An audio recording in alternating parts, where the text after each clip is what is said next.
Chapter 794. The ground was very cold. Even though she was wearing wool socks, the bone-chilling coldness still spread from the soles of her feet to the rest of her body. She didn't care at all. Her eyes were firmly fixed in the direction of the car as she walked forward steadily with heavy steps. In the old district of the northern part of the city, there were many courtyards left behind. It was said that the people who used to live here were all people of high status. Ji carried Shunzhou on her back and stepped into a courtyard.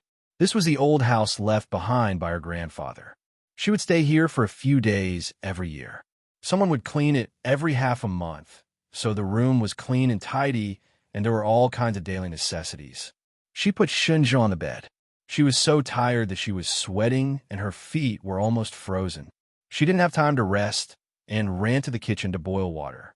Last chi, an old but vigorous voice rang out.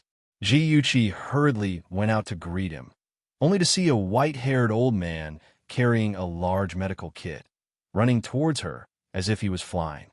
"Io, little Chi, pity these old bones of mine being called over by you in the middle of the night. Grandpa Tang, your medical skills are so good. Otherwise, I wouldn't have troubled you." Ji smiled and took the medicine box. She led him to the bedroom. "Grandpa Tang, my friend is seriously injured. Please take a look at him." Tang Hajia panted and stroked his beard. Okay, don't worry. Let me catch my breath." He looked down and suddenly saw that she was only wearing socks. He immediately blew his beard and stared at her. "You little girl, why didn't you wear shoes? What if you freeze?" Tang Hajia and Ji grandfather, Su Zhengheng, were close friends. The Tang and Su families were old friends. Tang Hajia loved Ji very much. "Grandpa Tang, I'm fine. Please take a look at my friend. He's bleeding a lot." Ji was so anxious that she directly pushed him to the bed. "He won't die with me here. Chi girl, put on your shoes and come over to help me." Before Tang Hajia retired, he was a famous surgeon in the army. He could make a judgment just by looking at the position of Shunzhou's injury. All right. Ji methodically took out the scalpels and other items from the medical kit. Although she had never studied medicine, under the influence of Tang Hajia, she still had a good understanding of these surgical instruments.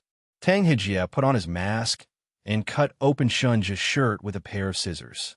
Suddenly, a muscular chest was exposed, followed by an abdomen with a six-pack. Although it was stained with blood, it didn't affect his charm at all. Ji blushed, but then she felt ashamed. She was also a nurse now, so how could she have so many scruples?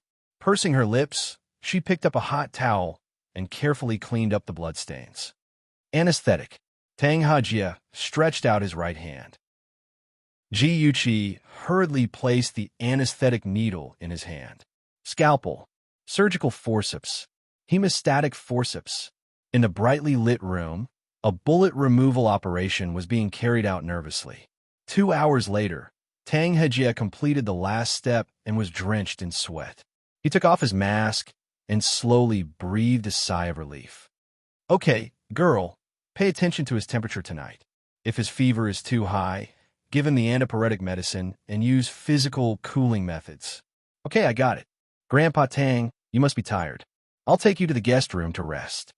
Ji looked at his tired face, and her heart was full of gratitude. "No need, I'll go by myself. I'm familiar with this place as if it's my own home. You must be tired too. Rest for a while." Tang Hajia said a few more words to her before leaving. Ji took out a clean nightgown and toiletries from the wardrobe and sent to Tang Hajia's room. Then she went to the bathroom to take a shower. When she took off her socks, she found that the blisters on the soles of her feet were broken and the socks were stuck to the soles of her feet. When she took them off, she hissed in pain. After her shower, she changed into a set of home clothes and used alcohol to disinfect the soles of her feet. Then she covered herself with a blanket and stayed by Shunzhou's bedside. She leaned against the back of the chair and carefully looked at Shunzhou. In her previous life, she had focused all her attention on Jiang Tianhao and had never seen the good in Shunzhou. For the first time, she realized that Shunzhou was even more beautiful than a woman. His tall nose was as exquisite as a sculpture. His thin lips were perfect to the extreme, and his pale face did not affect his innate nobility and arrogance. She still remembered how magnificent his eyes were when he opened them. She still remembered that he gave up his eyes and gave up his light for her. Her heart ached. She reached out and covered his eyes with her hands and murmured, "Shinja, it's not too late. Shinja, in this life, I don't want you to sacrifice anything for me. Shinja, in this life, it's my turn to protect you." Ji adjusted the clock and woke up every half an hour. She touched Shinja's forehead to see if he had a fever. It was past 5 in the morning. He indeed had a fever. His beautiful face was flushed. Ji checked his temperature with a thermometer and found that his temperature had reached 38 degrees Celsius. Her heart tightened, and she quickly poured a glass of warm water and took out some fever medicine. Shunned, Ji wanted to wake him up to take the medicine, but suddenly remembered that he was still a stranger to her. She could only gently pat his cheek. "Hey, wake up! Wake up!" "Ah, thump!" Ji was sprawled on the floor, grimacing in pain. She looked at the culprit. She didn't know when Shinja had already sat up straight. His long and narrow eyes glowed with a cold light. His thin lips were tightly pursed, and his entire body was releasing a violent aura. He was like a ferocious leopard, staring at her warily. But if she took a closer look, she would find that his gaze was a little unfocused. It seemed that he was not really awake. Damn it, she actually forgot about Shinja's weird habit. That guy would never allow anyone to touch him when he was unconscious. She didn't understand why before, but after her rebirth, she could understand. His habit of being vigilant and on guard was obviously due to living in a dangerous environment for a long time. It was slowly cultivated. Thinking of this, her heart ached and she pitied him. Ji rubbed her aching chest and stood up. She took a small step forward under a certain someone's dangerous gaze and said gently, "Don't be afraid. I'm Ji. Do you still remember that I was the one who saved you from the forest today?" Shinja's deep eyes moved slightly and his brows furrowed. He seemed to be thinking hard, but also seemed to be trying hard to stay awake. Ji did not rush him and stood quietly in front of the bed.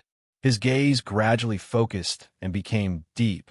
After a long while, he moved his thin lips and said in a cold and indifferent voice, "What are you trying to do?" Ji knew that he was completely awake. She heaved a sigh of relief and pointed to the cup of water and pills at the head of the bed. "You're running a high fever. I want to wake you up to take some fever medicine." Shinja glanced at the medicine and then at the white bandage wrapped around his chest. He said indifferently, "I'm not taking it. It's too bitter. Give me an ice pack." After saying this, he lay back on the bed and did not even look at Ji. His awkward look was like a child who was throwing a tantrum. Ji sighed. This person was still like a child, afraid of taking medicine. She took the ice pack and placed it on his head. Her fingers accidentally touched his forehead, and she could not help but frown. "Your fever is very serious. I'll get some alcohol." Ji soaked the gauze in the alcohol and twisted it. She wanted to help him wipe his neck and chest, but his cold eyes were staring at her, and she could not do it. Pursing her lips, she ordered, "Close your eyes." Shinja's long eyelashes fluttered, and a strange emotion flashed across his long and narrow eyes. He stared at her for 2 seconds and then closed his eyes. Ji pursed her lips and smiled. She used the gauze soaked in alcohol to wipe his neck gently. She looked so serious that it was as if she was treating a precious treasure. As the cold gauze moved on his body, the coolness spread and the boiling heat in his body was alleviated. Occasionally, her fingertips would touch his skin and create ripples in his heart. He felt that the woman beside him was not a stranger, as if they had known each other in their previous lives. Ji carefully avoided his wounds. After wiping his body, she covered him with the blanket. Just as she was about to get up, he suddenly grabbed her wrist and asked in a hoarse voice, "Can you sing?" The flush on his face had faded, and his eyes were clear like a lake. He looked at her with an indifferent expression, but she felt that he was like a child who was asking for candy. She suddenly smiled. "What do you want to hear?" He thought about it seriously. "Anything is fine." The smile on her lips deepened. She sat back down beside him and sang softly. Her voice was gentle and tranquil. There was a faint melancholy in her delicate eyes, as if she was telling a touching story. His gaze gradually deepened. His heart, which had been cold for a long time, suddenly beat fiercely. Ji-Yuchi looked at Shun's peaceful sleeping face and smiled. Her hand reached out to his forehead, but before she could touch him, her hand froze and the smile on her lips became bitter. Shunja, you said that when you see me smile, it's as if you have the whole world. Am I not the same? As long as I see you safe and sound, it's my greatest happiness. The next day, Ji-Yuchi was awakened by the glaring sunlight. She found that she was sleeping on Shunja's bed, and there was no trace of him in the room. She hurriedly jumped out of bed and hurriedly put on a pair of slippers and ran out, shouting. Shun and Tang Hejia were chatting in the courtyard when they heard Ji-Yuchi's panic cries. They turned around and saw her in her cute plaid bare home clothes. Her long messy hair draped over her shoulders as she ran out with an anxious expression. Shunja frowned. This woman was wearing so little. Didn't she know that it was cold? For a moment, he didn't realize that there was anything wrong with her calling his name. Tang Hejia was dumbfounded. He had never seen the little girl lose her composure like this. He coughed and pretended to be serious as he said, Chi-Chi, what happened? Attention, Hongcha 866. Chapter 795. Ji-Yuchi stopped in her tracks and stared blankly at Shunja before turning to Tang Hejia. Her cheeks suddenly turned red and she laughed awkwardly. Haha, nothing. I just had a nightmare. You guys take your time talking. I'll go in first. Damn it. She thought Shunja had left without saying goodbye. She didn't expect her image to be completely ruined. Also, Shunja was really hateful. He was obviously seriously injured, but instead of lying in bed after waking up, he actually ran around and made her worry for nothing.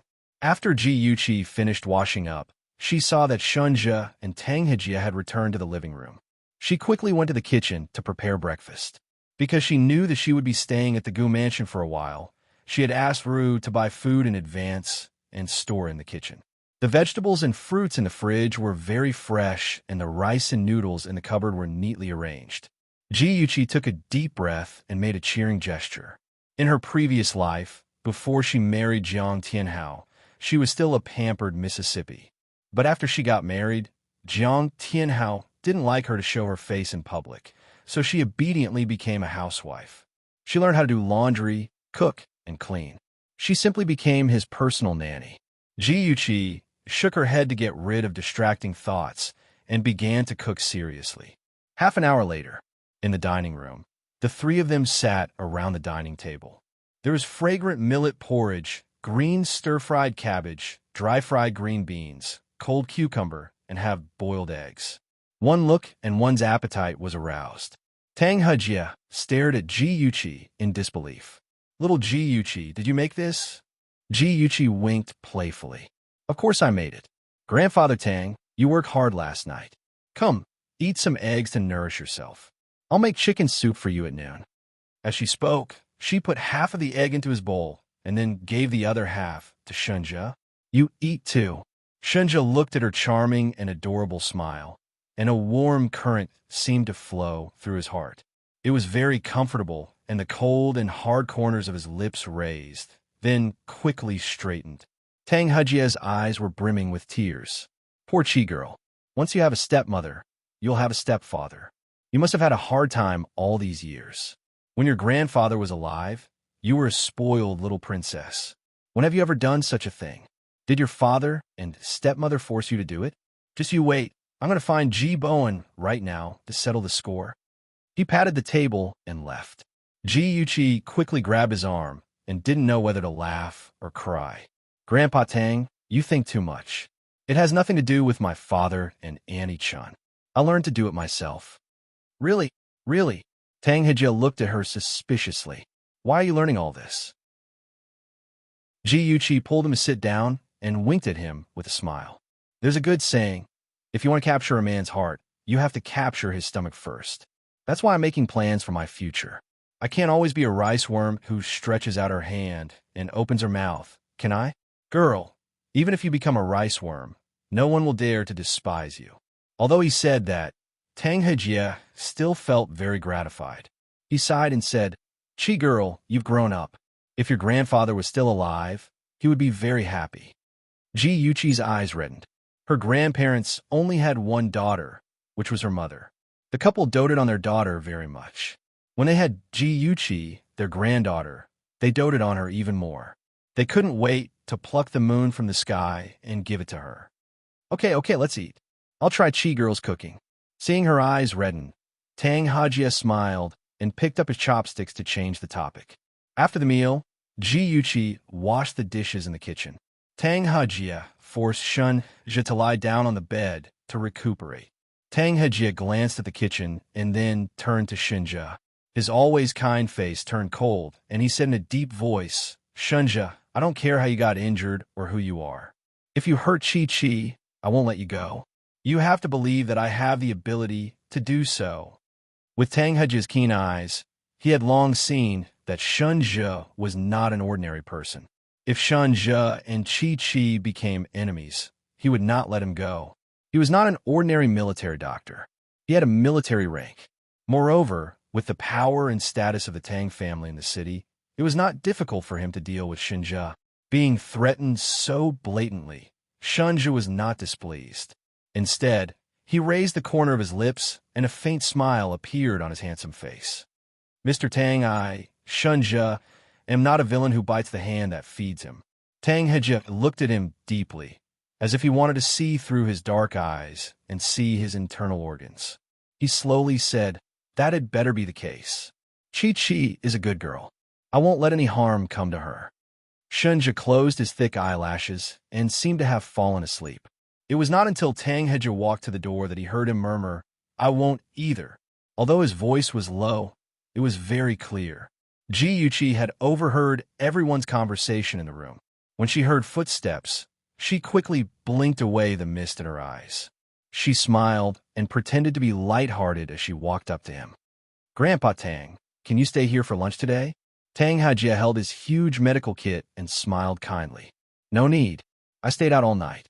Your Granny Tang must be worried. She has been talking about you for the past few days. When you have time, come and see us." "Phone Grandpa Tang." Ji Yuqi knew what he wanted to say and quickly interrupted him. "Grandpa Tang, I will visit you. Let me walk you to the door." She snatched the medical kit from his hand and held his arm with one hand. They walked out of the door intimately. Tang Hejia's expression was complicated. In the end, he sighed secretly. After watching the Tang family chauffeur take Tang Hajia away, Ji Yuqi was in a daze for a moment. In the end, she curled her lips and revealed a bright smile.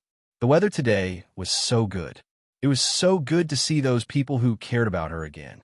Shinja leaned against the headboard with his eyes slightly closed. Ji Yuqi thought that he had fallen asleep. She quietly walked to the bed and tucked him in. Suddenly, a deep and magnetic voice sounded in her ears. "Do you know me?" Ji Yuqi's heart trembled. She suddenly raised her head. His obsidian eyes looked at her seriously. She chuckled. "I don't know you. Last night was the first time we met." His tone was calm. "You called my name in the courtyard, but I never told you." Her lips curved. "You were talking in your sleep after you fainted." He raised his eyebrows and said lightly, "That's the worst lie I've ever heard." She touched his forehead to make sure that his fever had subsided. She pursed her lips and smiled. "You exposed me. I do know you. I saw your photo in the newspaper." As the eldest son of the Shun group, he had been secretly photographed by a reporter when he had just returned from abroad. Her palm was very cold. When her fingers glided over it, it felt soft like a feather. He said lightly, "Why were you in the little forest?" "My sister stole my dance partner. I felt uncomfortable, so I went to the park to relax." She explained, "I'm studying at the Capital University. The school held a dance party last night." With that said, Ji Yuqi took a book from the desk and placed it beside his pillow. "I have to go home. Someone will come to take care of you later. If you feel bored, you can read to pass the time. By the way, what size are you wearing?" Shinja glanced at the title of the book, red and black. His dark eyes seemed to flash under his long eyelashes. He calmly told her his size. Ji Yuqi nodded and said, I wrote my phone number on the post-it note. If you need anything, just call me. I'll be leaving first. Have a good rest. The scene of Yi Zissou and Jiang Tianhao making a fool of themselves at the gala had already made the headlines. People were saying that the rich miss was promiscuous and addicted to drugs, and that the rich man sacrificed his looks to climb up the social ladder. The pictures of the two of them kissing in disheveled clothes were described in an obscene manner. The comments were full of criticism. The two of them had now become well-known celebrities. Originally, the matter wouldn't have blown up so much. Who asked Yi Zissou to harm others and harm herself? She had hired a bunch of reporters to take pictures of Ji Yuqi's ugly behavior. But in the end, she had gotten herself into trouble. Ji Yuqi's lips curled into a sneer. She turned off her phone and started the car. After driving for less than 10 minutes, her phone suddenly rang. It was Ji Yunhan. Sis, are you still at the old mansion? Something big happened at home. Dad asked you to come back quickly. Okay, I got it. I'll be back soon. Big sis, why aren't you asking me what happened? Ji Yunhan paused for a moment before rejoicing in her misfortune. Yi Zissou is out of luck. Ji Yuqi chuckled. I saw the live version last night. Of course, I know what happened. Ahan, Gi guy, stay in the room. Don't get yourself into trouble. Okay, sis, I'll listen to you. In less than half an hour, her car arrived at the Ji family's mansion.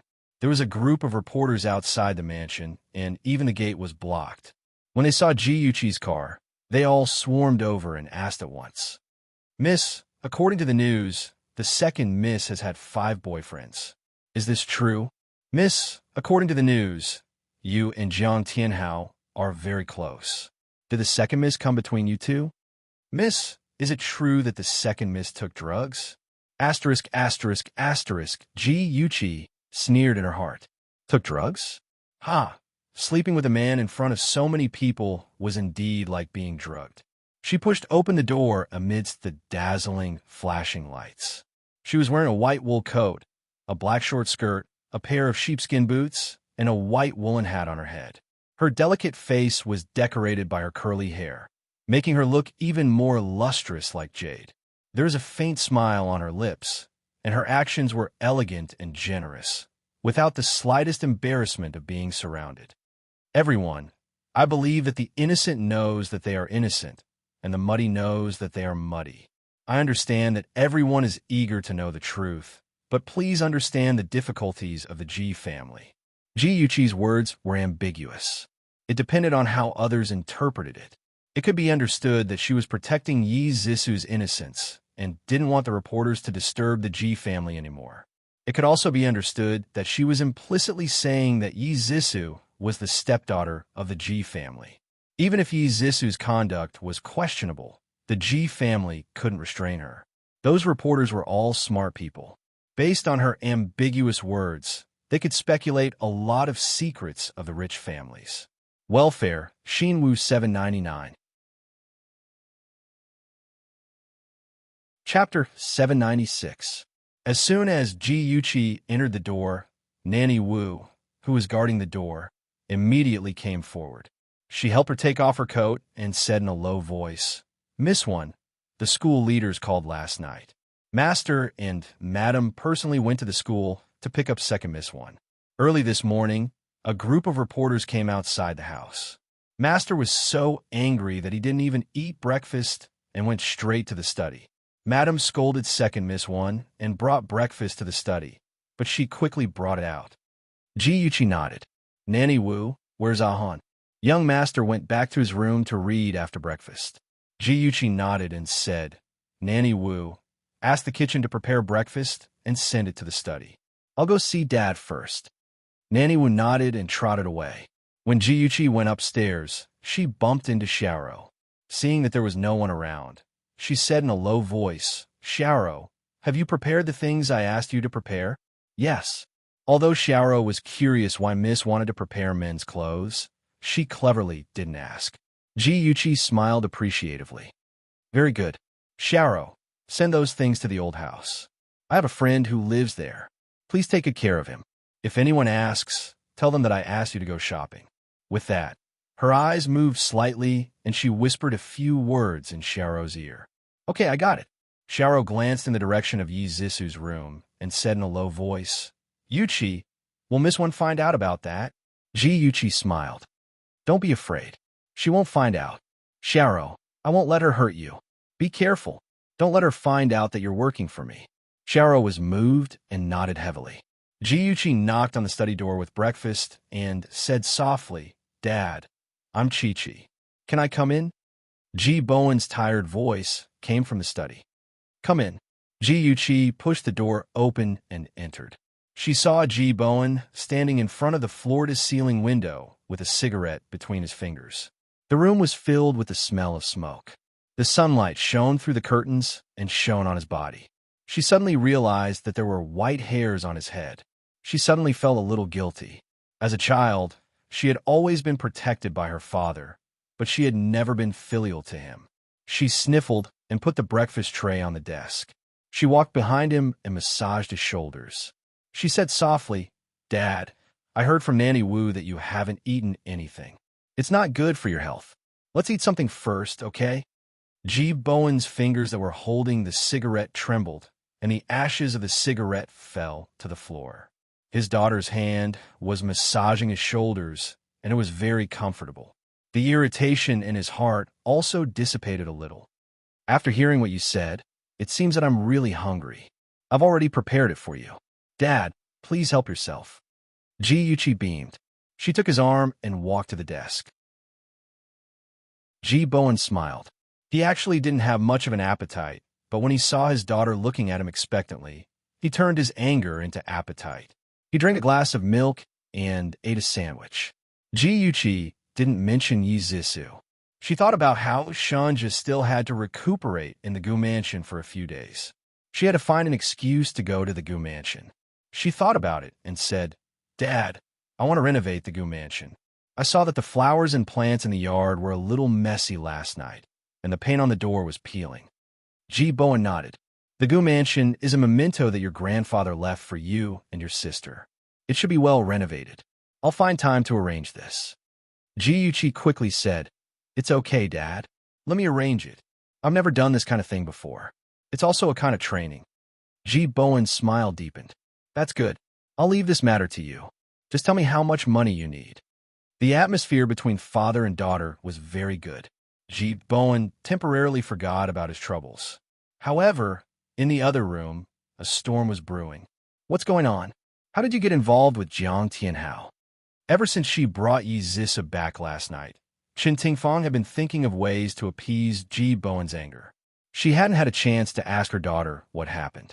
Yi Zisu's eyes were red and swollen. At the mention of this matter, she began to cry again. She choked and said, I don't know what happened either. Tianhao and I were dancing. As we were dancing, I suddenly felt very hot. My heart was very irritable. When I woke up, Tianhao and I were already. Yi Zisa didn't dare to recall that scene. She and Jiang Tianhao were almost naked. The two of them were tightly hugging each other and kissing wildly. If someone hadn't splashed cold water on them to wake them up, they would have done something inappropriate in public. When they separated in shock and panic, they were faced with people's mocking and accusations, as well as the sound of camera shutters. All right, stop crying. Qin Tingfang scolded irritably. She frowned and thought for a moment. Then she sneered. This must be the doing of that B*TCH. Ji Yuchi. She already knew that there was a problem with the perfume you gave her, so she swapped the two of your perfume. So, the person in trouble is you. Yi Zisu was yelled at, and her sobs stopped abruptly. She widened her eyes in disbelief. It can't be. She always trusted me. Idiot. Qin Tingfang glared at her. She's pretending to be a pig to eat a tiger. If she didn't pretend to be close to you, would you lower your guard against her? This B*TCH. It seems like we underestimated her in the past. A few days ago, Qin Tingfang had specially prepared 2 identical bottles of Chanel perfume. One of the bottles had a hallucinogen added to it. This hallucinogen was colorless and odorless, and was not harmful to the body. However, if the user drank alcohol, the hallucinogen would become an aphrodisiac. Originally, Yi Zisu had given the added perfume to Ji Yuchi. She wanted Ji Yuchi to make a fool of herself at the gala. They even hired reporters, intending to blow up the matter and ruin Ji Yuqi's reputation. Even if Ji Bowen doted on his daughter, he would definitely be unhappy with Ji Yuqi, who knew that the perfume would be swapped, and the one who would be ruined would be Yi Zissou. Yi Zissou thought about it carefully and felt that Chen Tingfang's words made sense. She said angrily, "Ji Yuqi, that be asterisk, how dare she deceive me? I won't let her off. Mom, she made me lose face this time. I will pay her back double." Chen Tingfang frowned. "Let's put the matter of dealing with Ji Yuqi aside for the time being." "Why?" Yi Zissou's voice was sharp. "Mom, your daughter's being bullied by that be asterisk tch. Are you going to let her off just like that?" Chen Tingfang poked her forehead with her finger and said angrily, "How did I give birth to such a stupid daughter like you? The most important thing now is not to deal with Ji Yuqi, but to think of a way to solve your problem. You may be happy to be pointed at by others, but I can't afford to lose face." Yi Zissou hugged Chen Tingfang's arm in an attempt to please her. She giggled and said, "Mom, I knew you wouldn't leave me in the lurch. Mom, you're the best." Chen Tingfang pulled her arm away and said, "Get off me. I get annoyed when I see you." But her expression softened a lot. Yi Zissou could naturally see the change in her mood, so she acted even more coquettishly to please her. In the study, Ji Yuqi danced and talked about interesting things in school to make Ji Bowen happy. The father and daughter were laughing together when suddenly there was a knock on the door. Ji Yuqi quickly said, "Dad, I'll open the door." Chen Tingfang stood at the door with a tray of snacks. When she saw Ji Yuqi, she smiled kindly. "Yuqi, I brought some food for you and your father." "Thank you, Auntie." Ji Yuqi smiled brightly and reached out to take the tray in her hand. She had no intention of inviting her in. Chen Tingfang's smile froze. She dodged her hand and said gently, "Be careful, it's hot. Let me take it." As she spoke, she pushed her shoulder to the right, seemingly inadvertently pushing Ji Yuqi away from the door. Ji Yuqi slammed into the door with a loud bang. Ji Bowen was shocked. He walked quickly to Ji Yuqi. "Chi-Chi, are you okay? Where does it hurt?" "Dad, don't be nervous. I'm fine." Ji Yuqi rubbed her sore arm pitifully and squeezed out an exaggerated smile. In Ji Bowen's eyes, this smile looked like his daughter forcing a smile so that he wouldn't worry. He was distressed and angry. His gaze suddenly turned to Chen Tingfang, who looked stunned. He scolded, "Tingfang, what are you doing?" Chen Tingfang opened her mouth and was about to speak when Ji Yuqi spoke first. "Dad, don't be angry. It's not Annie's fault. It's all my fault for blocking Annie's way." Chen Tingfang's face turned pale. How could she not tell that Ji Yuqi was speaking up for her on the surface, but in reality, she was confirming that she had pushed Ji Yuqi. Sure enough, Ji Bowen's expression turned even uglier. Seeing that he was about to explode, Ji Yuqi hugged his arm and acted coquettishly. "Dad, don't be angry with Annie. Annie didn't do it on purpose. Besides, I only bumped into her. I didn't hurt anywhere. How was this persuasion?" It was clearly adding fuel to the fire. Chen Tingfang was fuming.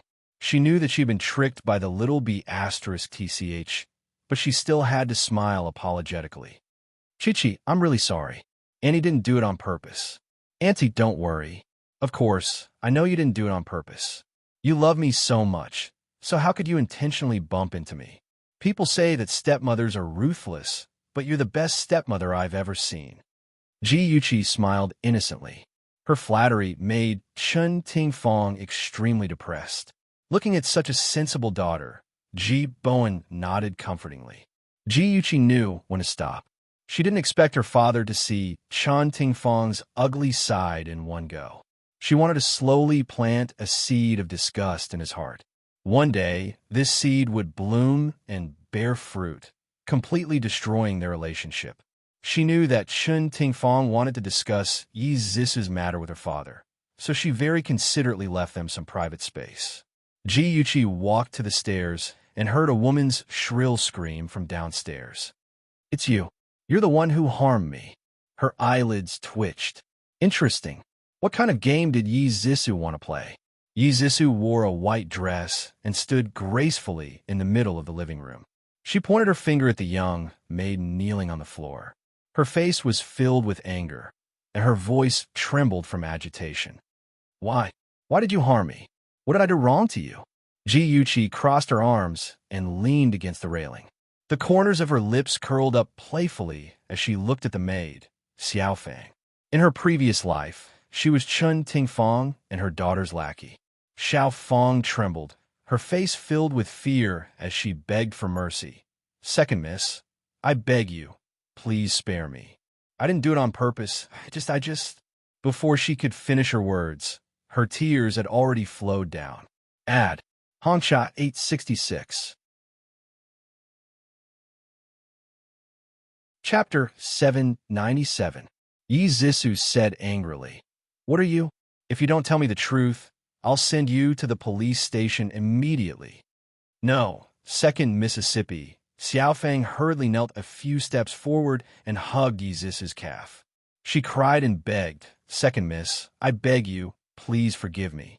I was just confused for a moment. Yizisu's expression changed. She raised her arm and slapped Xiaofang hard on the face. She said sternly, You caused me so much trouble. And now you want to erase everything by saying that you were confused for a moment? Do you think I'm a fool? Xiaofang cried with a bright red handprint on her face. She didn't defend herself and just kept kowtowing, begging Yizisu to let her go. Ji smile deepened. As she expected, Chun Tingfang and her daughter were unwilling to admit defeat and started to fight back. What are you doing? Ji Bowen appeared at the staircase with a gloomy face. His sharp gaze swept over Xiaofang's red and swollen cheeks. He looked at Yizisu with even more displeasure. Miss, a rich man's daughter, actually hit and scolded a servant. Even he heard it from upstairs. What a scandal. Zisu, who had always been gentle and magnanimous, seemed to have changed into a different person. He was really disappointed. Speaking of which, this was also Chun Tingfang's responsibility as a mother. Thinking of this, he turned to look at Chun Tingfang, who was standing next to him. The displeasure in his eyes was self-evident. Chun Tingfang saw that the situation wasn't good.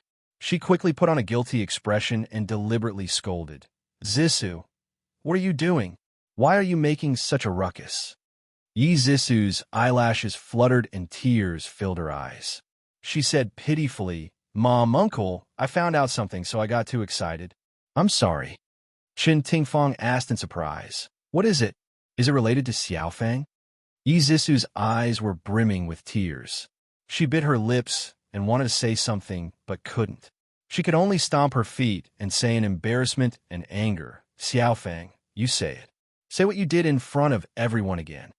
Xiaofang's entire body trembled. She lay on the ground, not daring to raise her head or speak. She could only kowtow and beg for mercy. Ji Bowen frowned and scolded in a deep voice. Stand up and explain everything clearly. Ji Bowen rarely lost his temper at the servants, but once he lost his temper, no one dared to provoke him. Xiaofang knew his character very well, so she didn't dare to escape anymore. She stood up timidly, lowered her head, and stammered, Master, madam, it's my fault. I added hallucinogens in Second Miss Perfume, which made her make a fool of herself at the party. It's all my fault. I'm sorry. Jeev Bowen's pupils shrank, and his face was so gloomy that water could be squeezed out of it. Chun Tingfang rushed up with red eyes. You damned woman! How dare you harm my daughter? I'll fight it out with you. Mom, don't be agitated. Yizisu quickly stopped her and looked at Ji Bowen with expectation and trust. Mom, I believe that Uncle will definitely stand up for me. Ji Bowen's expression relaxed, and his tone became even more severe. Xiaofang, why did you do this? Xiaofang shrank back and said in a trembling voice, I hate Second Mississippi. I accidentally broke a vase a few days ago, and she asked the butler to deduct half of my salary. I worked so hard to earn my hard-earned money, and she deducted it just like that. I hate her. Ji Bowen called the butler over, and the butler testified that such a thing had indeed happened. Ji Yuqi, who had been watching the drama for a long time, raised her eyebrows. The motive for the crime sounded quite reasonable. She glanced at Yi Zissou, who had an aggrieved expression that said, "I was framed," and then at Shun Tingfang, who looked furious. The corners of her lips curled up slightly, and she said gently, "Dad, I have a few questions to ask Xiaofang. Can I?" Ji Bowen nodded. In fact, he also had doubts about this matter, and he wanted to hear his daughter's opinion. Ji Yuqi's voice suddenly became stern. "Xiaofang, raise your head." Xiaofang's body trembled. She slowly raised her head, and her eyes were red. She looked a little pitiful. Ji Yuqi looked straight into her eyes and said, "Since you've admitted that you drugged her, tell me, where did you buy the medicine? When did you buy it? When did you drug her? Did anyone testify for you? How did Second Miss find out?" The series of questions shot at Xiaofang like bullets. She couldn't help clenching her fingers in panic and mumbling, "I contacted the seller through the internet. I bought it on the 22nd and drugged it on the 23rd. No one testified. I've been hiding it from everyone." As she spoke, she knelt on the ground with a thud and sobbed, "Eldest young miss, I didn't know that the matter would blow up to this extent. I was scared, so I confessed my mistake to second young Mississippi master, madam. I've let the G family down. I've let Second Miss down. Please spare me on account of my loyalty and diligence in the past few years." Ji Yuqi sneered. "Your salary was deducted because of your mistake, and you're waiting for an opportunity to take revenge on your master. You call this loyalty? Xiaofang, when you did all this, have you ever thought about your parents? They'll be laughed at for having a daughter like you. They'll never be able to raise their heads. You still have a brother in high school, right? If he knows that his sister is in prison and the family source of income is cut off, will he still be in the mood to study? No, he'll drop out of school and go out to work at a young age. He'll become the second you." Ji Yuqi's questions were like iron hammers pounding on Xiaofang's heart. Even though she had received a sum of money to ensure that her family would not have to worry about food and clothing, she still collapsed to the ground in fear. However, she had already come this far and could no longer turn back. She gritted her teeth, kneeled a few steps, and threw herself at Ji Yuqi's feet. She cried and begged, "Eldest miss, please spare me. You were the one who told me to do this. I was only following your orders. Please don't leave me alone." Ji Yuqi stared at Xiaofang expressionlessly. Her eyes were getting colder. "Xiaofang, I've already given you a chance to tell the truth, but you're so stubborn. Don't blame me for being cold-blooded and heartless." Yi Zissou smirked proudly. Ji Yuqi, let's see what else you have to say." Shun Tingfang clenched her fists in anger. She had only wanted Xiaofang to take the blame for drugging her, but now Xiaofang had implicated Ji Yuqi. It was obvious that Zissou had instructed her. Zissou was an idiot. Why didn't she understand that Ji Bowen doted on Ji Yuqi so much that he wouldn't believe a servant's words? This would only backfire and make Ji Bowen suspect him instead. As expected, Ji Bowen, who had always been lenient to his servants, was furious. He kicked Xiaofang's shoulder and sent her to the ground. "You evil servant! How dare you frame Miss? Old Wang, call the police immediately and send this evil servant to the police station." Xiaofang was in so much pain that she couldn't move at all. She was still shouting that she was innocent. Ji Bowen was furious and ordered the butler to gag her mouth. Even after the police car left with Xiaofang, Ji Bowen's anger still hadn't subsided. Ji Yuqi hugged his arm and acted coquettishly and cutely. Finally, he couldn't help but laugh. Ji Yuqi leaned against his arm and said emotionally, "Dad, thank you for believing in me." Ji Bowen stroked her hair lovingly. "You're my daughter. Of course I believe in you." He had already informed the police chief and asked them to interrogate Xiaofang. If Xiaofang was stubborn and refused to let go of Yuqi, he would let her know that the Ji family wasn't to be trifled with. Ji Yuqi's eyes turned red and she mumbled, "Dad, I must have offended Xiaofang somehow. That's why she framed me like this." Ji Bowen's heart skipped a beat. Yuqi was innocent and couldn't see through the strangeness of the matter, but he did. Xiaofang said that she felt guilty and confessed to Yi Zissou about drugging her.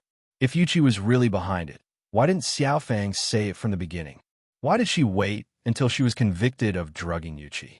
If he didn't trust Yuchi and Yuchi was accused of framing her sister, then Yizisu would be the one to benefit from this matter. His feelings told him that Yizisu was a kind girl and wouldn't do such a thing. However, his rationality told him that Yizisu was suspicious. If Yizisu had directed this show, then did Chun Tingfang know about it? Ji Bowen's feelings were complicated. In the end, his feelings overwhelmed his rationality, and he convinced himself that Chun Tingfang and her mother were innocent. However, there was a thorn in his heart. Chun Tingfang knew that things weren't going well, so she acted even more submissive and tried to please Ji Bowen and Ji Yuchi gently. Ji Yuchi didn't want to see her fake smile, so she found an excuse to leave. When Ji Yuchi arrived at the mansion, Ruru was carrying 2 bags of trash. When she saw Ji Yuchi, she quickly threw down the trash bags and walked up to her with a smile. "Chi-Chi, you're here. Is Yizisu in big trouble?" Ji Yuchi pursed her lips and smiled. She briefly explained what happened in the Ji family and said, "Although we won this time, we can't let our guard down. They won't admit defeat so easily." Ruru nodded heavily. She admired Ji Yuchi very much. At first, Yuchi guessed that Yizisu was going to use perfume to plot against her, so she asked Ruru to switch the perfume with the knockout powder. She also guessed that Yizisu wouldn't let it go and might find someone to take the blame. Therefore, she asked Ruru to investigate the situation of all the servants in the house. That was how Yuchi knew about Xiaofang's family. Even if Ruru didn't see it with her own eyes, she could imagine the scene of Yizisu's failure. Ji Yuchi looked in the direction of the bedroom. "Ruru, how is Shun?" "Mr. Shun is in good spirits, but he doesn't have a good appetite. He only ate half a bowl of rice for lunch. Oh, by the way, Mr. Shun asked me to burn the clothes he changed into. Those clothes were stained with blood and bullet holes." Ruru's heart was pounding when she burned them. She moved closer to Ji Yuchi and whispered, "Chi-Chi, that person was shot. Could he be from the underground organization? Will we get into trouble?" "No, he won't. Shunja is a good person. Someone wanted to harm him, so he got injured." Ji Yuchi's tone was particularly serious. "Ruru, he is my friend. He won't harm us. Come and see." Shinwu 799. Chapter 798. Xiaoro knew what she meant and hurriedly said, "I understand. I won't tell anyone." Ji Yuchi smiled gratefully and then asked Xiaoro to find some men's clothes, wash them, and hang them on the clothesline in the yard. Xiaoro didn't understand her intention. She blinked mysteriously. "Fishing. This is the bait." Xiaoro touched her head. She still didn't understand, but she believed in Yuchi. Stepping into the room, hot air hit her in the face. Shunja was lying on the mahogany recliner with his eyes closed. His long eyelashes cast a faint shadow under his eyelids. His handsome face was like a sculpture. Ji Yuchi walked to his side gently and bent down to take the book on his lap. As soon as her fingers touched the book, he opened his eyes. His pair of black, gem-like eyes didn't have the confusion of just waking up. There was only innate coldness and indifference. Her heart couldn't help but tremble. She pursed her lips and smiled. "You're awake." "Yes." An imperceptible warmth appeared in his cold eyes. Actually, he hadn't fallen asleep. He even heard her and Xiaoro's conversation outside the door. She trusted him. This knowledge made his mood exceptionally good. Ji Yuchi put the book aside and took a blanket to cover his legs.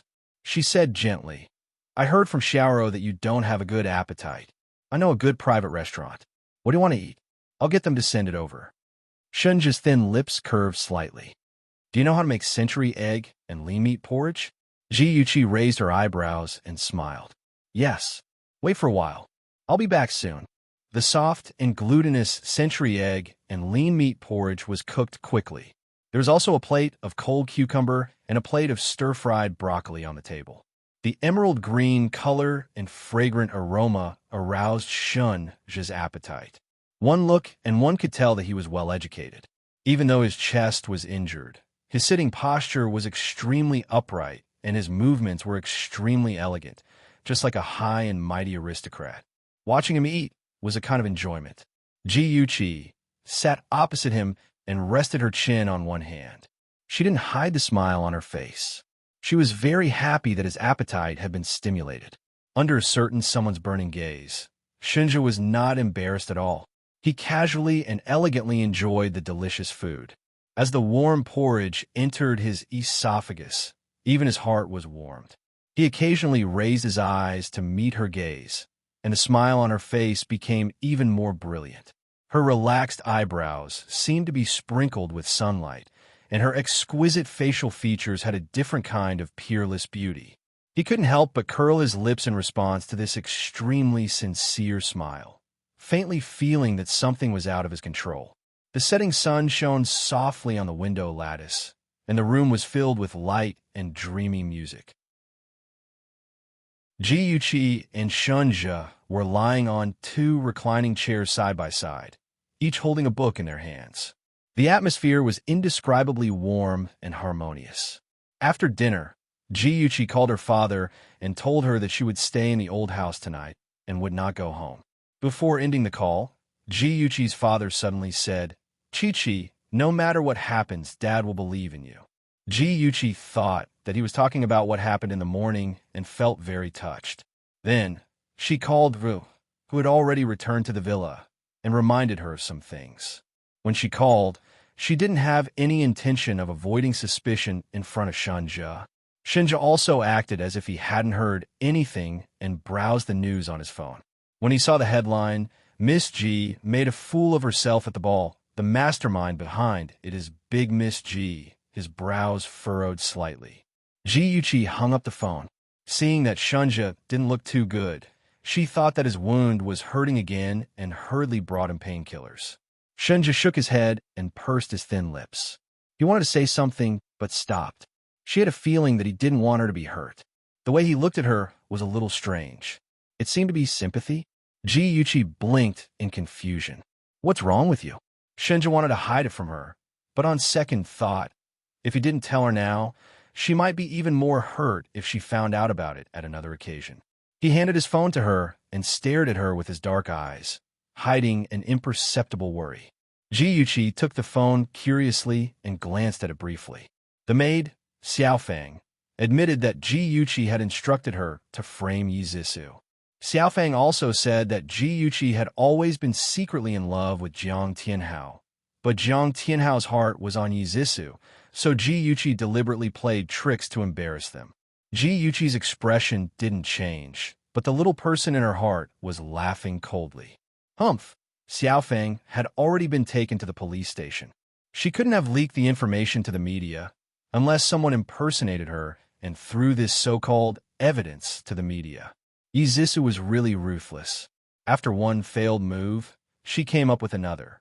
Shinja had been paying attention to her expression. Seeing her calm face, a look of admiration flashed in his eyes. He said lightly, "Do you need my help?" Ji-Yuchi was slightly stunned. In her previous life, whenever she was in trouble, Shinja was always the first to appear in front of her and solve it for her. In this life, she didn't want to implicate him, and she didn't want him to see her vicious and cold-blooded. She pursed her lips and shook her head gently. "No need. I'll handle this matter myself. You should rest. I live next door. If you need anything, just call me." The snow-white walls, the empty corridor, and the sound of footsteps became clearer. Ji-Yuchi stood at the end of the corridor in a white hospital gown and looked at the familiar figure walking out of the smoke. Her heart beat rapidly and her throat tightened. Shunja.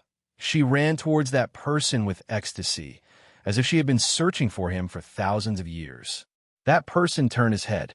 His pair of empty, gray eyes were unfocused, and the indifferent expression on his handsome face made her panic. "Shunja, your eyes?" She froze in place in shock. She reached out to grab his arm, but she grabbed empty air.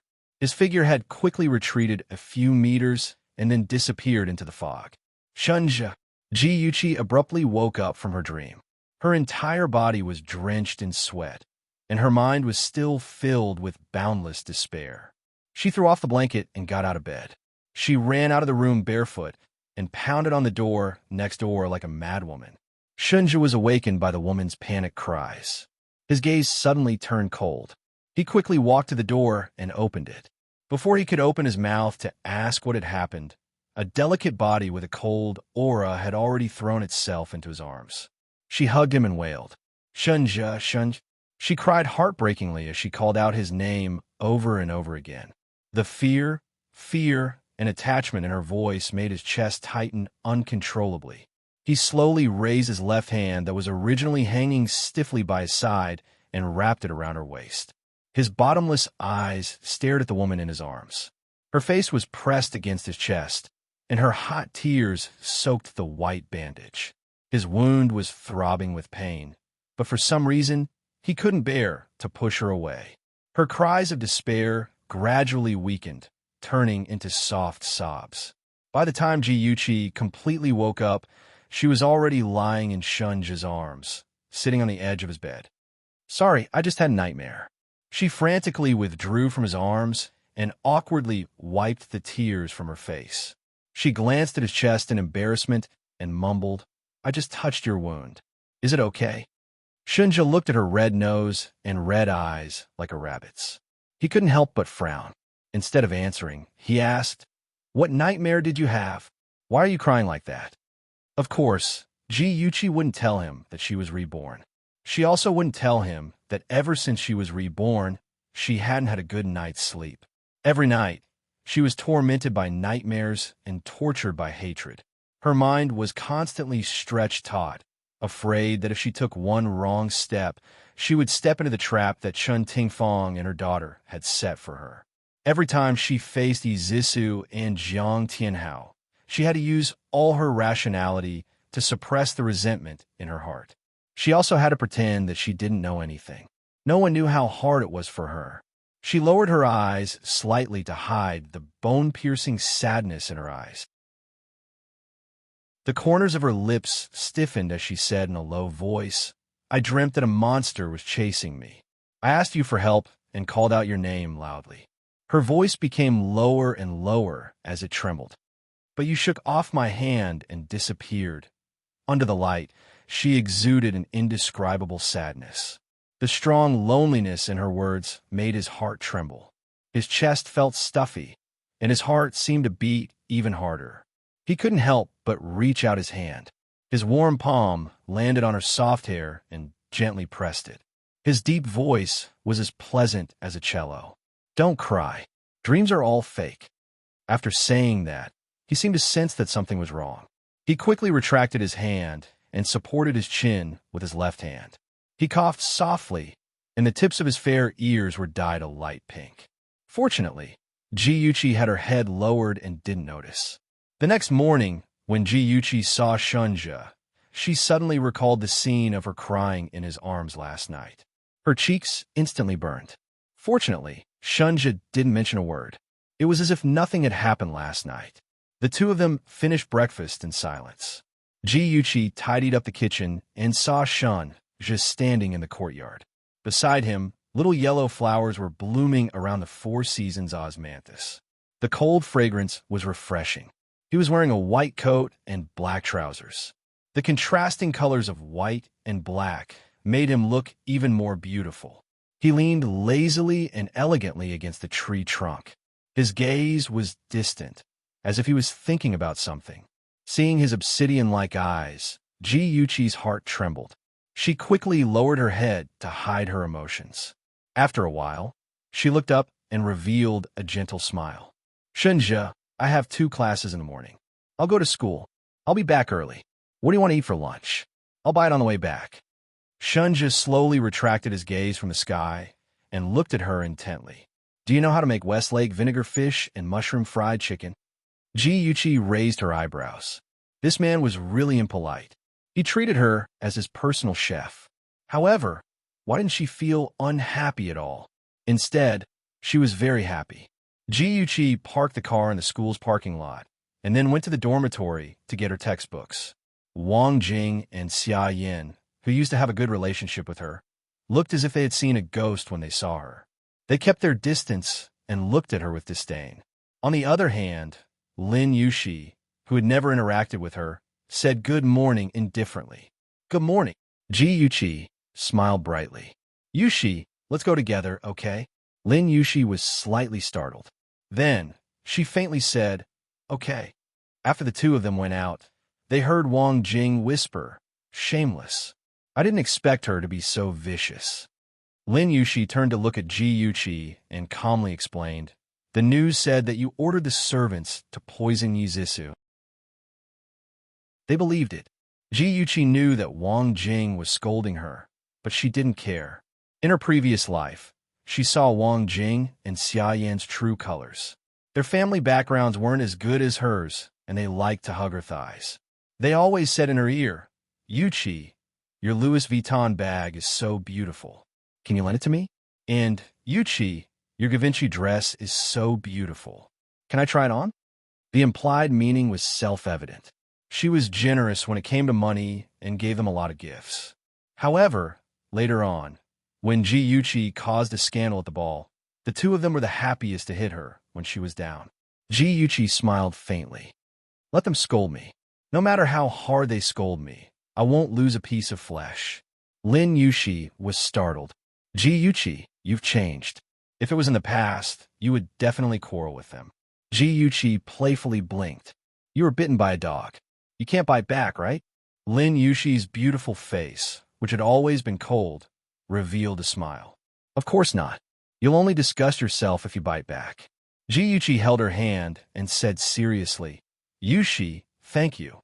She thanked her for not saying anything bad about her in her previous life. She also thanked her for believing in her in this life. Lin Yushi didn't say anything and just held her hand. On the way to the school building, countless disdainful and malicious gazes intertwined on Ji Yuchi. They pointed at her and whispered about her vicious behavior. Ji Yuchi walked in the midst of the scolding with a calm expression. Lin Yushi held her hand comfortingly, and she responded with a warm smile. Ji Yuchi, you're too vicious. I didn't expect you to be this kind of person. An angry and low male voice suddenly sounded. Ji Yuchi looked at the man not far away with a complicated expression. He was Tang Feng. He was Tang Hejie's grandson and Ji Yuchi's childhood sweetheart. The two of them had agreed to be engaged when they were very young. They were originally very close, and Ji Yuchi had always liked him. However, everything changed after Yi Zissou entered the Ji family. Tang Feng became more and more distant from Yuchi and closer to Yi Zissou. He became Yi Zissou's guardian angel. He told Yuchi more than once that he wouldn't marry her. Yuchi thought that she wasn't good enough, so she studied hard and tried to change her bad temper. However, he said, it's useless no matter how good you are. The person I like is not you. Later, Yuchi and Gu Fifan caused a scandal at the ball. Tang Feng didn't even want to maintain the harmony on the surface. Ignoring the Tang family's objections, he proposed to the Ji family to cancel the engagement. Ji Bowen felt that his daughter had wronged Tang Feng, so he could only agree. After the engagement was canceled, Tang Feng openly pursued Yi Zissou. The two of them caused a stir in the school. Ji Yuchi would always become Yi Zissou's foil. One was a slut, the other was a noble white lotus. She was trampled into the mud by Yi Zissou. Every time Ji Yuchi was hurt, Jiang Tianhao would appear like a god to save her. Slowly, she was moved by his gentleness and was intoxicated by his thoughtfulness. It could be said that Tang Feng was one of the important people who pushed Ji Yuchi into Jiang Tianhao's arms. Come and see. Xinwu 799.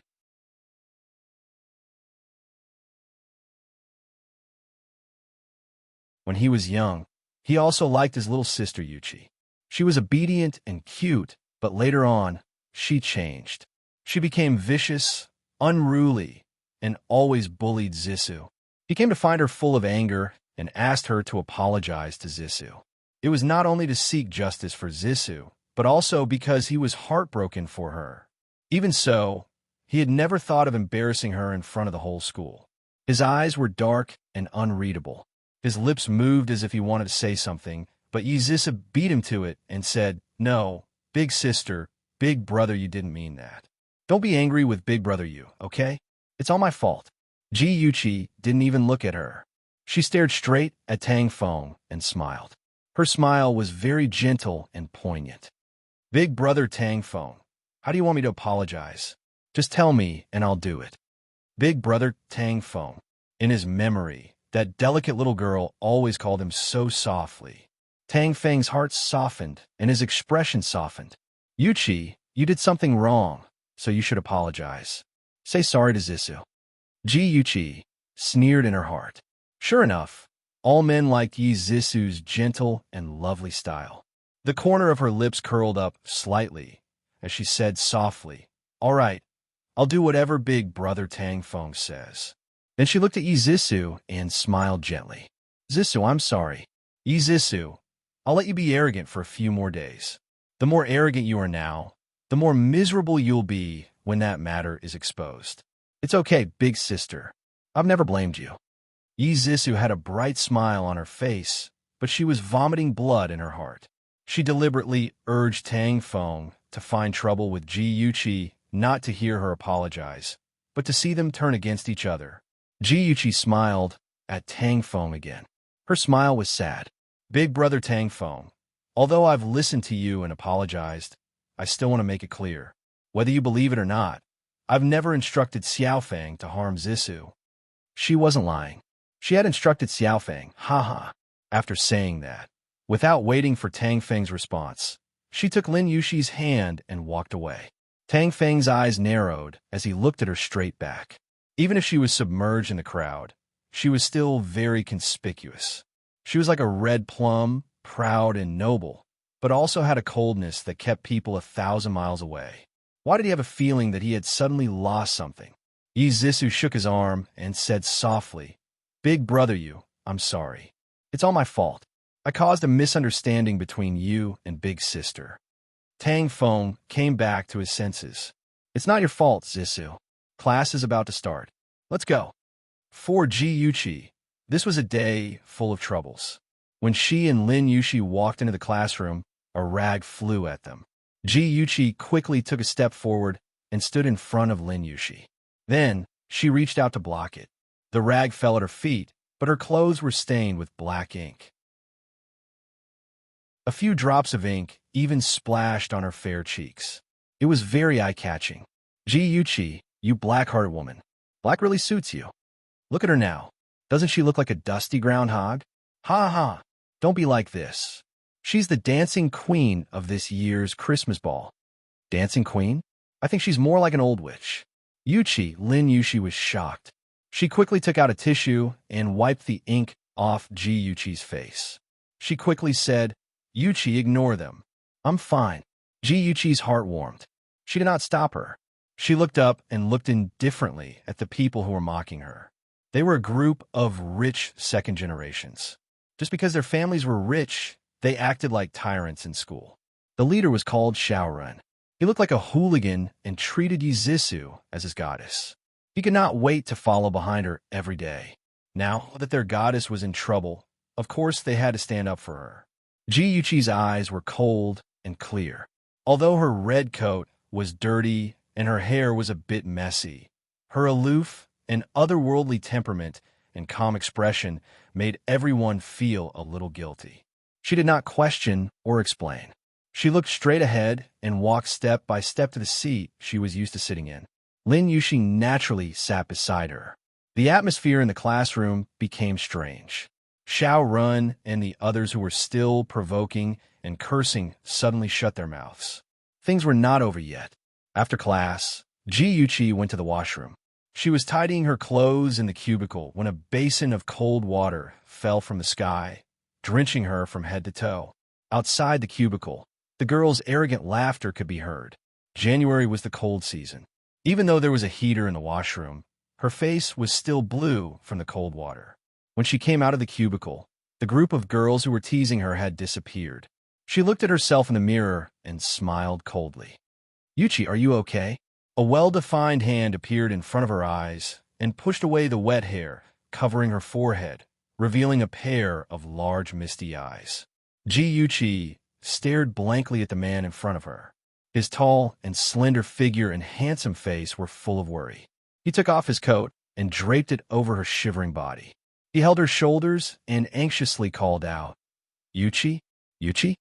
Tears as big as beans fell from her eyes and slowly flowed down her pale face. Her lips, that had turned purple from the cold, trembled. Senior, Jiang Tianhao breathed a sigh of relief. His handsome brows quickly furrowed again. He said angrily, "Did they bully you? Tell me who they are. I won't let them off." Ji Yuqi shook her head and stubbornly wiped away her tears. Her beautiful face glowed with pride. "Forget it. Don't argue with them. Senior, thank you." It was rare for the arrogant girl to show a delicate expression. She pretended to be strong, and this caused Jiang Tianhao to feel more pity for her than a delicate little white flower. His expression became gentler, and his brows were full of tenderness. He said gently, "Yuqi, don't think too much. Those things will pass." Ji Yuqi nodded, touched. "Senior, you have to believe me. I didn't do those things that were reported on the news." Jiang Tianhao gently stroked the hair by her ear. "Of course I believe you. Yuqi is a good girl. She would never do anything to hurt others." Ji Yuqi smiled through her tears. That smile was like the sun piercing through the clouds. It was dazzling and beautiful. Jiang Tianhao was momentarily dazed. His expression became gentler. "Yuqi, I'll send you back to the dormitory. Change into a new set of clothes. Be careful not to catch a cold." Ji Yuqi didn't reject him. She put on an expression of being touched, but deliberately restrained herself. She appeared reserved, but at the same time, she revealed her special feelings for him. Jiang Tianhao naturally noticed this, and a surge of joy welled up in his heart. It seemed that he would soon conquer this rich young lady. It was the same in his previous life. When Ji Yuqi was teased and walked out of the bathroom drenched, Jiang Tianhao appeared like a savior. He said that he believed in her. He said that he would protect her and not let her be bullied again at an angle that Jiang Tianhao could not see. Ji Yuqi's lips curled into a strange smile. "Since you like to be a hero so much, I'll let you be as much as you want." In less than half an hour, the news of the student council president, Jiang Tianhao, sending Ji Yuqi back to the female dormitory spread all over the school's intranet. There was also a post titled, "Mr. President, you're busy playing around with feelings. Does your mother know?" The post was pushed to the top of the forum. The post had pictures and the truth. There were pictures of Jiang Tianhao and Yi Zissou having a passionate conversation. There was also a shot of Jiang Tianhao putting on a jacket for Ji Yuqi. The comments below the post were divided into two factions. One faction was Jiang Tianhao's diehard fans. They scolded Ji Yuqi and Yi Zissou for being shameless enough to seduce their president. The other faction came out of nowhere and scolded Jiang Tianhao for being shameless and walking between the two beauties. In the end, the mysterious faction overwhelmed the diehard fans. All of the posts scolding Jiang Tianhao sprung up like bamboo shoots after a spring rain. It even alarmed the school leaders, who gave Jiang Tianhao a warning and criticism. Yi Zissou looked at the intimate photos of Jiang Tianhao and Ji Yuqi. She was so angry that she almost crushed her silver teeth. That slut Ji Yuqi actually seduced her senior Tianhao. She was too hateful. Why didn't she just die? Yi Zissou's hatred for Ji Yuqi grew with each passing day. It was endless. Ad. Honsha 866. Chapter 800. Ji Yuqi sat in the car and browsed through the latest news on the forum. She was so happy that she thumped the steering wheel a few times. Then, she beamed with joy and sent a text message to Lin Yushi. The photo of the toilet door was taken well. "Thank you. And the person you found who posted the post, help me thank him too. I'll treat you to a meal another day." She could have avoided the basin of cold water in the toilet, but she chose not to. She allowed those women to do whatever they wanted to her. Otherwise, how could she have waited for Jiang Tianhao to walk right into her trap? Dong dong. Someone knocked on the car window. Ji Yuqi lowered the car window and saw Gu Fifen's beautiful face. He crossed his arms and leaned lazily against the car door, looking at her with a half-smile. Ji Yuqi raised her eyebrows. "What's the matter?" Gu Fifen's long and narrow peach blossom eyes narrowed, and he laughed softly. "Yuqi, you're burning the bridge after crossing the river. You're too heartless. You make me so sad. Looking at his teasing smile, Ji-Yuchi could not help but think of the past. In her previous life, Gu Fifan and she were both victims of embarrassing themselves at a ball. The difference was that Gu Fifan was originally a playboy, so it was not a big deal to have a few more affairs. As for her, her innocent reputation was ruined. Gu Fifan, who had been pestering her at the beginning, also abandoned her. She heard him say to his friends with her own ears, "I thought she was a chaste woman, but I didn't expect her to be so proactive. She's no different from the women I used to have. How boring." She did not hate Gu Fifan, but she did not have a good impression of him either. She hated those men who were flirtatious and only had brains. They flaunted conquering women as if conquering the world. She was expressionless and said lightly, "Mr. Gu, if you have something to say, please say it. If not, please stand aside." Gu Fifan clicked his tongue twice. "You're really heartless. Aren't you curious about who helped Lin Yushi post the post? Aren't you curious about who found the group of people who suddenly appeared to scold Jiang Tianhao?" Ji-Yuchi widened her eyes and looked him up and down suspiciously. He puffed out his chest proudly and combed his hair handsomely. With a proud tone, he said, "That's right, it's me. I'm the handsome and elegant little white dragon Gu Fifan." The corners of Ji-Yuchi's mouth twitched, and she looked unfriendly. "Why are you helping me? Yuchi, Chi-Chi, it's cold outside. Let me sit in the car." Gu Fifan changed his expression and blinked pitifully. He grabbed the car door with his two paws and almost wagged his tail. Ji-Yuchi couldn't help but think of the golden retriever she raised when she was a child. 3 black lines appeared on her forehead. She unlocked the car door and let the cute man sit in the passenger seat. He brought the cold air into the narrow car. He leaned against the seat and sighed with satisfaction. "It's so warm in the car. Chi-Chi, what perfume are you using? It smells so good." Ji-Yuchi suppressed the urge to throw this person out. "Let's continue the topic just now. Why are you helping me?" Gu Fifan chuckled, and his voice was as charming as wine. "First, Lin Yushi is my cousin. She has something to ask of me. As her cousin, how can I not help her? Second," he twirled a strand of her long hair with his slender fingers and said in an ambiguous tone, "Jiang Tianhao wants to snatch a woman from me, so he should be prepared for bad luck." Ji-Yuchi frowned. She really didn't know that Lin Yushi was Gu Fifan's cousin.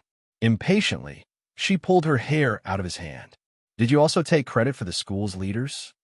Gu Fifan snapped his fingers and said, "Smart. I only gave him a little pressure," and the head of the teaching department immediately went to talk to Jiang Tianhao. Ji-Yuchi raised her eyebrows in amusement. She suddenly realized that Gu Fifan was a little interesting. "Didn't you say that you wanted to treat me to a meal? I want to eat something that you cook. Let's do it today." He put his hands behind his head and leaned back leisurely as he looked at her with a smile. Ji-Yuchi thought of the text message she sent to Lin Yushi, saying that she wanted to treat them to a meal. She didn't expect that it would reach his ears so quickly. She smiled brightly. "Sorry, I can't do it today. Let's do it tomorrow." "Okay, but it's just you and me. Also, you have to cook it yourself." His slender fingers tapped the tip of her nose and then pointed at himself. "Okay."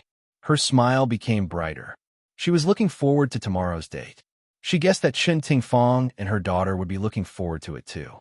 As usual, Ji-Yuchi called her father and said that she wouldn't be coming home for the next 2 days. She would be staying at the Ji family's mansion. Ji Bowen agreed very much. The news reports were all over the place, saying that Ji-Yuchi was the mastermind. There were also a few reporters who often appeared outside the Ji family's villa. He naturally wanted to protect his daughter, so he didn't mention these things. Although he didn't mention it, Yuchi was well aware of it. She was very grateful and touched by her father's protection. In the past 2 days, Yi Zissou had recovered her reputation in school, but she didn't have a good time at home. Chen Tingfang scolded her several times, saying that she acted on her own and shouldn't have let Xiaofeng bite Ji-Yuchi. She also shouldn't have revealed that Ji-Yuchi had drugged her. Because it was too simple and crude, it would attract Ji Bowen's suspicion. Yi Zissou admitted her mistake on the surface, but she didn't think so in her heart. So what if Ji Bowen suspected her? In any case, Ji Yuqi's reputation was ruined, and she had become the public enemy of the entire school. She was happy to see her being bullied miserably. Mom, I just heard Annie Gong say that Xiaofang has been going out these past few days to help Ji Yuqi. I think, is Ji Yuqi up to no good again? Yi Zisa massaged Chun Tingfang's shoulders to please her. Ask Annie Gong to find someone to keep an eye on Ji Yuqi. These past few days, she's been hiding in the old mansion. I don't know what she's up to. Chen Tingfang knew that Xiaofang was Annie Wu's niece. She also knew that the aunt and niece were Ji Yuqi's people. Last time, when Ji Yuqi switched the perfume, Chen Tingfang suspected that they were the ones who did it. Unfortunately, she couldn't find any evidence and could only let Xiaofang take the blame. If she could get hold of their weakness this time, she would get rid of all of Ji Yuqi's people and replace them with her own people. Ji Yuqi bought some groceries at the market and returned to the old mansion. Just as she stepped through the door, she suddenly saw a figure flash past Shun's room. It was so fast that she almost thought that her eyes were playing tricks on her. She walked into the room and greeted Shunja as usual, pretending that she didn't know that there was a stranger here. She knew that Shunja had many secrets and that Shunja wasn't simple, but she believed that he wouldn't harm her. That was enough. Shunja was still leaning against the recliner with a book on his knees. His deep eyes looked at her quietly, and his voice was indifferent. You've changed your clothes. Someone poured a bucket of cold water on me today. Fortunately, I kept some spare clothes in the dormitory. Her heart warmed. He looked cold, but in fact, he kept many details in his heart that were easy to overlook. He couldn't help but imagine her soaking wet and shivering like a puppy. His heart felt a little gloomy, and there was a nameless fire in his heart. His expression became ugly. What kind of principal is your school doing? How could he allow bullying to happen? Ji Yuqi couldn't help but smile. Don't be angry. I did it on purpose. Those people won't be able to hurt me. She knew that if she didn't explain, the position of principal might be changed tomorrow. Shinja was really capable of doing such things. That principal didn't know that he had avoided a disaster, but the girl who poured cold water on Ji Yuqi was unlucky. 2 days later, she was inexplicably expelled by the school. Shinja glanced at Ji Yuqi. His dark eyes and slightly pursed lips were obviously unhappy. The smile on her lips became more obvious. He was concerned about her. That was great. They were finally no longer strangers. He suddenly stretched out his arm. She was shocked and subconsciously took a step back. He opened his fingers, and there was a thin necklace around his middle finger. The pendant was a light blue sapphire. The bright and flawless gem reflected a bright light under the sun. It was dazzlingly beautiful. For you. His voice was like the sound of cello, deep and pleasant. The sapphire symbolized calmness and bravery. It was his birthday stone and also his favorite gem. She stared at his finger in shock and suddenly didn't know what to do. He had given this necklace to her before, but that was the day before her wedding with Jiang Tianhao.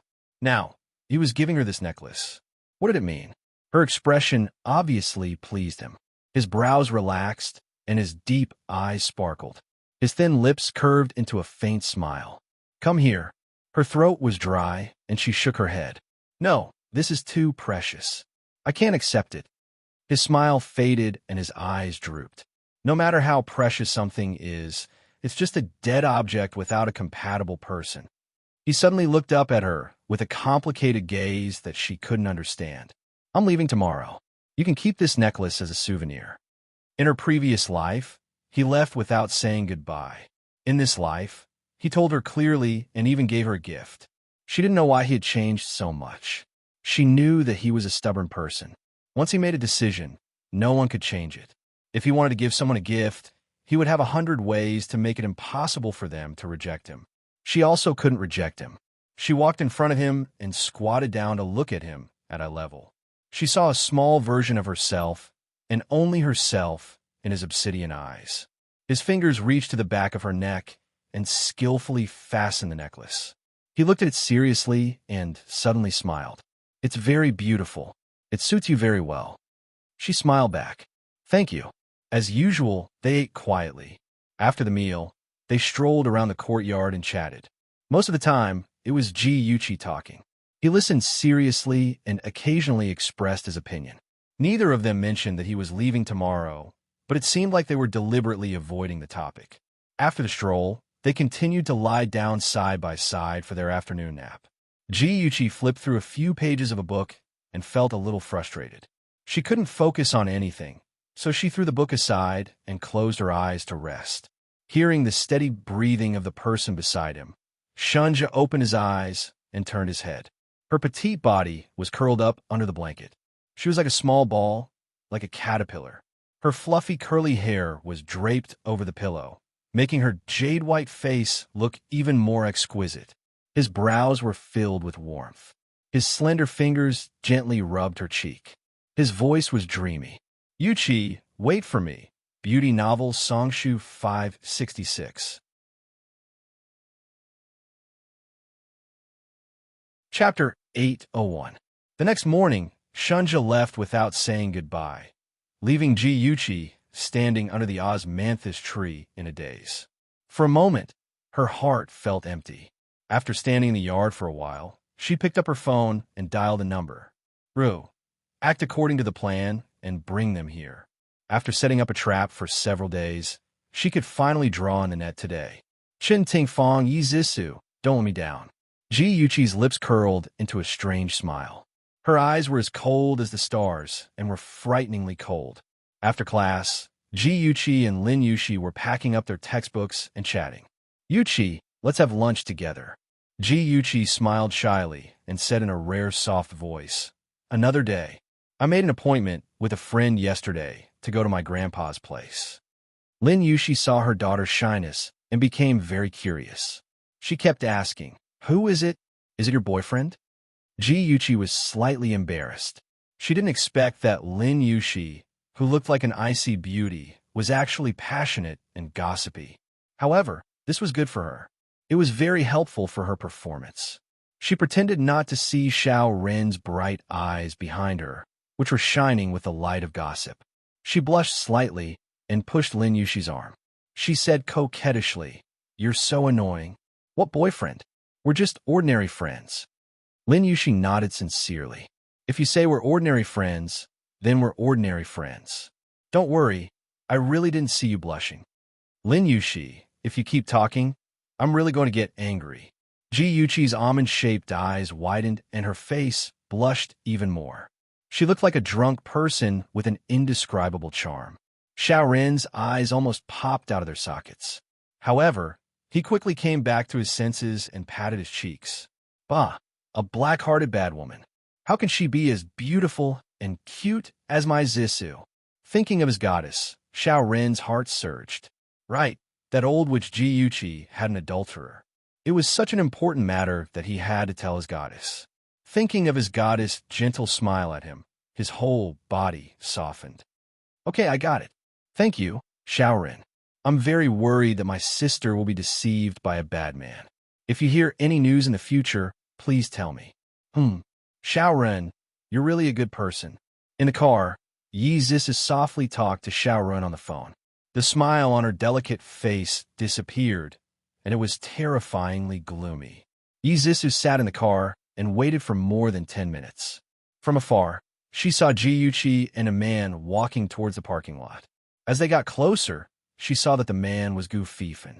Gu Fifan changed girlfriends every 2 to 3 days. They were talking and laughing, and their movements were very intimate. Gu Fifan even held Ji Yuchi's shoulder and stared at her affectionately. The two then got in the car and drove away. Yi Zisu sneered. No wonder Ji Yuchi had been running to the old house these days. It turned out that she was hiding a mistress in the old house and living with Gu Fifan in the old house.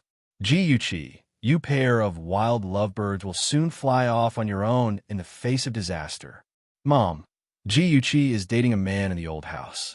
Hurry up and take Uncle Ji to catch the adulterers. Hey, Yi Shui, call a few classmates, the more the better. I'll invite you to the courtyard house in the old town to play. In the afternoon, we'll go to the karaoke together. Yi Zisu thought for a moment and called a few of Gu Fifan's powerful ex-girlfriends. Coincidentally, those girls had a conflict with Ji Yuchi. Catching adulterers together would be more lively. Last time, she was the one who made a fool of herself in public. This time, it's Ji Yuqi's turn. The more she thought about it, the more excited she became. Her blood began to boil. When Chun Tingfang received the phone call, she was putting on a facial mask. When she heard the news, she was so excited that she threw the mask away and quickly changed her clothes. When she went out, she ran into Nurse Gong. Nurse Gong said mysteriously, "Madam, I asked Dao to follow Ruru this morning." Dao came back and said that Ruru went to the old house. There were men's clothes and underwear drying in the backyard of the old house. I suspect that Miss is living with a man. Good, Nurse Gong, you did a good job.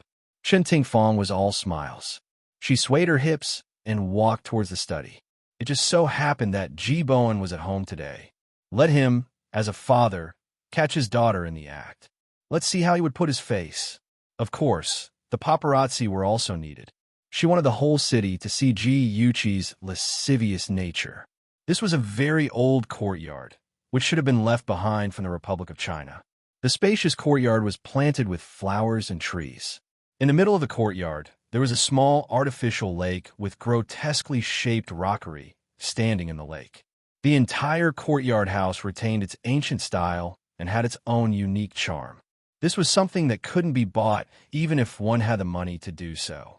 Gu Fifin followed Ji Yuqi into the courtyard, laughing and teasing her about the rich heritage of the Ji family. Ji Yuqi smiled and did not argue. In fact, the rich heritage of the Su family was her grandfather, who was a famous general, while her father, Ji Bowen, was just a commoner.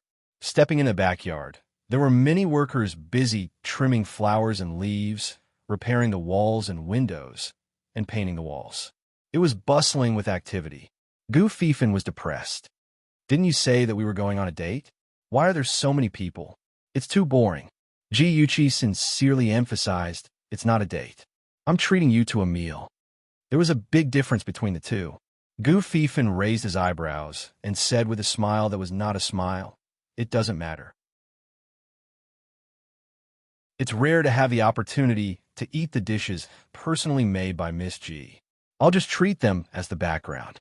Although the building was old, the decoration in the room was a combination of classical and modern, which was both elegant and comfortable. Gu Fifin leaned against the kitchen door and leisurely crossed his arms, watching Ji Yuqi busy in the kitchen. She was wearing a white turtleneck sweater, a red knee-length skirt, a pair of cute fluffy slippers, and a cartoon apron. Her fluffy curly hair was tied into a bun on top of her head, which made her delicate face as bright as jade. Her pair of watery eyes flowed with light, full of smiles, beautiful and pure. She skillfully fiddled with pots and pans, like an angel who had mistakenly entered the mortal world. It was the first time he saw such a clean girl, her whole body exuding a fresh aura. At that moment, he suddenly felt his heart beat faster. He was very clear that she was different from the girls he had hunted in the past. He really liked her. When did it start?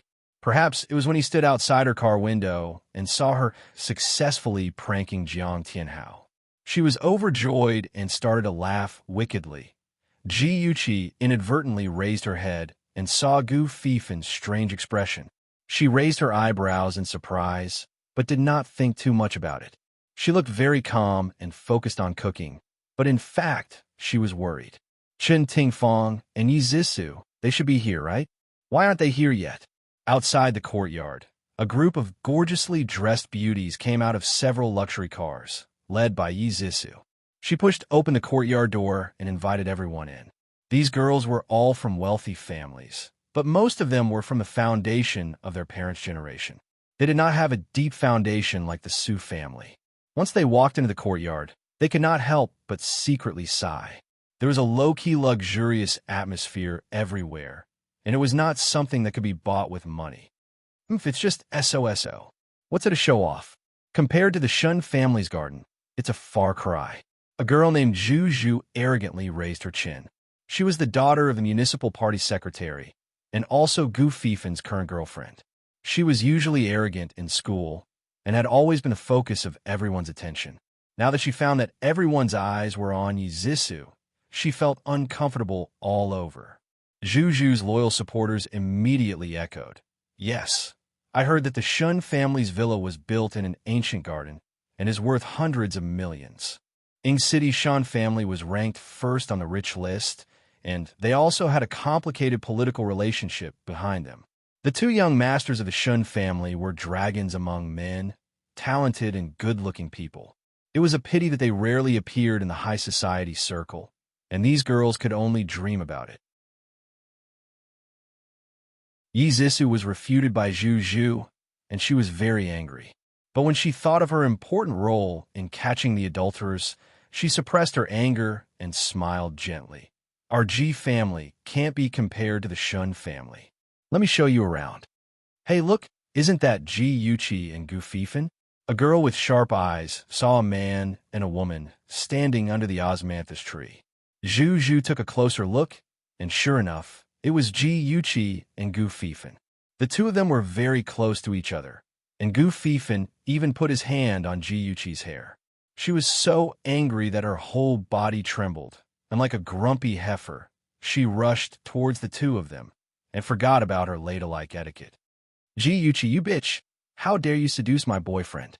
Zhu Zhu rushed in front of the two, raised her arm, and slapped Ji Yuqi's cheek. "Zhu Zhu, don't mess around." Gu Fifan's face was ugly, and he grabbed Zhu Zhu's wrist tightly so that her slap didn't go down. "Let go of me. Gu Fifan, how can you do this? I am your girlfriend, and you are helping that bitch." Zhu Zhu was so angry that her eyes turned red. Since childhood, she was a proud princess in the eyes of the boys. She thought that she was the one who ended Gu Fifan's single life. She didn't expect that he actually cheated on her, and with her most hated Ji Yuqi. Hateful, too hateful. Gu Fifan squeezed her wrist harder, and his face was livid. He was really blind. How could he associate with such a vulgar, rude, big-breasted, brainless woman? It was simply the shame of his life. He shook her off and coldly said, "The 3-day shelf life has passed. Let's break up." "Zhu Zhu, I warn you, don't go against Yuqi. Don't think that I don't know. On the school forum, the one who scolded her the most fiercely is you." Zhu Zhu was thrown back several steps by him and almost fell down. Fortunately, she was supported by Yi Zissou. She shook off Yi Zissou's hand and angrily said, "Gu Fifan, you dare to treat me like this. I will make you and that bitch regret it." Gu Fifan indifferently raised his chin, and with a look of disdain, he said, "Okay, I'll wait and see." Zhu Zhu angrily stomped her feet. She couldn't get any advantage in front of Gu Fifan, so she turned her spearhead to Ji Yuqi.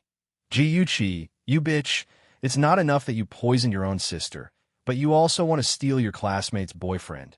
Do you have any sense of shame? Are you still human?" Beauty novel Xinwu 799.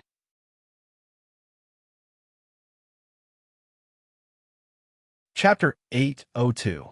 Miss were satisfied with the show and spoke up for Zhu Zhu one after another. They scolded Ji Yuqi for being a despicable person and called her a mistress. Gu Fifan's eyebrows twitched, and he wanted to drive the group of women away several times. Ji Yuqi quietly tugged at his sleeve, indicating that he shouldn't act recklessly. He saw that her expression was calm, as if she didn't care at all, and suddenly calmed down as well. He watched those usually lofty and delicate young ladies suddenly turn into vulgar, cursing ants on the street. He stroked his chin and watched with great interest, constantly pointing out, "Hey, that teapot with your hands on your hips has a great style. Hey, you, don't open your mouth so wide. Your bloody mouth is so scary." The women almost vomited blood. They felt insulted and tried even harder to humiliate Ji Yuqi. The scene was fiery and bloody. Ji Bowen and Chen Tingfang appeared at this time. There were also a few paparazzi hiding at the entrance, quickly pressing the shutters of their cameras. Yi Zissou was very good at seizing the opportunity. She quickly stood in front of Ji Yuqi and spoke up for her. "Everyone, please calm down. There must be some misunderstanding. My sister's not that kind of person." Zhu Zhu pulled her away and scolded, "Don't speak up for Ji Yuqi. We all saw it. She is a slut who seduces other people's boyfriends. I really don't know how the Ji family raised her." "Shut up." Ji Bowen was very angry. Chen Tingfang, who was very close to him, saw that he was so angry that his fingers were trembling. Ji Bowen, had never been so ruthlessly slapped in the face by the younger generation. His daughter was the treasure of the Su family and also the treasure of the Ji family. Since when did this group of ignorant girls have the right to insult her? This reprimand shocked Zhu Zhu and the others. Ji Bowen had dominated the business world for many years. How could these young girls withstand the majestic aura that had been formed over the years? His cold gaze swept over the people who were cursing Yuchi one by one. Whoever his gaze landed on turned pale. He didn't know Zhu Zhu, but he knew a few of the girls. Their families had business dealings with the Ji family. Their fathers had to flatter him when they saw him, but they bullied his daughters. Good, very good. He had decided to have a good talk with those companies. Zhu Zhu quickly calmed down. Others were afraid of Ji Bowen, but she was not. Wasn't he just a businessman? He dared to offend her father? Zhu Zhu raised her chin and looked at Ji Bowen arrogantly. Teacher Ji, it's not that we bullied your daughter, but your daughter went too far. She stole my love, and my friends couldn't stand it anymore, so they taught her a lesson. Yeah, Uncle Ji, we didn't do it on purpose. When the others saw this, they hurriedly apologized. At the same time, they subtly diverted the fire of war onto Ji Yuchi. Ji Bowen looked at Ji Yuchi and Gu Fifan, who had remained silent. He asked calmly, Chi-Chi, is what they said true? Ji Yuchi bit her lips and her eyes reddened. Dad, no, I didn't. Ji Bowen looked at his daughter, who was about to cry. His expression softened. Chi-Chi, don't cry. Dad believes you. Ji Yuchi nodded heavily. She stubbornly wiped the corners of her eyes and faced the crowd resolutely. Zhu Zhu, you said that I stole your boyfriend. Please show me the evidence. If you don't have it, I can sue you for slander. Gu Fifan rested his chin on his hand and watched for a while. He also saw the trick. He silently criticized Ji Yuchi's acting skills were amazing. She was cold, weak, and stubborn. With so many sides, she was full of surprises. Zhu Zhu snorted and said disdainfully, so many pairs of eyes have seen you and Gu Fifan hugging each other, and even stroked your hair. Such an intimate action has already gone beyond the scope of ordinary friends. Ji Yuchi didn't know whether to laugh or cry. Hugging? Aren't you exaggerating? We were just standing together. As for him stroking my hair, Gu Fifan, you explain. Gu Fifan had waited for a long time and finally got the chance to appear. He combed his hair handsomely and raised his eyebrows with a smile. A leaf fell on Yuchi's head, and I helped her to remove it. It's that simple. You're quibbling.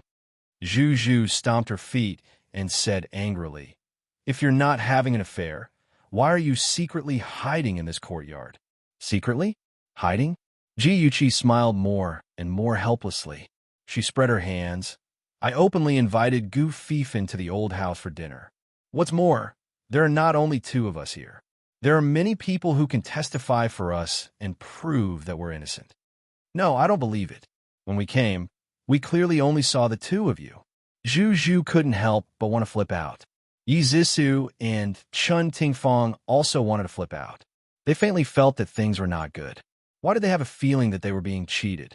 Ji Bowen secretly breathed a sigh of relief.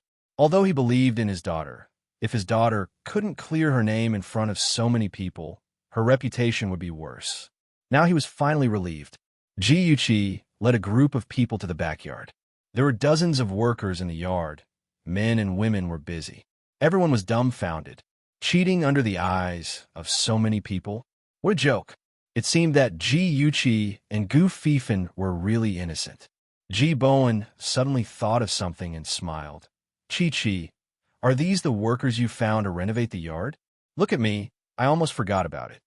His daughter had once mentioned to him that she wanted to renovate the old house. He thought she was just saying it casually, but he didn't expect her to be serious. He nodded approvingly.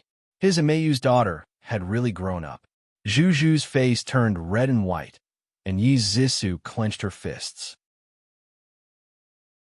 Chun Tingfang cursed Ji Yuchi in her heart. She was sure that she had jumped into the trap set by the other party. At this moment, a young man carrying a paint bucket suddenly stopped and looked at the group of people carefully. Then he rushed to Chun Ting Fong and her daughter like crazy and knelt on the ground, crying, "Mrs. G, second miss, please do me a favor and let my sister go. We didn't spend a single cent of the money you gave my sister. We'll return it all to you. Please let my sister go." This young man was wearing dusty work clothes. His entire body was covered in dust like a little mouse. His face was also very dirty.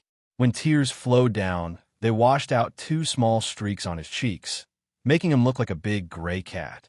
Chun Ting Fong frowned in disdain, and Yi Zissou screamed, You, who are you? What nonsense are you talking about here?"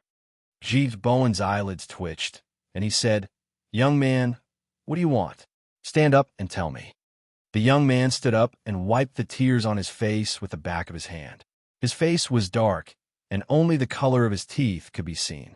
He choked and said, "Sir, my name is Wu Xiaohu, and my sister is Wu Xiaofang. My sister works at the Ji family, and a few days ago, she was suddenly arrested and taken to the police station.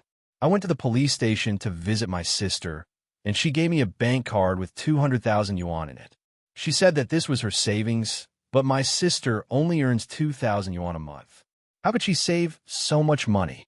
I asked her, and my parents forced her. So she said that this money was given to her by Mrs. G. Mrs. G, I don't want your money. I beg you, drop the lawsuit against my sister." This dirty kid was actually Xiao Fang's brother. Chun Ting Fong's breathing was unstable, and she forced herself to calm down. She had negotiated with Xiao Fang that she would give Xiao Fang 200,000 yuan as compensation. She had thought that Xiao Fang's family was all farmers and didn't know much, but who knew that Wu Xiaohu would come looking for her? No, it couldn't be so coincidental. Chun Ting Fong's sharp gaze quickly turned to Ji Yuqi, only to see that she was shocked, as if she had never known about Wu Xiaohu. Chun Ting Fong was even more certain that this was Ji Yuqi's doing. She swallowed a few mouthfuls of blood and looked at Wu Xiaohu coldly. "Wu Xiaohu, right? This is strange. I've never given your sister any money. Could it be that your sister is lying? Or could it be that she stole something from the Ji family and sold it for money, and now she wants to frame the Ji family?" Wu Xiaohu said firmly, "Impossible. Although our family is poor, we would never steal anything. My sister said that you were the one who gave her the money." Chun Ting Fong sneered.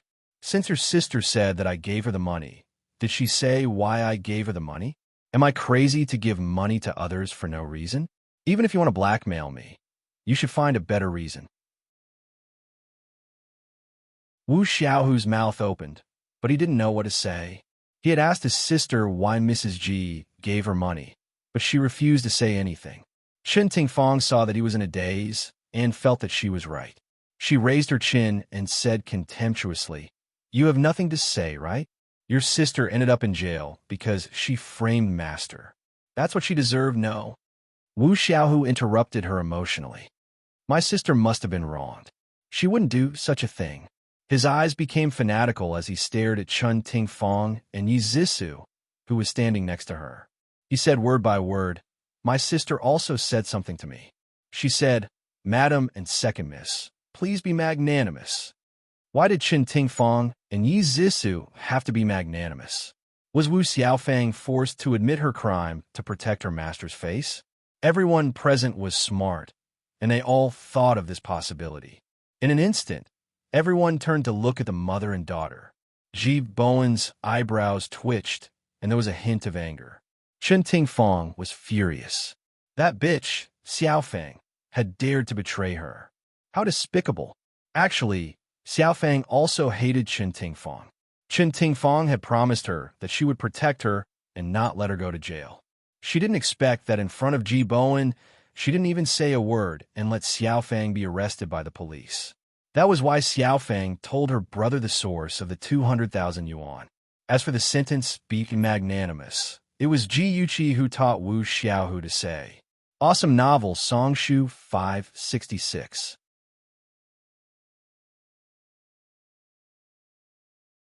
Chapter 803.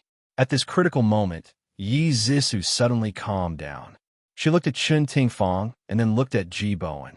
She said softly, "Mom, Uncle G, I was too strict. That's why Xiao Fong hated me and did that kind of thing. In fact, I feel guilty these days. Xiao Fong is still very young. Her life shouldn't be stained. As the person involved, I don't want to pursue her legal responsibility anymore. Uncle G, I want to withdraw the lawsuit against Xiao Fong. Is that okay? Ji Bowen's eyes were dark. It was hard to tell if he was happy or angry. As his wife, Chen Tingfang knew that he was weighing the pros and cons in his heart. She quickly said, Bowen, Zissou is right. Xiaofang's family lives in the countryside, and her whole family depends on her to survive. It's not easy. Ji Yuqi sneered in her heart. These two mother and daughter were really good. They covered up Wu Xiaohu's words with just a few words and pushed the decision to her father. It made her father look like a cold-blooded and heartless person. Of course, she wouldn't let them do as they wished. Ji Yuqi said lightly, Auntie Zissou, if you said those words on the day of the incident, Xiao Fong wouldn't have been sent to the police station. She wouldn't have caused a commotion in the city and let everyone see our Ji family as a joke. Father is doing this for Zissou's own good. Otherwise, what if the servants hate her and do something to hurt her? Gu Fifin interrupted. Second miss, you should be more lenient to your servants in the future. After all, they are also human. You can't just beat and scold them. Someone laughed in a low voice. No matter how you listened, it sounded like mockery. Yi Zissou's face turned pale. She knew that from today onwards, she would bear the reputation of being harsh to her servants.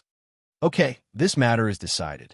Tingfang, contact the police station and withdraw the lawsuit against Xiao Fong. Ji Bowen didn't want to make this matter bigger. Now that the Ji family's reputation had been affected, it was better to keep the peace. Moreover, this way, the media would no longer keep a close eye on Yuqi. Ji Yuqi had already guessed that Xiaofang and Chun Tingfang had made a deal, so she asked a private investigator to keep an eye on Xiaofang's family. When Wu Xiaofang gave Wu Xiaohu 200,000 yuan, she asked Ru to find Wu Xiaohu and tell him that if he wanted his sister to be released from prison, he should do as she said. Although the incident this time could not bring down Chen Tingfang, it would make the thorn in Ji Bowen's heart even deeper. Moreover, Ji Yuqi would also take the opportunity to get rid of Chun Tingfang's moles, such as Anigong. Sometimes the truth was not important. What was important was the facts that one saw. The truth was that Chen Tingfang had once given Xiaofang 200,000 yuan. It was not difficult for anyone to guess the purpose of this sum of money.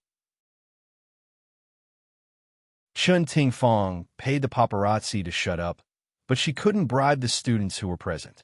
Therefore, there was a rumor that Chun Tingfang used the money to bribe Xiaofang and let Xiaofang frame Ji Yuqi. Chun Tingfang was afraid that Ji Bowen would continue to investigate, so she didn't dare to play tricks anymore.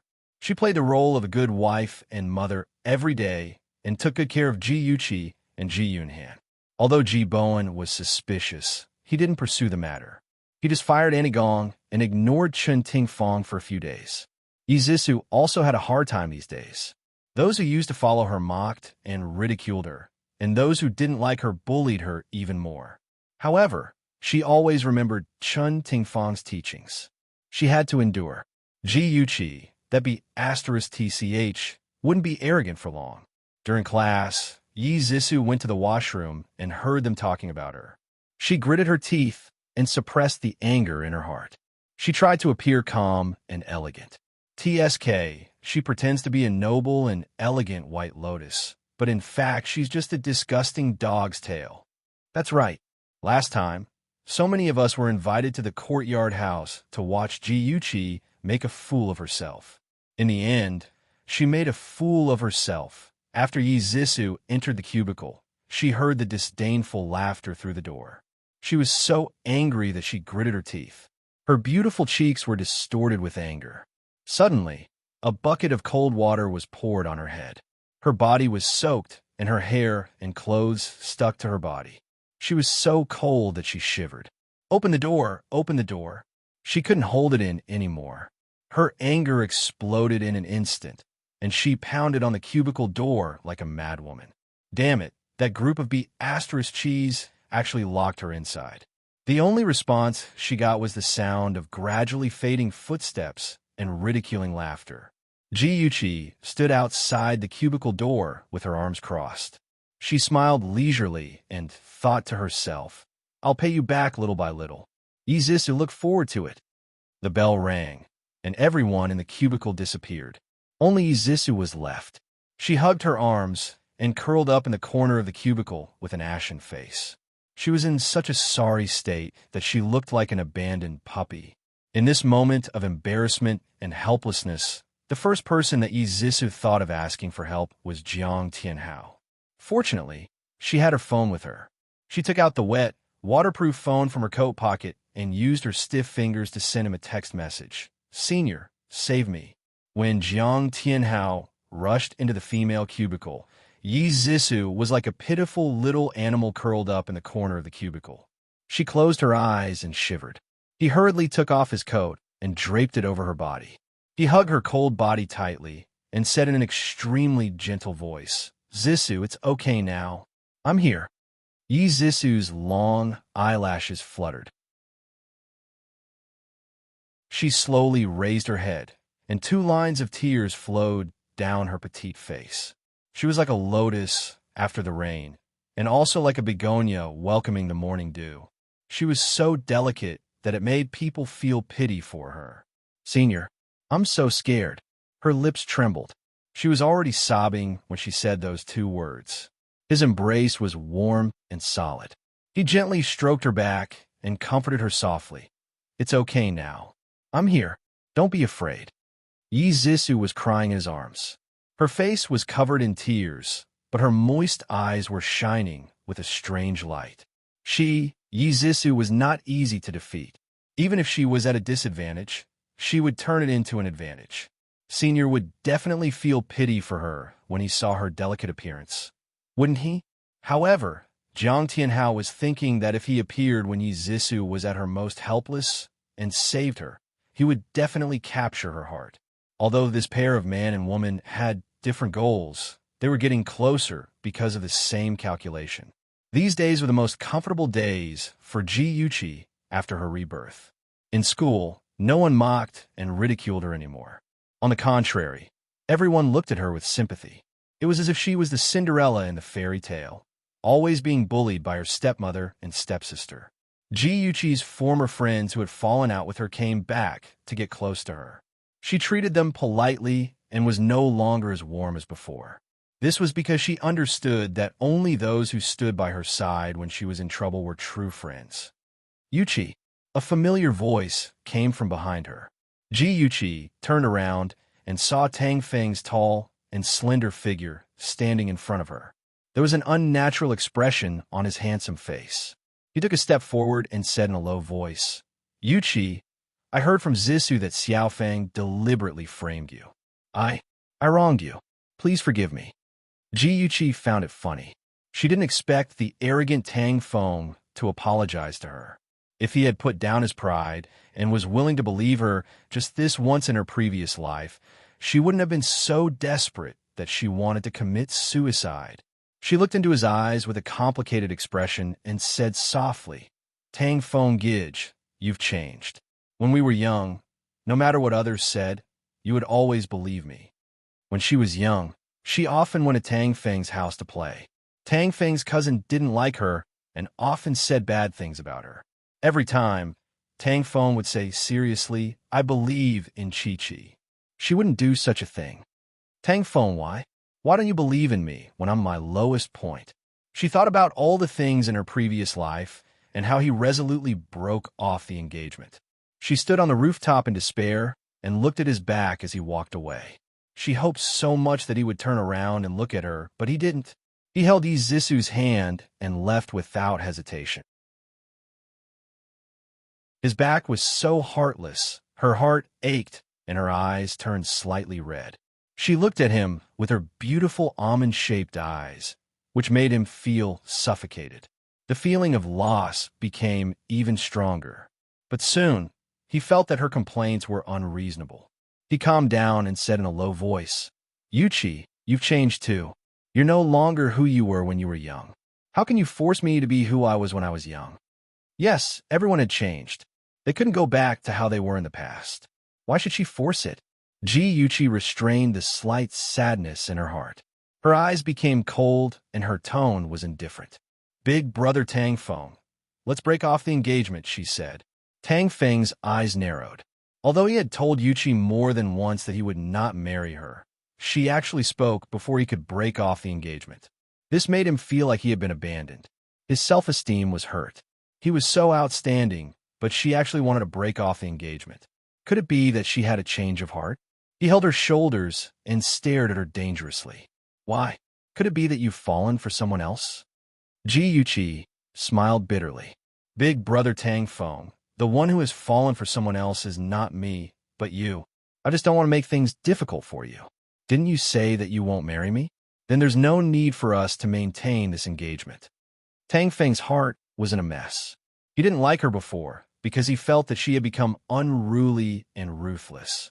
But now he suddenly wondered if she had really turned bad, or had he misjudged her from the beginning. He was not willing to let go just like that. His self-esteem would not allow him to be dumped by a girl. He did not explain anything. He only said firmly, Yuchi, I will not agree to break off the engagement. Ji Yuchi's lips curled into a faint sneer. Because I was the one who brought it up first, I embarrassed you, didn't I? All right, then I'll wait for you to bring it up. She did not want to say anything more and turned to leave. He suddenly grabbed her arm and forced her to turn back. There was a hint of confusion in his deep eyes. Yuchi, what kind of person are you? Ji Yuchi could not help but feel sad. This was the person who had been her childhood sweetheart for 20 years. Did he not know her well enough? Yet, he asked such a question. She brushed his hand away expressionlessly and said calmly, Tang Feng, you really disappoint me. Tang Feng stared blankly at her as she walked away. A corner of his heart twitched as if he had lost something and could never get it back. Ji Yuchi turned around the corner and saw Gu Fifan leaning against the wall leisurely with his arms crossed. He raised his eyebrows and smiled. That kid surnamed Tang really has poor taste. He mistook fish eyes for pearls at Xinwu, $7.99.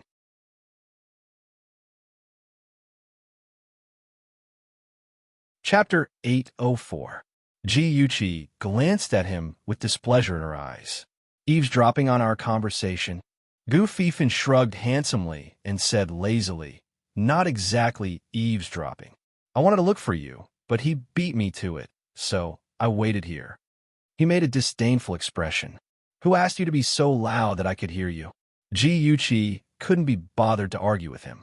She raised her brows and asked, Why are you looking for me? He leaned closer to her and whispered in her ear, How are you going to repay me for being used by you last time? Ji Yuchi pursed her lips. This Gu Fifan was pretty smart. If it wasn't to lure Yi Zissou into the trap, she wouldn't have invited him to the Gu residence. She smiled faintly. How do you want me to repay you? His slender fingers hooked a strand of her hair and sniffed it. His actions were elegant and flirtatious. His magnetic voice carried a hint of a smile. Be my girlfriend. Ji Yuchi slapped his hand away and pulled back her hair.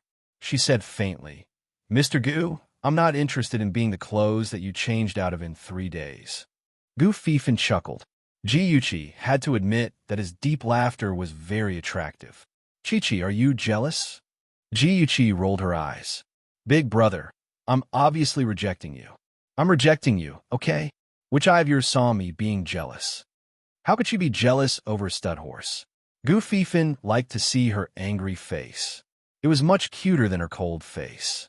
He stroked her fluffy curls as if he was comforting a small animal. He smiled and said, Don't be angry. I'm just joking with you. Seriously, be my girlfriend. I'm so handsome and talented. I won't embarrass you. Ji Yuchi suddenly grabbed his wrist, which was resting on her shoulder. She grinned and said, If you can dodge this move, I'll agree what? Gu Fifan was surprised. Before he could speak, he suddenly felt that his body was lifted into the air. Then, with a plop sound, he was thrown over her shoulder onto the concrete floor. Ji Yuchi. Gu Fifan was awkwardly lying on the ground, fiercely staring at the innocent face of the woman. His heart was about to vomit to death.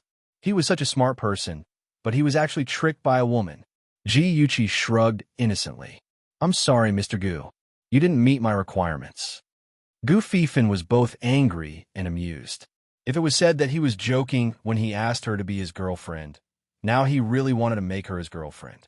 This woman was like a poppy, mysterious and beautiful. The closer he got to her, the more he found that she was hiding many secrets. He was determined to get her. After class, Ji drove the car to the villa halfway up the mountain. This villa area was hidden in the mountains. It was very quiet, suitable for leisure and retirement. One of the two-story villas was located by the lake. The owner was an old man in his 60s, Zhao Yao. Zhao Yao was born in the Special Forces. He used to be the bodyguard of Ji Yuqi's grandfather, Su Zhenghang. After Su Zhenghang passed away, he moved to this villa and lived a semi-secluded life. By the lake, a hale and hearty old man with white hair was fishing quietly. He leaned on the deck chair, his eyes slightly closed. The footsteps behind him were getting closer and closer, but he did not react at all. It was as if he was asleep. Grandpa Zhao, Ji Yuqi quickly pounced on him. Her actions seemed simple, but in fact, she was aiming for a few fatal acupuncture points on his body. The old man still did not react. He sat motionless like a statue. When Ji Yuqi's fingers were less than a centimeter away from his body, a pair of withered, old tree bark-like hands suddenly grabbed her wrist. With a violent tug, her delicate body was flung into the air like a kite and fell heavily into the lake. The cold water rushed towards her ears and nose from all directions. After panicking for a second, she quickly calmed down. Using a vigorous posture, she swam towards the shore unhurriedly and loudly teased, "Grandpa Zhao, you're too ruthless. If I didn't react quickly just now, I might have drowned." Zhao Yao stood up slowly and said with a straight face, "Where have you been these few days? Why didn't you come for training?" Ji Yuqi stuck out her tongue and quickly climbed out of the water. She smiled and said, "I was at home dealing with those two annoying women. But luckily I won. They should stop for a few days." Zhao Yao's face was expressionless as he replied, "You've missed 5 days. Make up for all the training that you've missed. If you can't complete it, there's no need for dinner." "Yes." Ji Yuqi's expression was solemn as she saluted him. Ever since she had been reborn, Ji Yuqi had realized the importance of strength. She could no longer be a weak and ignorant young lady. She had to use her strength to strengthen herself and protect herself and her family. In her previous life, she lived in the beautiful dream that Jiang Tianhao created for her. She was muddle-headed and became his slave without any thoughts of her own. In this life, she wanted to change the tragic fate of her previous life. She wanted to build her own business. She wanted to become a strong woman and protect the Ji family's assets. She wanted to make those who look down on her look at her differently and create a wonderful life. For this goal, she was not afraid of any hardship. She gritted her teeth and ran 2 rounds around the mountain. Then, she jumped into the cold lake and swam back and forth for half an hour. After that, she went to the training room to practice martial arts with Grandpa Zhao. She had been living like this for more than half a month. Initially, she was so tired that she had to lie on the ground and listen to Grandpa Zhao's lecture. Now, she could barely take 10 moves from him. Soon, the school would be on winter break. Ji Yuqi no longer had to play the hypocritical game with Jiang Tianhao. She had a very comfortable time. She dragged Ji Yunhan to Zhao Yao's place to practice martial arts every day. During the Chinese New Year, Ji Yunhan's body became stronger and he grew a few centimeters taller. He looked healthy and handsome. He was not as rebellious and naughty as before. He was obedient and sensible, and his personality was more stable. Ji Bowen was very pleased and praised him in front of the whole family. Ji Yuqi had also become healthier. Her fair skin was tinged with a faint pink, like a lustrous pearl, glowing with vitality. The siblings had changed a lot. Qin Tingfang felt uneasy and suspected that they were plotting something outside. She hired a private investigator to follow them and found that they went to the mountain villa every day. Unfortunately, the mountain villa was heavily guarded.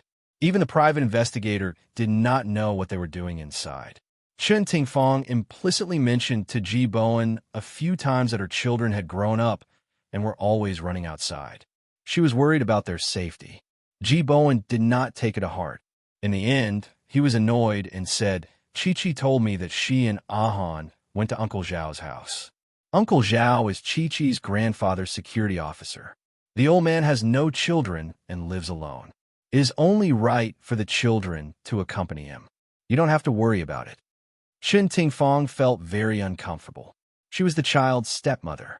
It was right for her to care about the child, but he said that she was worrying for nothing. Ji Yuqi and her brother were becoming more and more favored. This meant that her and Zis's position in the family was in danger. She could not sit still and wait for death. She had to plan well. On New Year's Eve, Ji Yuqi had just woken up when she received a call from Jiang Tianhao. His voice was warm and gentle. Little lazy cat, are you awake? Happy New Year. During the holidays, Jiang Tianhao would call her every day and say things that would make her fantasize. If it had been Ji Yuqi, who was still young and inexperienced, he would have stolen her heart long ago.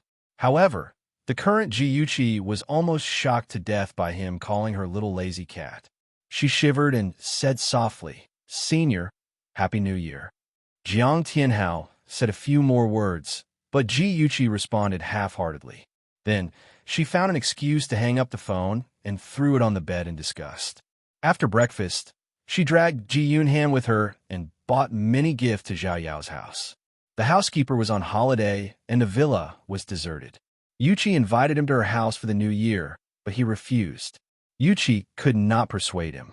She had to personally make 2 kinds of dumplings and put them in the fridge. She told him to cook them for dinner. Ji Yunhan happily pasted Spring Festival couplets on the door and red Fu characters on the window. Then, he swept the snow into a pile and built a snowman.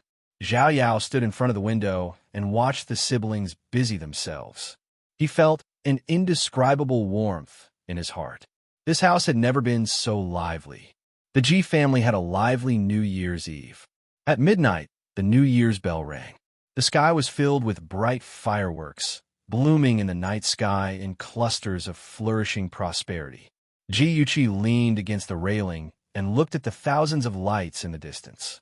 She fiddled with her phone and wondered if she should contact Shenjia. They had not contacted each other for a while.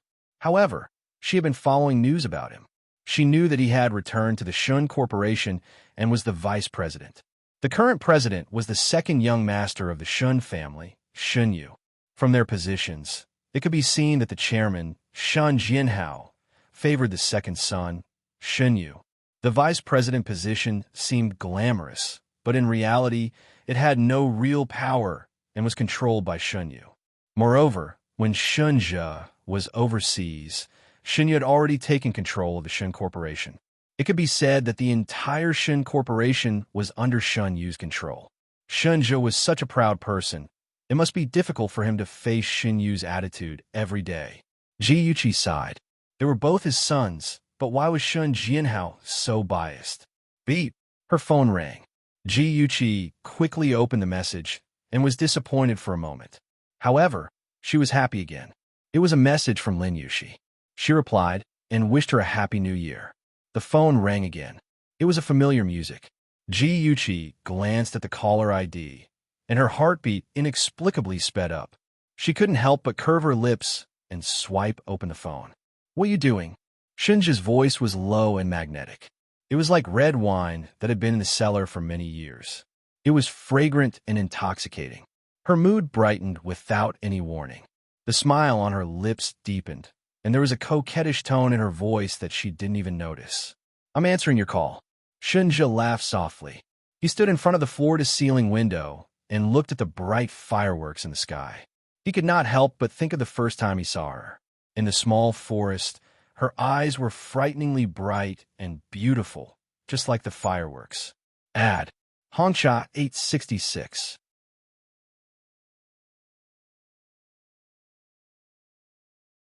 Chapter 805. Yuqi. This was the first time he had called her by her name. His magnetic voice made her heart melt.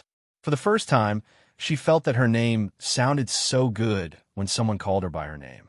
She pursed her lips and smiled. Yes. Yuchi, he called her again.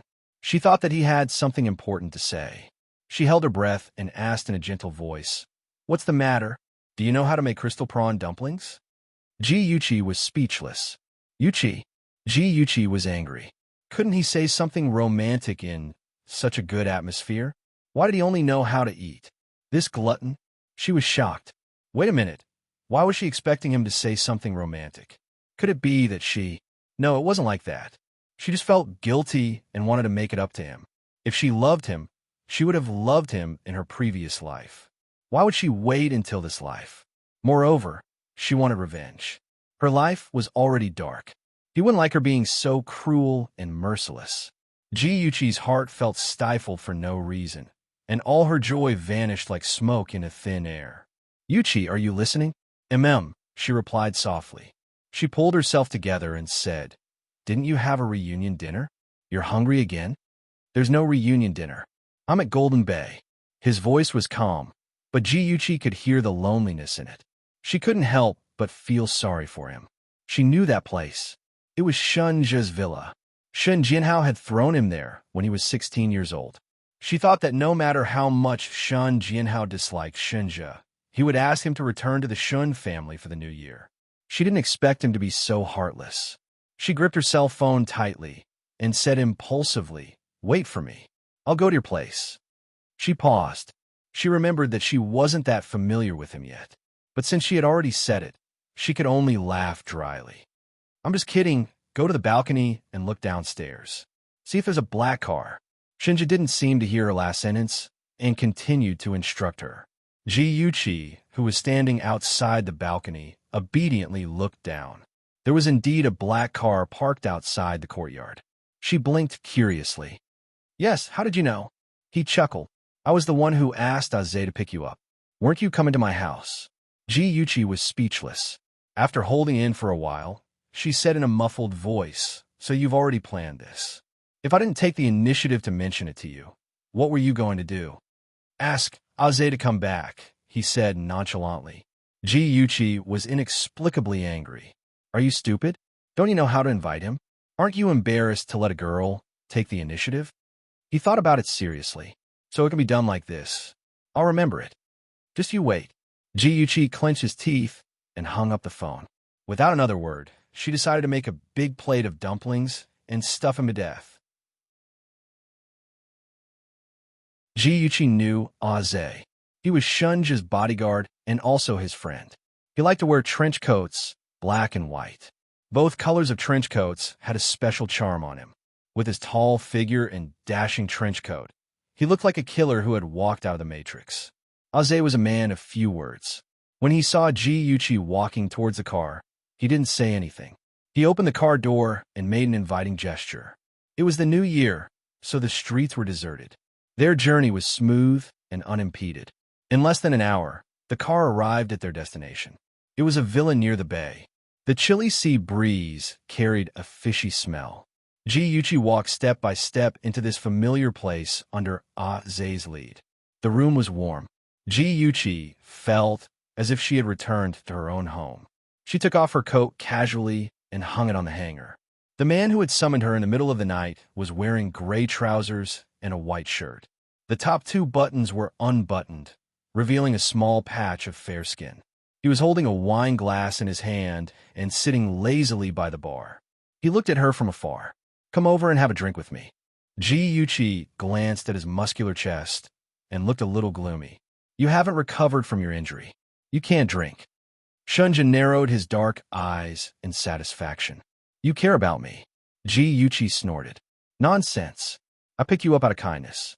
It wasn't easy to save your life. Of course I care about you." She snatched the wine glass from his hand and finished it in one gulp. "Okay, there's no more. You're not allowed to drink anymore." "Okay," Shunja answered Gigai. He leaned against the bar and supported his face with one hand. His deep almond-shaped eyes were half-closed like a lazy cat.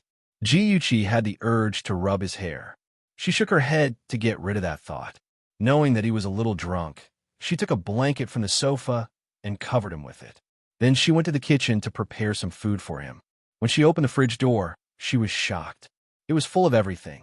Ji-Yuchi rummaged through the fridge and found the ingredients for the crystal shrimp dumplings. She wore an apron and busied herself by the kitchen counter for more than half an hour.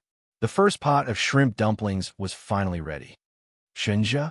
Ji-Yuchi placed the dumplings on a bar counter and nudged a certain someone who had his eyes closed. He slowly opened his eyes. There was a hint of confusion in his deep eyes. He looked like a little puppy that had lost its way in the dark night. It made one's heart ache inexplicably. Ji-Yuchi's throat was a little dry. She wanted to say something, but she held it in. She curved her lips stiffly and pushed the plate in front of him. "Aren't you hungry? Hurry up and eat it while it's hot." His eyes had returned to their deep and cold state. He stared intently at her neck and said lightly, "Why aren't you wearing it?" Ji-Yuchi was stunned. She suddenly realized that he was talking about the aquamarine necklace. She couldn't help but chuckle. "It's such an expensive item. Of course I have to treasure it well." He raised his eyebrows in satisfaction and slowly but elegantly enjoyed the food on the plate. He was very picky. He might not even like the food made by international chefs. However, the home-cooked dishes that she had made on the morning he woke up had whetted his appetite. Food had feelings. He could feel the love that she had poured into the food from her cooking. He liked to touch her heart in this way. She was like a pineapple. The outside was covered with thorns, but the inside was soft and sweet.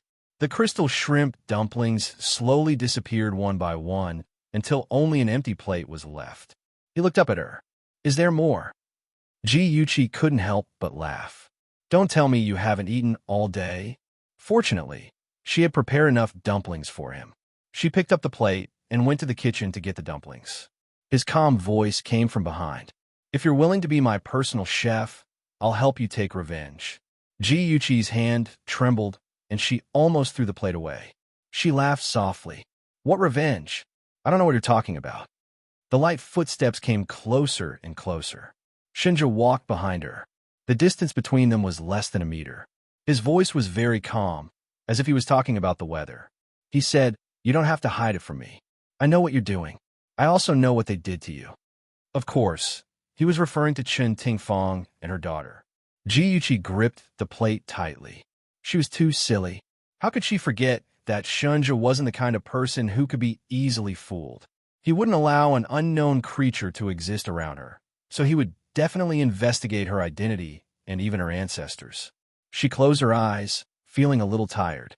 "The day before you left, I saw someone go to your room. It was Aze. He told you everything about me, right?" Shinja took a step forward, and his chest happened to touch her back. Her back was very tense, like a fully drawn bow, which made him very uncomfortable. He frowned and explained unnaturally, "Yes, I've checked on you, but it's not what you think. You don't have to say anymore." "I understand." She quickly interrupted him. She turned around, and her head almost hit his chin. She stuffed the plate into his hands. "The dumplings are in the pot. You can scoop them out yourself.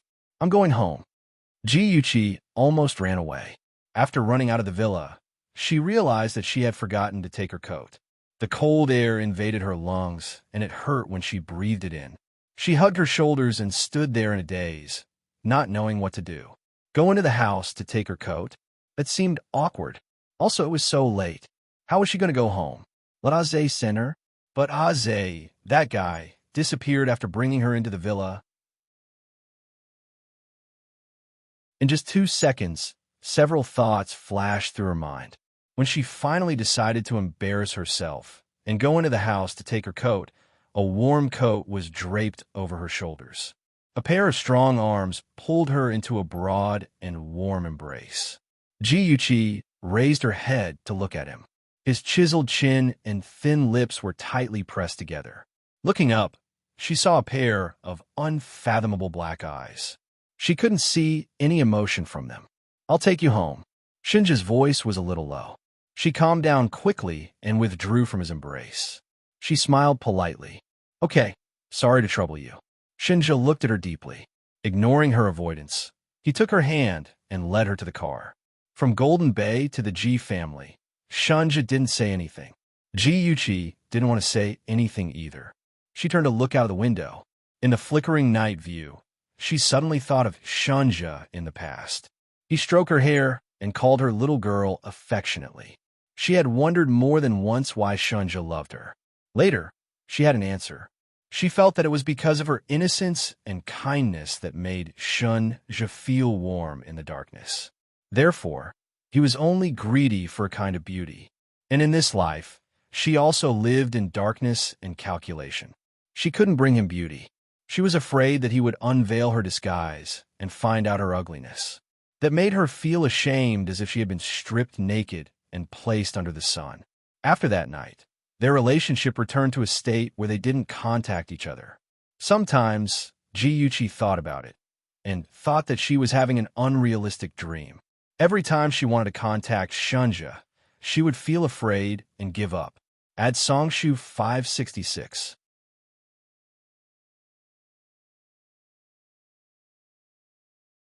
Chapter 806. During the Chinese New Year, Yi Zissou went out every day. Jiyuchi asked Ru to follow her twice and found out that she was on a date with Jiang Tianhao. Her interest was piqued. In her previous life, Jiang Tianhao married her, but he loved Yi Zissou.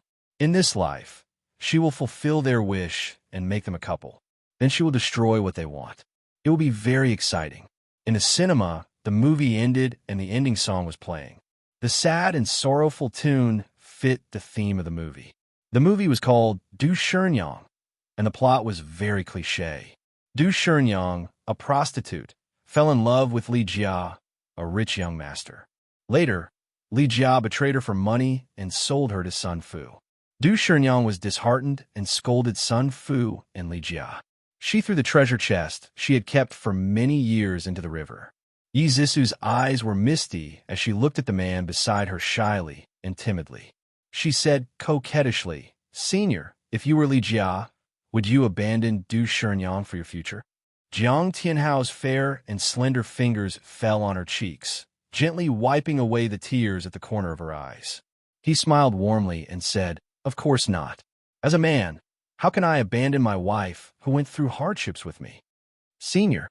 Yi Zissou's cheeks were flushed red, and her eyes were so gentle that water could drip from them.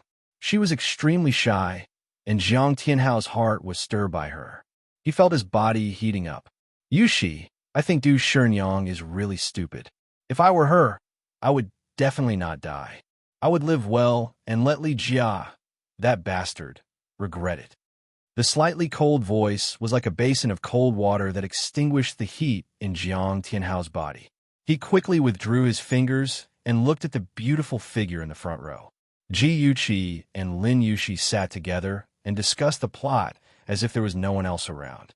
Jiyuchi had just finished speaking when Lin Yushi immediately replied, "Not only is she stupid, she is completely stupid. She threw away the treasure chest and died. But that scumbag called Li Jia is still alive and well. Du Shenyang is the biggest idiot in the world." Yi Zissou also heard their comments and couldn't help but refute. "You can't criticize Du Shenyang like that. Although she was betrayed by her lover, she is still a noble. In order to protect her love, she would rather sacrifice her life." Jiyuchi and Lin Yushi turned their heads at the same time.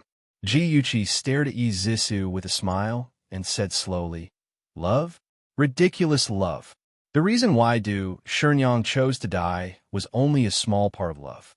More importantly, it was the cruel reality of society. It wasn't easy for her to marry the man she loved as a brothel girl. In the end, that man betrayed her shamelessly for his future and sold her to someone else. If she had chosen to live, then she would have become Sun Fu's plaything. She would have faced the ridicule of the world, so she didn't have the courage to live." Jiyuchi paused, satisfied to see Yi Zissou's astonished expression. Her lips curled up in a mocking smile, and she continued in a voice so cold it was frightening, "I feel sorry for Du Shenyang, because those who have never died will never know the horror of death. Compared to death, what is humiliation?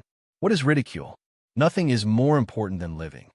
At this moment, Yi Zissou felt that Jiyuchi was very unfamiliar. She was like a malicious spirit that walked out of hell.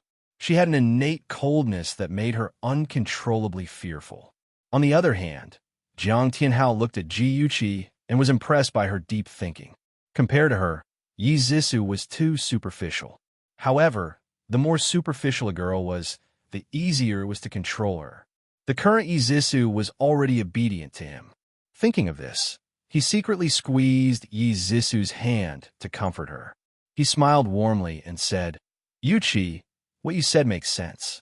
Everyone only has one life, so we have to cherish it." Yi Zissou felt warm in her heart when he held her hand. She smiled generously and said, "Sister Chi-Chi, Yuqi, I didn't expect to meet you here. What a coincidence." Ji Yuqi's deep gaze lingered on them. "Yes, what a coincidence. I didn't expect Senior and Zissou to watch a movie together." Her tone sounded sour. Jiang Tianhao was delighted. Was she jealous? He secretly squeezed Yi Zissou's hand again, then let go. He smiled and explained, "Yuqi, don't misunderstand. My friend bought a movie ticket, but something came up at the last minute, and he couldn't come. I didn't expect him to make an appointment with Zissou." Yi Zissou received Jiang Tianhao's hint and quickly cooperated. "Yes, Sister Chi-Chi, please don't misunderstand. I originally made an appointment with Xie Yaning to watch a movie together. I didn't expect him to stand me up."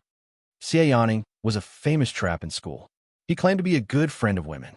No matter what difficulties his sisters faced, he was happy to help them solve. With such a responsible friend of women, even if Ji Yuqi asked him for confirmation, Yi Zissou didn't have to worry about him exposing her.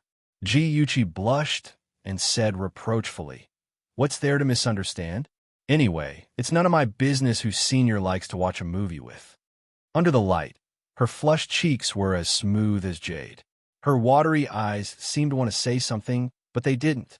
Her coquettish gaze was like a cat's paw, scratching Jiang Tianhao's heart a few times. It was very ticklish.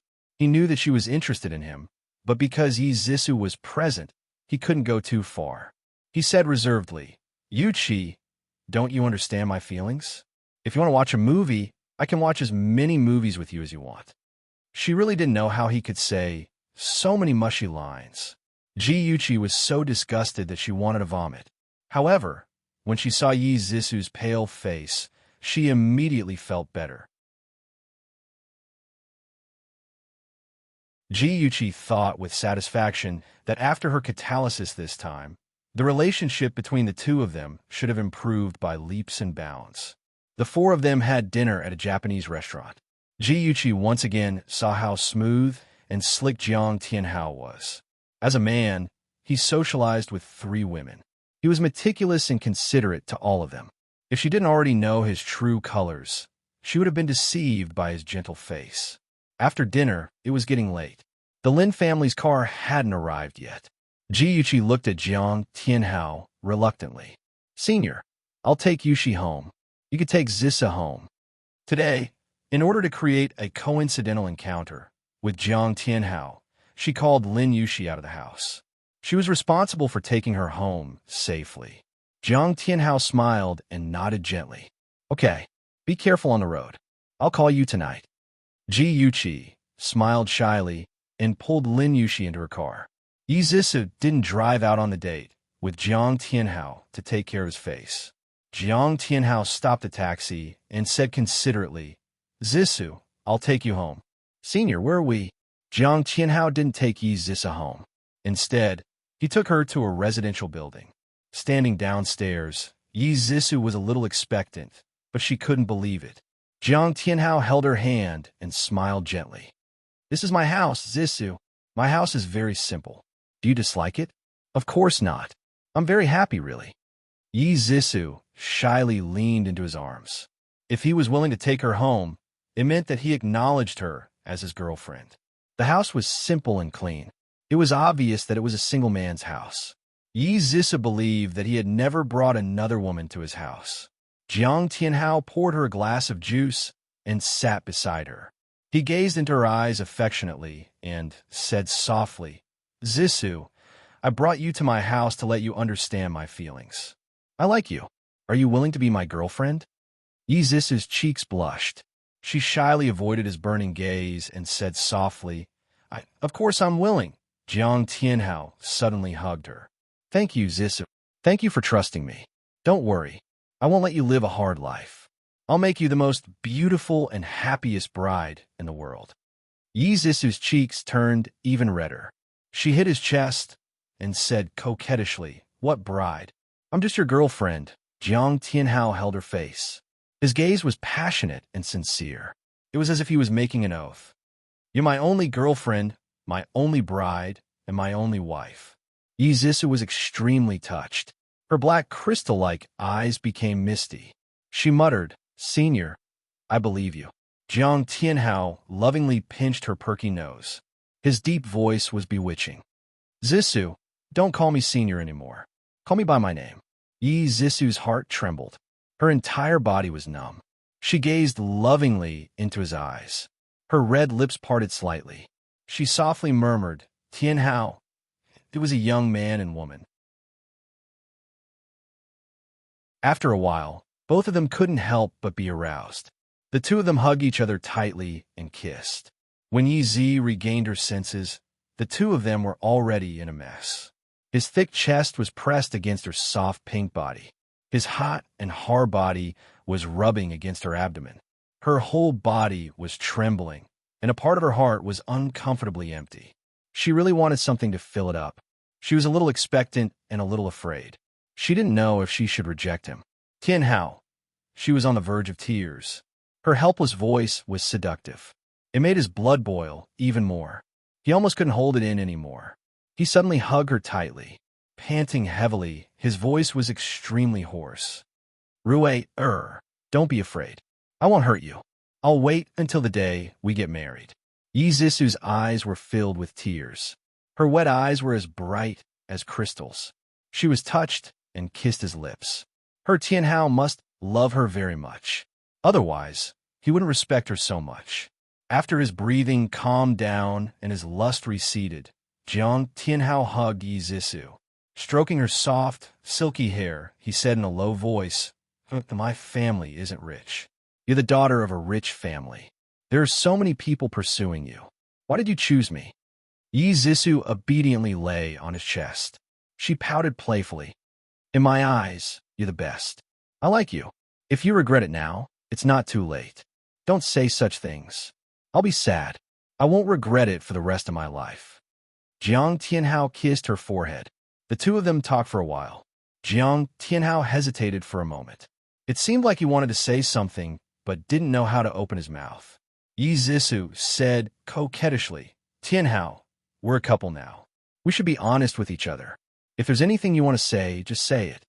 Jiang Tianhao was almost unable to hold on. He said worriedly, "You promise you won't be angry? You won't look down on me?" "Of course not. No matter what you do, I'll support you. Su'er, you're the best." Jiang Tianhao kissed her cheek. After thinking for a while, he said slowly, "Su'er, let me tell you a story." Attention, Songshu 566.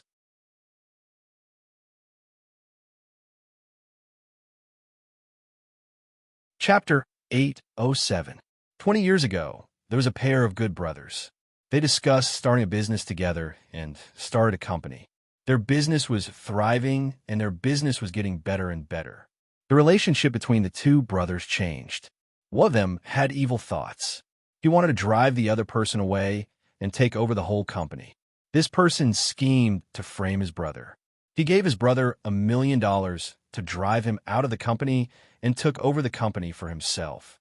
Later, the person who was driven away tried to start a new business, but he was deceived and all his assets were cheated. He was forced to make a living and asked his good brother for help. In the end, the ambitious man agreed on the surface, but arranged a car accident that killed his old friend.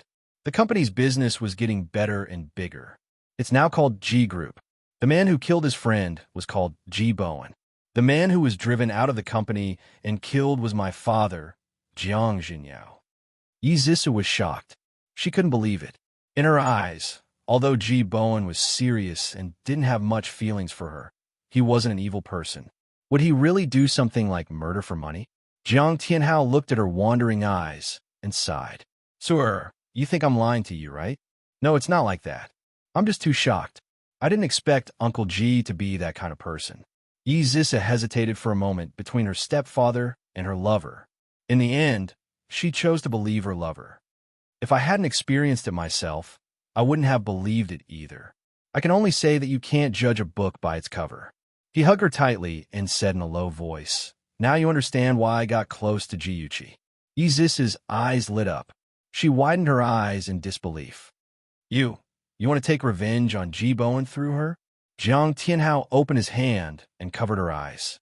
He said helplessly, "Sir, don't look at me like that. You make me feel dirty and scary." I approached Jiyuchi for revenge. Most importantly, I wanted to take back the assets that belonged to the Jiang family.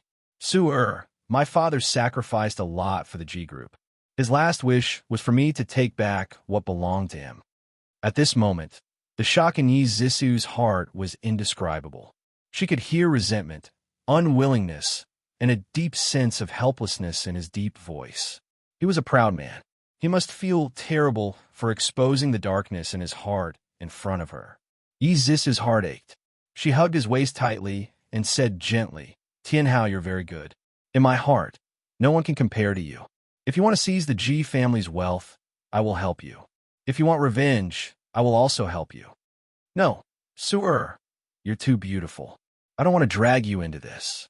As long as you understand that no matter what I do, it's for our future, I'm satisfied." He was considerate of her in every way, which made her feel even more touched. She pulled down his hand and looked at his handsome face seriously. She said slowly, "Tianhao, I'm not afraid. For our future, I can do anything." His eyes reddened and sparkled. He was ashamed and touched. He murmured, "Sir, I love you. I will never let you down in this life." Yi Zisu smiled sweetly. "I believe you." The two of them hugged tightly and kissed passionately. On the surface, they looked like a pair of infatuated lovers, but in their hearts, they each had their own plans. Yi Zisu was indeed deeply in love with Jiang Tianhao, but she was unwilling to live a poor life with him. She originally wanted to persuade him to seize the Ji family's assets with her, but she didn't expect him to take the initiative to ask her. How could she not be happy? As for Jiang Tianhao, he thought that he had won over Yi Zisu and was also overjoyed. However, he was a cautious person and wouldn't completely trust someone. After several probing, he found that Yi Zisu was sincerely on his side, so he let down his guard. After the two of them had a heart-to-heart talk, their relationship became even more intimate. There were a few times when they almost had sex. Later, they both had the mentality of tying each other down. One time, they got drunk, and the two of them finally succeeded in having sex. Yi Zisu was Jiang Tianhao's first woman. After tasting the sweetness, he used her more sincerely and treated her more carefully. Yi Zisu was nourished by love and glowed brightly every day. She couldn't wait to tell the world how happy she was. However, this happiness wouldn't last long because soon she would have to help her lover pursue Jiyuchi and win Jiyuchi's heart. On the dark avenue, the only street lamp was blocked by the lush foliage and only a little light seeped in. Jiyuchi walked forward unhurriedly with a strap on her arm. The sound of her high heels was particularly clear in the night. She didn't know when, but there were a few hurried footsteps behind her. She had a bad premonition and couldn't help but quicken her pace. When she quickened her pace, the people behind her also quickened their pace. She looked at the lights in the distance and simply ran wildly. The sound of her high heels sounded very frantic in the alley. "Yo, beauty, it's so late. Where are you going?" A hooligan-looking man appeared from the corner and blocked in front of Jiyuchi. She took 2 steps back in a panic and said nervously, You move aside. Beauty, it's lonely in the middle of the night. Why don't you have some fun with us, brothers?" An annoying voice came from behind her. Jiyuchi didn't need to turn around to know that it was the 2 thieves who had been following her. 3 big men flanked her from the front and back. 3 wretched gazes fell on her as if they wanted to eat her alive. Jiyuchi was like an ordinary girl who had met a criminal. She hugged her chest and screamed in a panic, "Don't come over. If you come any closer, I'm going to scream for help." The man in the lead laughed sinisterly and said a very classic line. Go ahead and scream. Even if you scream until your throat breaks, no one will come to save you. Help! Ji-Yuchi closed her eyes and screamed in a panic. Like a madwoman, she swung her handbag and violently beat the 3 people who were close to her. She had recently made great progress in her martial arts practice. The 3 thieves in front of her were not her opponents at all. She screamed for help, but in reality, the 3 of them were beaten to the point that they couldn't even fight back. Stop! An angry low voice was heard. The 3 thieves simultaneously heaved a sigh of relief. Oh my God! The person they were waiting for finally came. If they didn't come, they would have been beaten to death. From an outsider's perspective, Ji-Yuchi had her eyes closed and was beating randomly. The 3 of them didn't dare to come close, but in reality, only the 3 of them knew how sad they were. How was this the delicate miss? This was clearly the boxing champion Tyson. His strength was astonishing. They were about to suffer internal injuries from his beating. No, they had to ask for more medical fees from that guy. Ji-Yuchi heard the familiar voice and trembled as she opened her eyes. She looked at the man in front of her in disbelief. She mumbled, Senior. Jiang Tianhao was wearing a black trench coat. His handsome face was covered in dark clouds as he fought with the 3 hooligans. He was like those chivalrous heroes in television dramas. He was so handsome that people didn't dare to look at him directly. He kicked one of the hooligans to the ground and punched another's chin. Then, he grabbed Ji-Yuchi's wrist and ran forward. As he ran, he comforted her. Yuchi, don't be afraid. I'm here. Senior. Ji-Yuchi gazed at his handsome profile. Her eyes were red, and tears were about to fall from her eyes. Jiang Tianhao held her hand tightly without batting an eyelid. He said gently, Don't be afraid. It's all right now. She was touched and replied with an mm. She continued to run forward with him. As they ran, she suddenly screamed, What's wrong? Jiang Tianhao hurriedly stopped. She bent over and held her knees with teary eyes. She looked very pitiful as she was about to cry. She pouted and said, I sprained my ankle. Take a break first. We've already shaken him off. Jiang Tianhao carefully supported her and then squatted down to check her right foot. He gently pressed the ankle with his hand. Does it hurt? It hurts, it hurts, it hurts. Ji-Yuchi held back her tears and said pitifully, It hurts and it's hot. It must be swollen. Jiang Tianhao looked distressed. Yuchi, bear with it for a while. I'll take you to the school hospital. They were now on the way to the library. They still had to walk more than 200 meters to get to the school hospital. Ji-Yuchi limped 2 steps.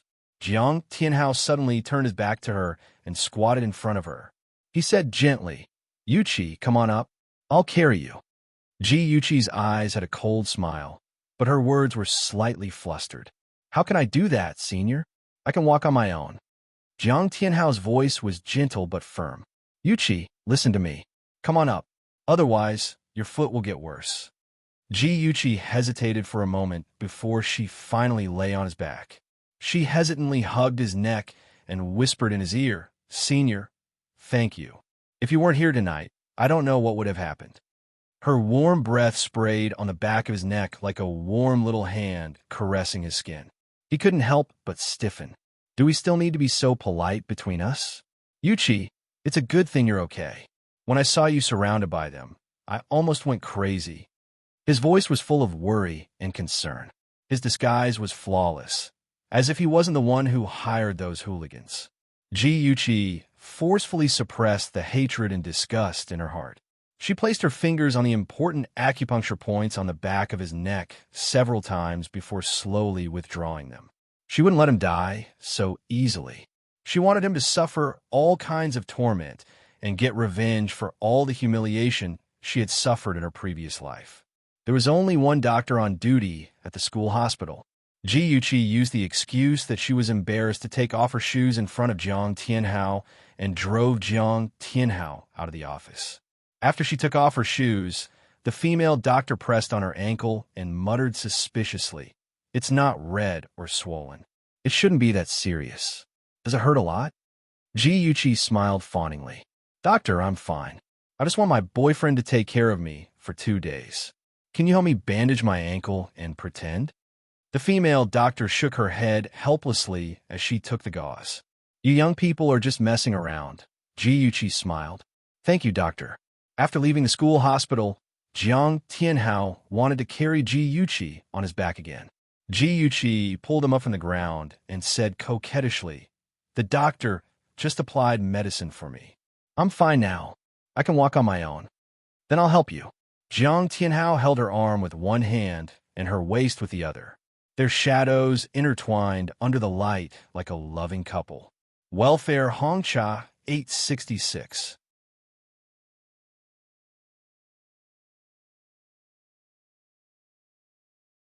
Chapter 808. Ji lowered her head slightly, her long eyelashes casting a faint shadow under her eyelids. The corners of her lips curled up slightly, like a shy rose waiting to bloom. Jiang Tianhao thought she was shy, so he tightened his grip around her waist. The heat from his palm was transmitted to her body, and she trembled slightly under his palm. He curled his lips in satisfaction, but he didn't know that she was trembling from disgust. Ji rarely stayed in the dormitory, but she had sprained her ankle today, so it was inconvenient for her to go home. So Jiang Tianhao sent her to the female dormitory. Imperial University's dormitory management was very strict. After 8 o'clock in the evening, boys were not allowed to enter the female dormitory. So even if Jiang Tianhao was worried, he couldn't send Ji upstairs personally. He expressed his reluctance and worry perfectly, not appearing frivolous, but also warm. He pursed his lips and said gently, Yuchi, be careful upstairs. Don't get your feet wet. If you need anything, call me anytime. Okay, senior. Thank you for today. Good night. Ji smiled faintly and waved. Good night. Jiang Tianhao watched Ji limp into the dormitory building. He estimated that he would call her after she returned to the dormitory. Yuchi, have you arrived?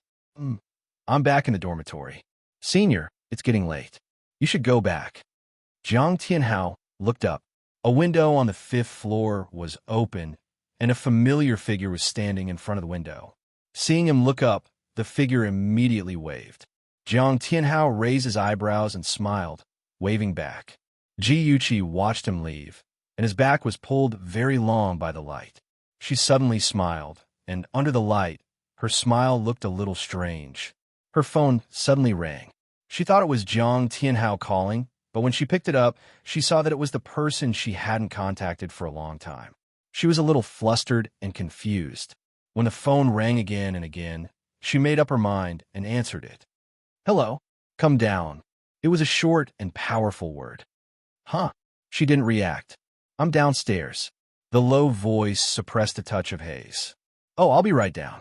Ji could tell that someone was in a bad mood, so she responded sensibly.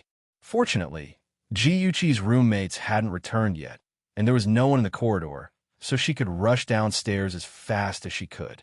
A black Maybach was parked on the side of the road. It wasn't very conspicuous under the shade of the trees. Ji subconsciously stopped running and limped to the side of the car pitifully. Aze, who was wearing a black trench coat, stood beside the car and opened the door for her. She pretended to sit in the back seat with much effort. Shunja's thin lips were pursed tightly, and his dark eyes were like dark clouds. He stared at Ji silently, making her feel extremely oppressed.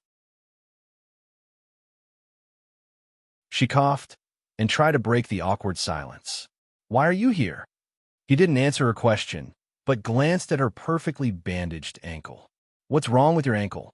His voice was very calm, but Ji felt a chill run down her spine when she heard it. She carefully moved her right foot forward and laughed dryly. It's nothing. I accidentally twisted it. How did you twist it? He stared at her deeply, his eyes as cold as ice, and wanted to get to the bottom of it.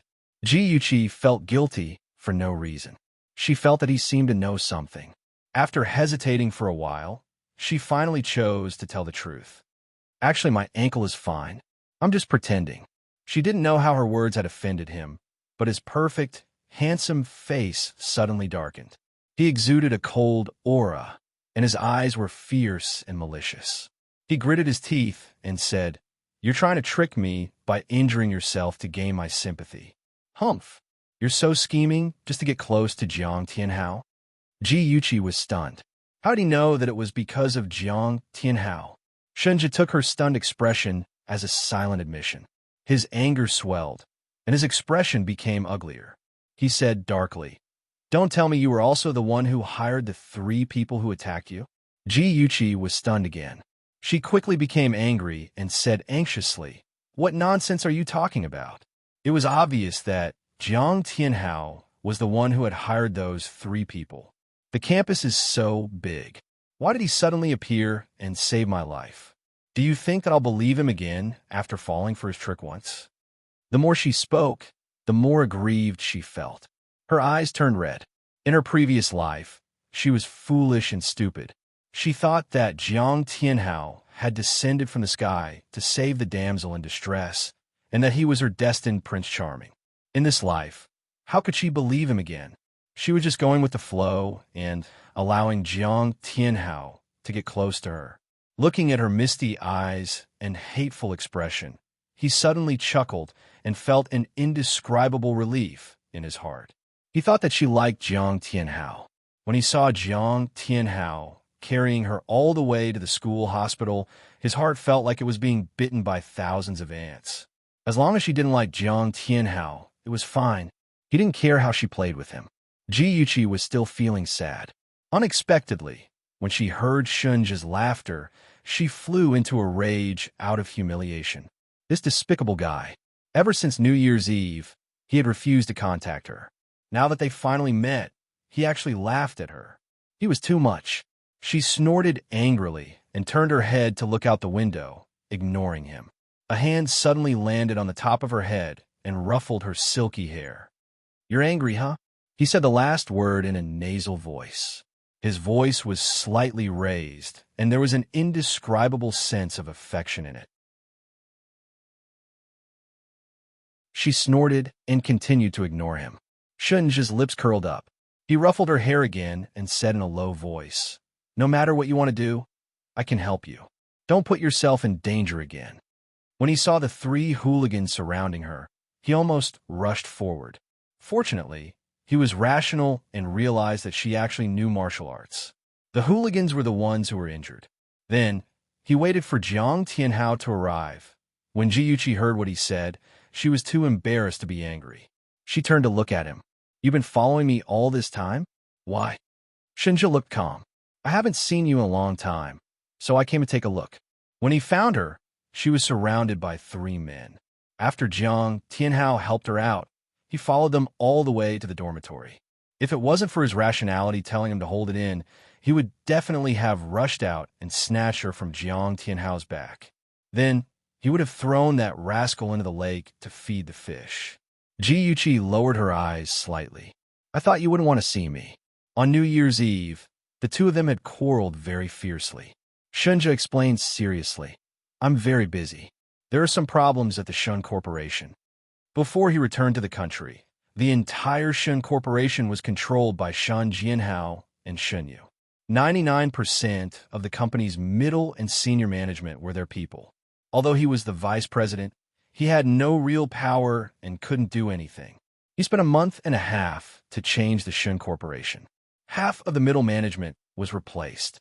Shun Jianhao was furious and held a board meeting to condemn his actions. He threw out a document on the spot. The document contained all kinds of unbearable records of the middle management. Some of them used their power for personal gain, some accepted bribes, and some colluded with rival companies. Every record had real evidence, which made the shareholders speechless on the spot. Those shareholders, including Shan Jianhao and Shunyu, only then did they know that Shunja, who had been ignored by them, was not to be underestimated. Before he returned to the country, he had already premeditated. In the future, the Shun Corporation would be stirred up a bloody storm. Shun Jianhao regretted calling Shunja back, but it was already too late. Ji Yuqi didn't know that he had already turned the Shun Corporation upside down. She thought that he was being suppressed by Shunyu and had a hard time. She wanted to comfort him, but didn't know how to say it. So she simply changed the topic. Before you came, why didn't you tell me in advance? It's quite far from a company to the school. You came here so hastily. If you didn't meet me, wouldn't it be a wasted trip? Shunja raised his eyebrows, a faint smile appearing in his charming phoenix eyes. I saw your timetable. You have a class tonight. I remember it very clearly. Ji opened her mouth slowly. Okay, I admire you. A smart person's brain was indeed different. The smile in Shunja's eyes deepened. He liked to see this woman's deflated look. It was much cuter than her fake perfect smile. The two of them were silent for a while. He suddenly said, "What did you think of what I said that night?" Ji didn't react for a moment. "What did you say?" He looked at her steadily. "Be my personal chef, and I'll avenge you." At the mention of this, Ji face immediately turned ugly. Her voice was a little sharp and impatient. "No need. I'll take care of my own matters. You don't have to worry about it." Why? Why did he have to tear apart her disguise and see her ugly side? She couldn't calm down. She turned around and grabbed the door handle, wanting to escape again. However, he grabbed her arm tightly. His low but gentle voice reached her ear. "You're angry because I investigated you? It's not that I don't trust you. It's just that." He paused. In the end, he said the words hidden in his heart. "I just want to understand you." Ji body stiffened. She didn't dare to look back at him. Her voice was dry as she said, "Your intentions are good. I'm very grateful to you. However, those things are my private matters. I hope you won't touch them again. The more you get to know me, the more you'll realize that I'm not the kind of girl you think I am. You'll be disappointed." She felt that her tone was a little harsh. She added, "If you want to eat the food I make, you can look for me anytime." In this life, the person she wanted to make up to the most was him. She would do her best to treat him well. Shunja frowned. He didn't understand. He just wanted to treat her well. Was it not allowed? After a moment of silence, he let go of her arm. She quickly opened the door and jumped out. "Drive carefully." She stood by the roadside with a sweet smile on her face. It was as though nothing had happened between them. The black Maybach sped on the road. Shunja leaned against the back seat. His eyes were slightly closed, and his thin lips were pursed. The atmosphere in the car was stifling. Aze glanced at Shunja through the rearview mirror and said lightly, "Young master, you don't understand women at all." Awesome novel, Hongcha 866.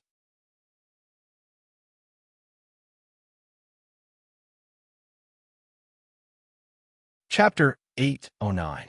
Shunja slowly opened his eyes and glanced at him sharply. His voice was cold. "Do you know her better than I do?" Aze's face was expressionless. "At least I have two sisters." Shunja was very familiar with Aze's two weird sisters. He silently lit 2 candles for Aze in his heart, and then signaled him to continue speaking with his eyes. Women are animals who say one thing and mean another. They say they don't want you, but they really want you. They say they don't want you to care, but in fact, they want you to silently help them settle everything. They act like they don't care, but in fact, they want you to chase after them and value them. Zay's taciturn image was completely different. He endlessly imparted his experience to Shunja when he said, "Of course, this only represents a portion of women." Shunja's brows were so tightly furrowed that they could almost squeeze a mosquito to death. Obviously, with his single-celled emotional intelligence, those women who say one thing and mean another must have nothing better to do. Couldn't he just say it clearly? Aze glanced at his expression and could guess his thoughts. He slowly said, "According to my observation, Miss G doesn't belong to that type of woman." Shunja's eyebrows twitched. His eyes were full of murderous intent. "Then why did you talk so much nonsense?" Aze was intimidated by Ji Yunshu's murderous glare.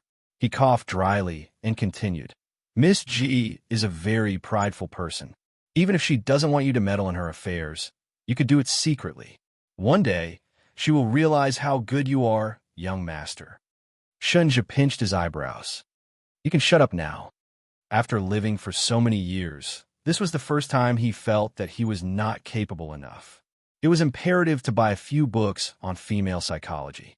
Early the next morning, Jiyuchi leisurely dressed up and went downstairs with Lin Yushi's help. Jiang Tianhao stood by the roadside. He was wearing a beige coat and holding a breakfast in his hand. His handsome figure attracted the attention of many girls. The girls who knew him greeted him warmly. He smiled gently and distantly until Ji Yuqi's figure appeared. The smile on his face was like a blooming spring flower, almost blinding his admirers. "Yuqi, is your leg better?" His moist eyes were filled with concern. Ji Yuqi stroked her hair and smiled. "I'm much better now. Senior, why are you here?"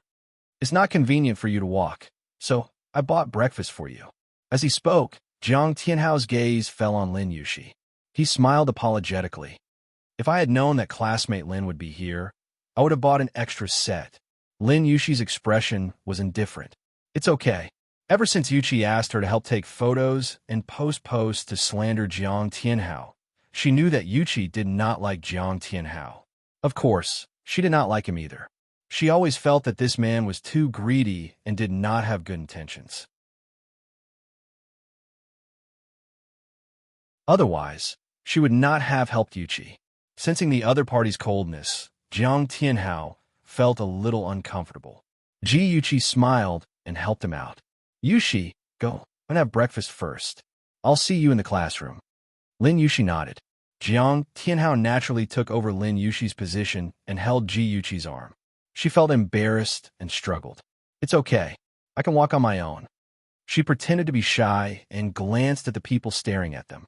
"It's better to be careful. A sprain can be serious. Don't aggravate your condition."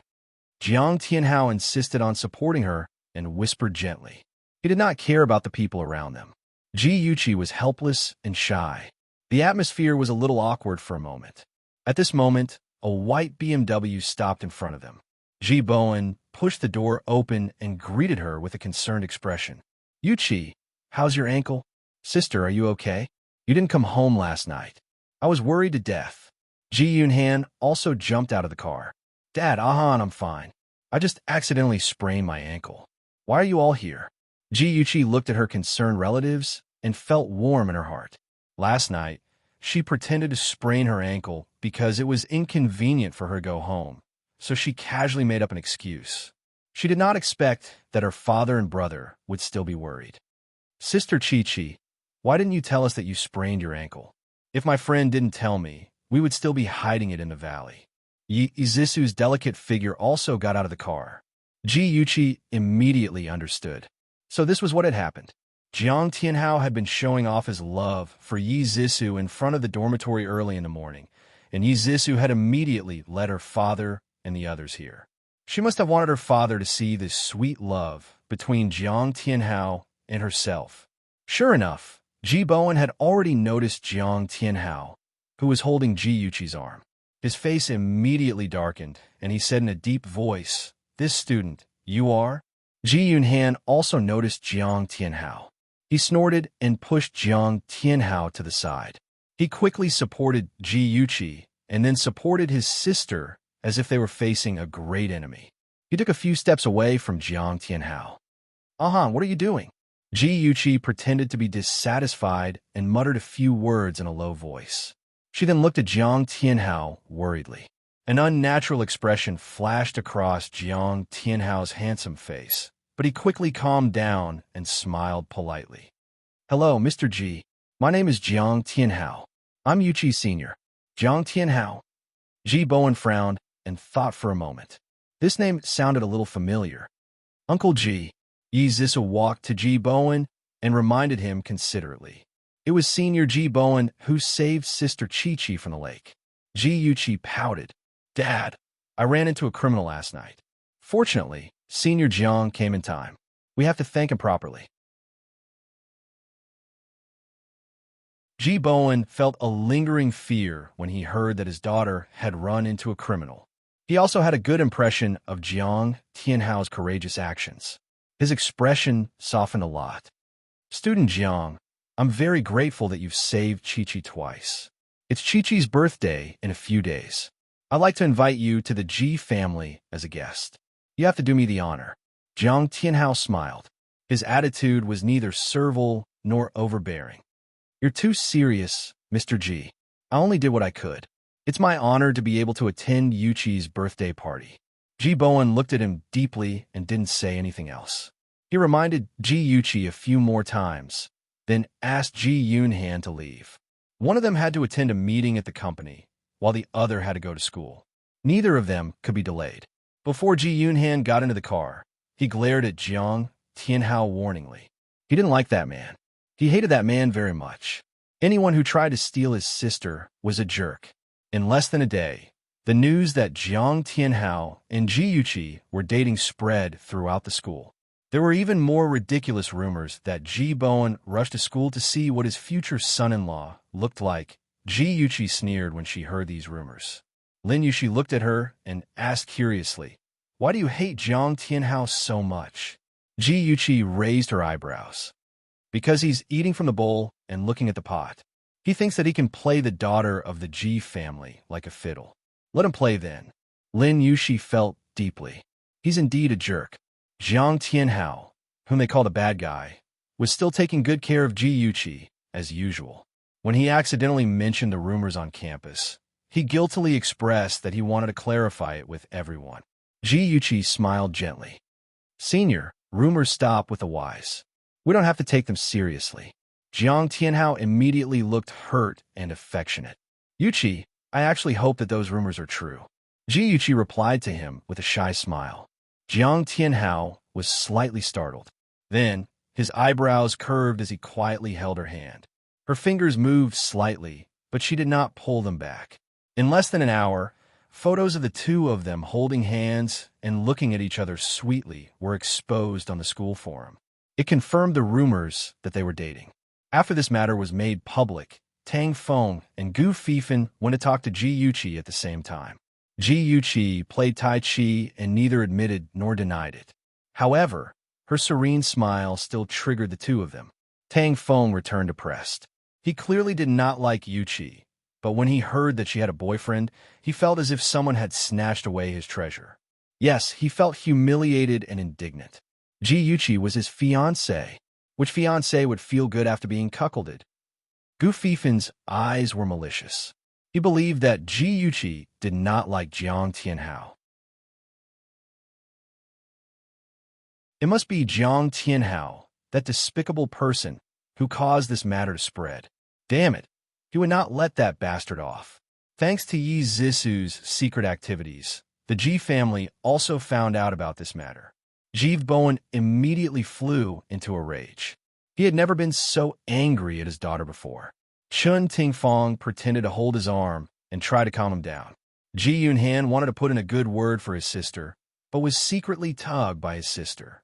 He cleverly kept his mouth shut. Ji Bowen glared at the pale Yuchi and said sternly, "Follow me to the study." Ji Yuchi followed him into the study.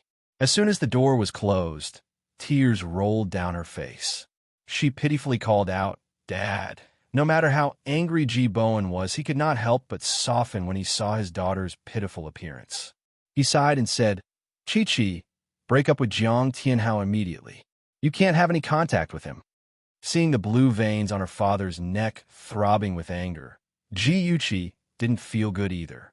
However, for the sake of her plan, she had to follow the script. With tears in her eyes, she asked, "Dad, why? Why can't I like Jiang Tianhao?" Ji Bowen pressed the space between his eyebrows. Last time at school, he could see that Jiang Tianhao and Yuchi's relationship was not ordinary. However, he did not adopt a high-pressure policy. Instead, he planned to observe slowly to see if the young man was reliable. At the same time, he also sent people to investigate Jiang Tianhao's background. After many twists and turns, the result was that Jiang Tianhao was actually Jiang Tianhao's son. If Jiang Tianhao knew what happened that year, then it was impossible for him not to know who Yuchi's father was. However, he actually had no grudges with Yuchi. This made Ji Bowen suspect that he had other motives. If Jiang Tianhao did not know what happened that year and only found out the truth after he married Yuchi, then how would he treat Yuchi? Ji Bowen did not dare to imagine. Ad Shinwu 799.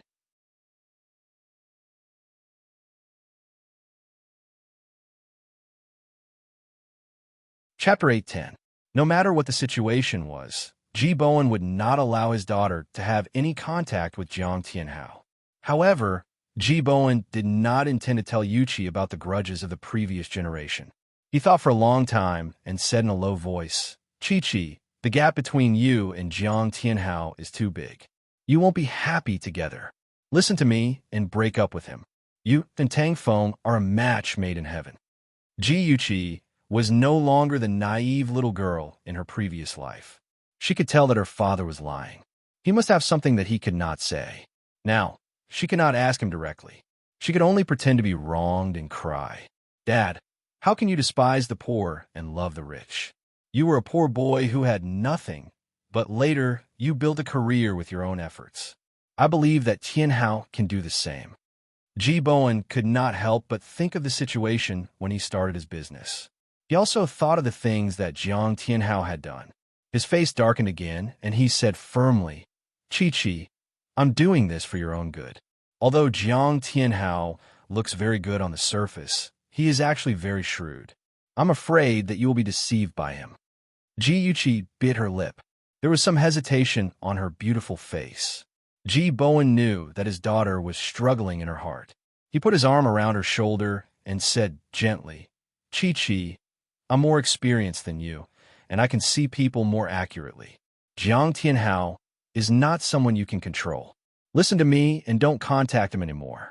You grew up with Tang Feng and have a good relationship with him. I've discussed with your grandpa Tang. We'll take advantage of the birthday party to settle your relationship. What do you think?" "No," Ji Yuqi said in a panic. "Dad, I'm not suitable for Brother Tang Feng. He doesn't like me, and I don't like him. Dad, give me some time. I'll deal with my relationship with Jiang Tianhao. Don't force me to get engaged to Brother Tang Feng, okay?" Although the engagement between the Tang and Ji families had been set long ago, it was only a verbal agreement and had never been announced to the public. Ji Bowen originally planned to announce the engagement and cut off the relationship between Yuqi and Jiang Tianhao. However, Yuqi said that there was no romantic relationship between her and Tang Feng, so he had to change his mind. After all, he did not want his daughter to be unhappy. Ji Bowen thought for a long time. He looked into Yuqi's eyes and said slowly, "Chi-Chi, I won't force you. I hope you don't let me down." Ji Yuqi nodded heavily and apologized in her heart. "Dad, I'm sorry. I made you sad again, but please believe me. I'll handle it well." Ji Yuqi's 21st birthday party would be held in the Ji family's villa. Many celebrities were invited. Shen Tingfang was very busy. In order to show her benevolence as a stepmother, she had personally written all the invitations. In addition, she had also meticulously prepared a gift for Ji Yuqi that she would never forget for the rest of her life. Yi Zisu, on the other hand, was busy scheming with Jiang Tianhao. They were trying to figure out a way to seal the relationship between Jiang Tianhao and Ji Yuqi so that Ji Bowen would have no choice but to admit it. Ji Yuqi stayed in Ji Yunhan's room. Although her brother was only in his teens, he was a computer genius. She asked him to create a mobile phone virus. As long as he hacked into someone's phone, he could listen in on other people's calls. In less than 2 days, the kid created the virus and sent it to Yi Zisu and Jiang Tianhao's phones in the form of pictures. All their phone conversations fell into Ji Yuqi's ears. As night fell, the Ji family's garden was brightly lit. People dressed up walked through the luxurious hall. From time to time, the sound of wine glasses clinking could be heard. The older generation gathered together to talk about their careers or family, while the younger generation gathered in 2s and 3s to play. The music in the hall suddenly stopped, and a beam of light shone on the spiral staircase. Everyone's eyes were attracted by the woman who slowly walked down the stairs. She walked leisurely, wearing a red strapless evening dress that was perfectly tailored and ironed to accentuate her graceful curves. Her face was bright and beautiful, and her phoenix eyes held a trace of a smile. Under the luxurious crystal lights, she was like a red peony in full bloom. She was so beautiful that it could cause the downfall of a country, but she did not feel vulgar. She was born with a noble aura. She was like an ancient empress who was the mother of the world. That honor and bearing made all the women present feel timid. Izisu stood beside her.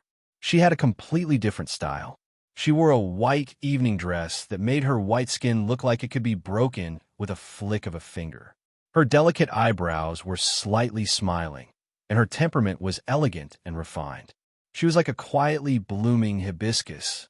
If one only looked at her dress, she was also very beautiful. She was so beautiful that she was fresh and refined. However, when she was compared to Jiyuchi, she seemed a little petty.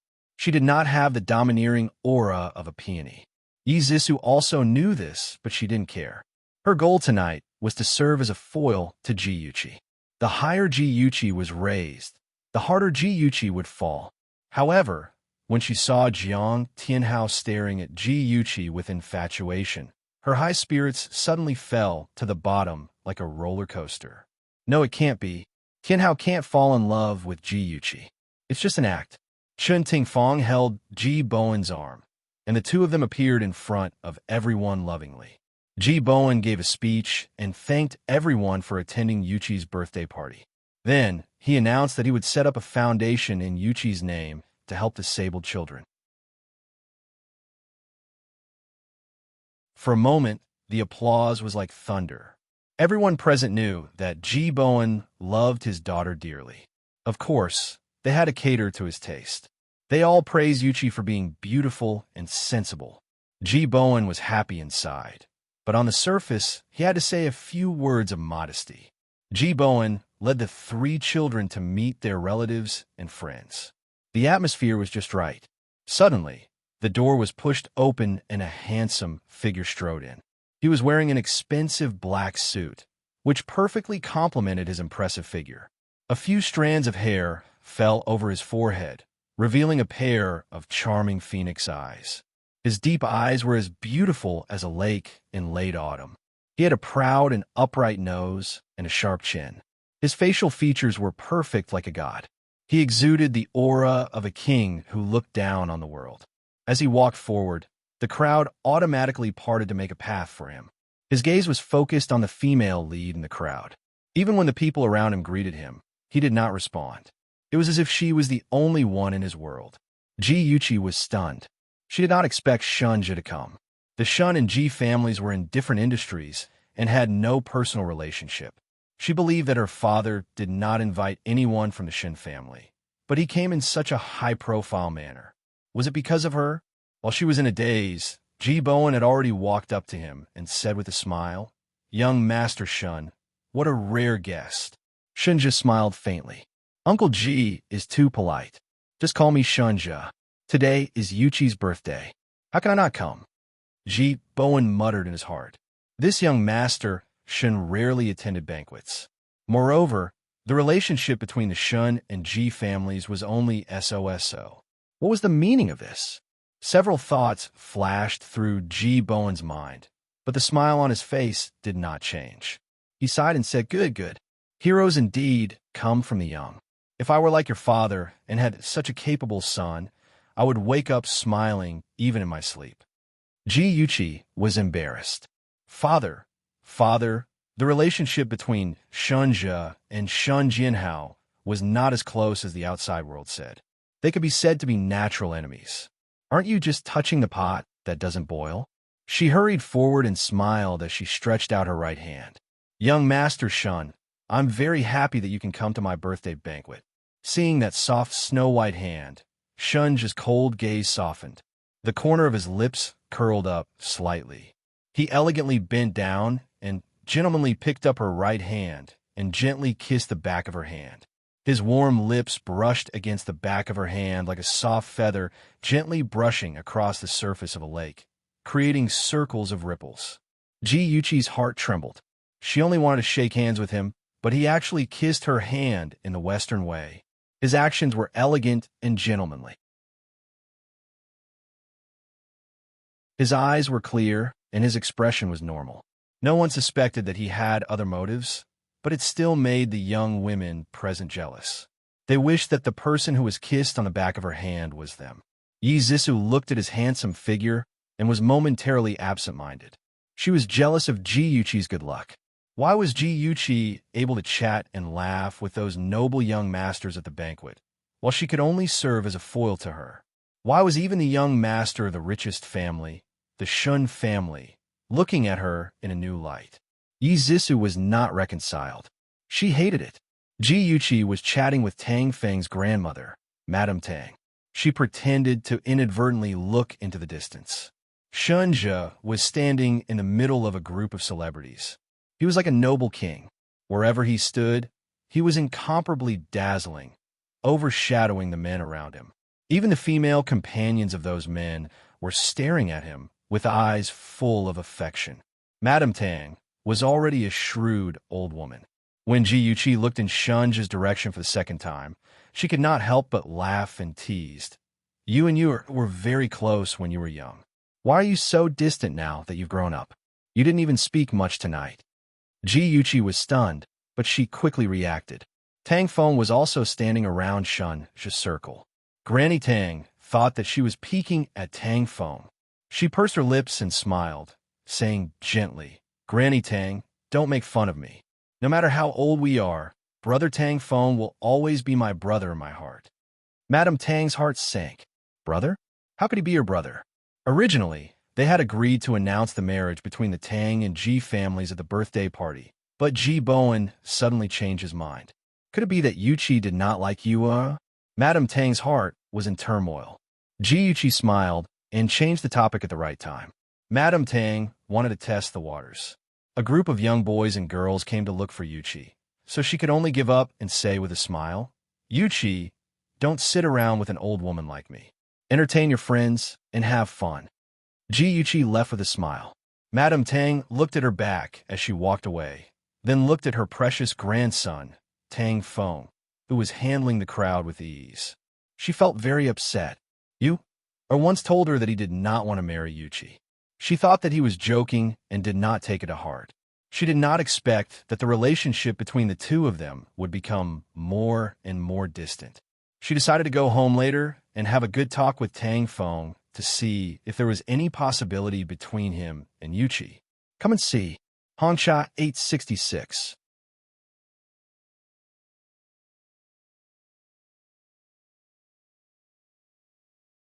Chapter 811. I'm sorry, I didn't mean it. In the brightly lit garden, a handsome man in a black suit stared at the red wine stains on Ji Yuqi's dress. He was chatting with his companions with a wine glass when he suddenly felt someone bump into his arm. The red wine in the glass spilled all over Miss Ji's dress. Ji Yuqi glanced at the stains on her chest and abdomen and smiled. It's okay. She put the wine glass in her hand aside and glanced at her friends around her. She politely said goodbye. I'll go upstairs to change my clothes first. Enjoy yourselves. Jiang Tianhao was the first to come out and said warmly, Yuqi, do you need me to accompany you? Ji Yuqi smiled. No need, senior. I'll be back soon. In the hall, Shunja was holding a glass of red wine and standing in the middle of a group of businessmen with a cold expression. He seemed to be listening carefully to their conversation, but in fact, his attention had been following Ji Yuqi. Seeing her walk upstairs, he quietly glanced at a corner. Aze, who was dressed in black and had no sense of presence, immediately followed her upstairs quietly. Ji Yuqi came out after changing her clothes. She had just taken 2 steps when a tall figure blocked her way. She secretly looked at the man. He was handsome and had a sincere smile on his face. Unfortunately, his eyes betrayed him. They were full of ambition and calculation. Yuqi, do you remember me? I'm Chun Yifei, Zissou's cousin. Chun Yifei pretentiously brushed the hair in front of his forehead and raised his eyebrows handsomely. Ji Yuqi smiled. So it's Chun Gongzi. Nice to meet you. What Chun Gongzi? Don't be so formal. You're Zissou's sister. You can call me cousin too. Chun Yifei stared at Ji Yuqi with infatuation. She had changed into a black pearl tube dress and looked like a mermaid princess from the deep sea. She was dazzlingly beautiful. He couldn't help but reach out to touch her beautiful face. Ji Yuqi's eyes flashed with disgust. She turned her face to avoid his fingers and smiled faintly. Cousin, what's the matter? Chun Yifei's bones softened when he heard her call him cousin. He retracted his hand and smiled. Yuchi cousin, I have something to talk to you about. Let's go to your room. Yuchi blushed and said shyly, it's not convenient. It's not inconvenient. What I want to say is very important. It has something to do with your boyfriend, Jiang. Chen's eyes were burning. Yuchi was curious. How do you know about Jiang Tianhao? Chen Yifei raised his eyebrows. Have you forgotten that I'm also a student at Capital University? A friend of mine knows Jiang Tianhao. Speaking of which, I know him better than you. You don't want to be deceived by him, do you? Yuchi bit her lips and seemed hesitant. Chen Yifei continued to fan the flames. Jiang Tianhao isn't a good person.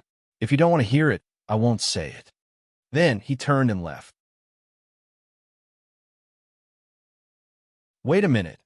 Chen Yifei raised his eyebrows smugly and turned around with a concerned face. It's not convenient here.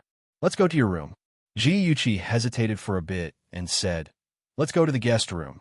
My room is too messy. Chen Yifei didn't object. His original goal was to go to the guest room next to the study. He knew that she was wary, so he purposely suggested going to her room so that she would say to go to the guest room. The Ji family's guest room was beautifully decorated. There were 2 pots of heather flowers on the windowsill. One was pink and the other was blue. It was very beautiful, but the smell wasn't that pleasant. Fortunately, the window was open, so the smell in the room wasn't strong. The fragrance of the flowers in the room was mixed with the smell of Chen Yifei's perfume. It smelled strange. Yuchi suddenly felt a bit hot. She fanned herself with her hand and said impatiently, cousin, what are you trying to say? Chen Yifei saw that her cheeks were dyed with a faint layer of crimson, which made her look even more beautiful. He quietly curled his lips and said in a hoarse voice, cousin, I suddenly feel a little thirsty. Can you pour me a glass of water? There was a glass of water on the table. Yuchi handed it to him and said anxiously, tell me after you finish drinking. It's so hot here. The smile in Chen Yifei's eyes deepened. He drank the tea in the cup and approached her step by step. When she was caught off guard, he suddenly reached out and hugged her in his arms. He lowered his head to kiss her. She was shocked and pushed him away in a flurry. Cousin, what are you doing? Chi, I like you. I like you very much. Give it to me.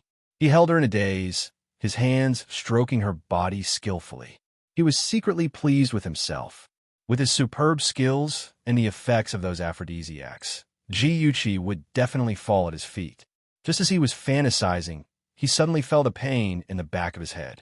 His vision turned black, and he fell to the ground. Yuchi kicked him in disgust. Then she took out his phone from his trouser pocket and found Zisu's number. She sent a text. Things have changed. Come to the guest room quickly. After sending the text, she grabbed Chen Yifei's body and threw him onto the bed. Then she covered his head and feet with the quilt. When Zisu received the text, she was hiding in a corner with Jiang Tianhao. When she felt the vibration of the phone, she reluctantly separated from him. Tianhao, cousin said that things have changed and he wants me to go to the guest room. I'll go up first. I'll let you know when I'm done. Zisu trusted Chen Yifei very much. When she heard that things had changed, she wanted to rush over immediately. Jiang Tianhao was different. He didn't trust anyone except himself. He suspected that there was a trap, so he stopped Zisu and said, let me go. If anything happens, I'll let you know. Okay. Zisu was vaguely unhappy. The door of the guest room was not locked. There was a gap. Jiang Tianhao pushed it gently, and the door opened. However, the room was very dark. There was no light. He pressed the switch, but there was no response. He guessed that Qin Tingfang and the others might have done something to make it easier for Chen Yifei. Using the light from his phone, he could clearly see the situation in the room. The blanket on the bed was bulging high, so there should be 1 or 2 people lying inside. He tiptoed toward the bed. Just as he was about to lift the blanket to check, a hand suddenly reached out from under the blanket and slapped his phone to the ground. Then it forcefully dragged him onto the bed. Zisu was chatting with her friends, but she felt a little uneasy. Tianhao had been upstairs for a few minutes, but he still hadn't contacted her. Could it be that he liked Yuchi and took the opportunity to make Yuchi real? The more she thought about it, the more uneasy she felt. Her phone suddenly vibrated. She unlocked it and saw a message from Chun Fei. "It's done. Come up alone." According to the original plan, after the matter was settled, Chun Ting-fong and Yi Zissou would be responsible for taking the guests to the guest room. Although Yi Zissou didn't know why things had changed, she still chose to follow Chun Fei's arrangement. Yi Zissou went upstairs alone. She walked to the door of the guest room. It was dark inside. She whispered Jiang Tianhao's name, but there was no response. She had to use the light of the phone to quietly rub the bed. She cursed in her heart. She didn't know what Chun Fei and Jiang Tianhao were doing. She walked to the bed. Just as she was about to lift the quilt, a hand stretched out from under the bed and grabbed her ankle. She screamed in fright. The hand suddenly pulled hard, and she fell to the ground with a plop. She was in so much pain that she almost fainted. The hand pressed on a certain part of her waist, and all the strength in her body seemed to disappear. She had no strength to struggle. She could only let the person throw her on the bed. She seemed to be pressed against something hard and uncomfortable. She moved her body and wanted to escape. An arm suddenly wrapped around her waist and hugged her tightly. "Who are you? Let me go." Yi Zissou was anxious and scared. She was about to cry. What the hell was going on? The air was filled with the strange scent of heather flowers. Yi Zissou had experienced it before. She knew what the scent was like. It was the scent of a man's passion. Her mother said that the flowers had aphrodisiac effects, so they deliberately placed 2 pots in the guest room. But now Yi Zissou regretted it. She was unknowingly bewitched by the scent of the flowers. Coupled with the burning body on top of her and the large hands rubbing against her sensitive parts, her heart was filled with desire. She really wanted to be loved by Tianhao. Yi Zissou couldn't help but hug the body on top of her. She called out in a daze, "Tianhao, I love you, Tianhao." "Cousin, cousin, you're so beautiful, so mesmerizing." The head on her chest affectionately sucked on her buds, and from time to time, a low gasp came from his mouth. Yi Zissou suddenly woke up. She was so scared that her heart almost stopped beating. She frantically pushed away the person on top of her. No, cousin, it's me. I'm Zissou. We can't do it. Cousin, I like you so much." Chun Fei felt that his body was about to explode. His mind was blank, and he could only rely on his instinct to tease the person on top of him. He wanted to make Ji Yuqi, that little slut, feel pleasure under his body and feel like dying. "Cousin, you can't do it. It's me. I'm Zissou."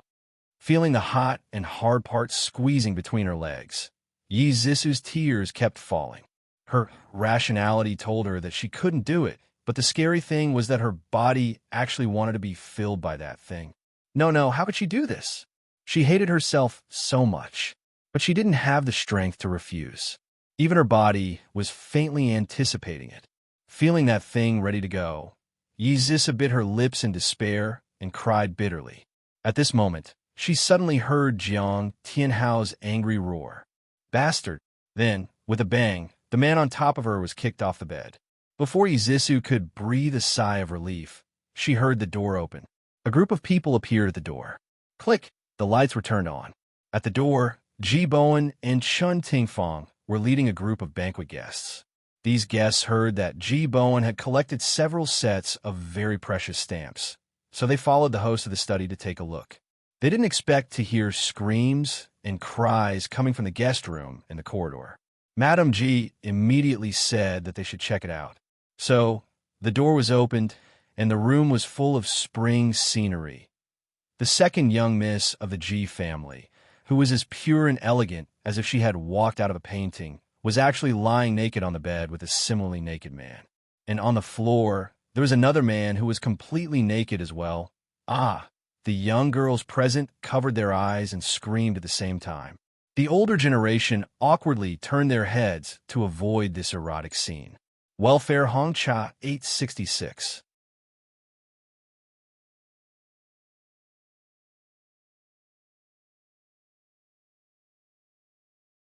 Chapter 812. Shunzhi walked to the end of the crowd. His cold eyes glanced slightly.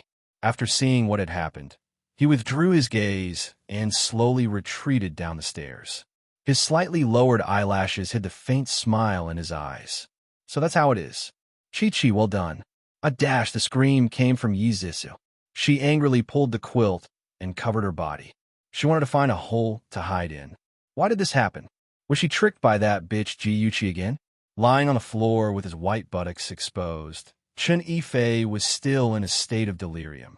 He breathed in the fragrance of the heather and drank the water mixed with aphrodisiac.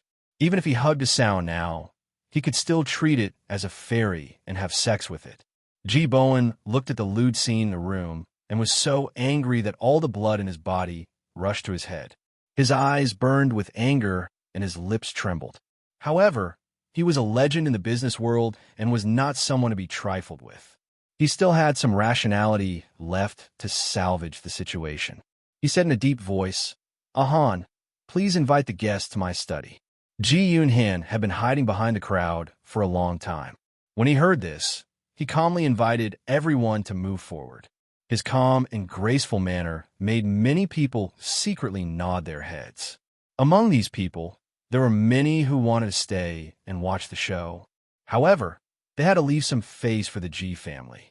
Therefore, they acted as if nothing had happened and happily went to the study to look at the stamps.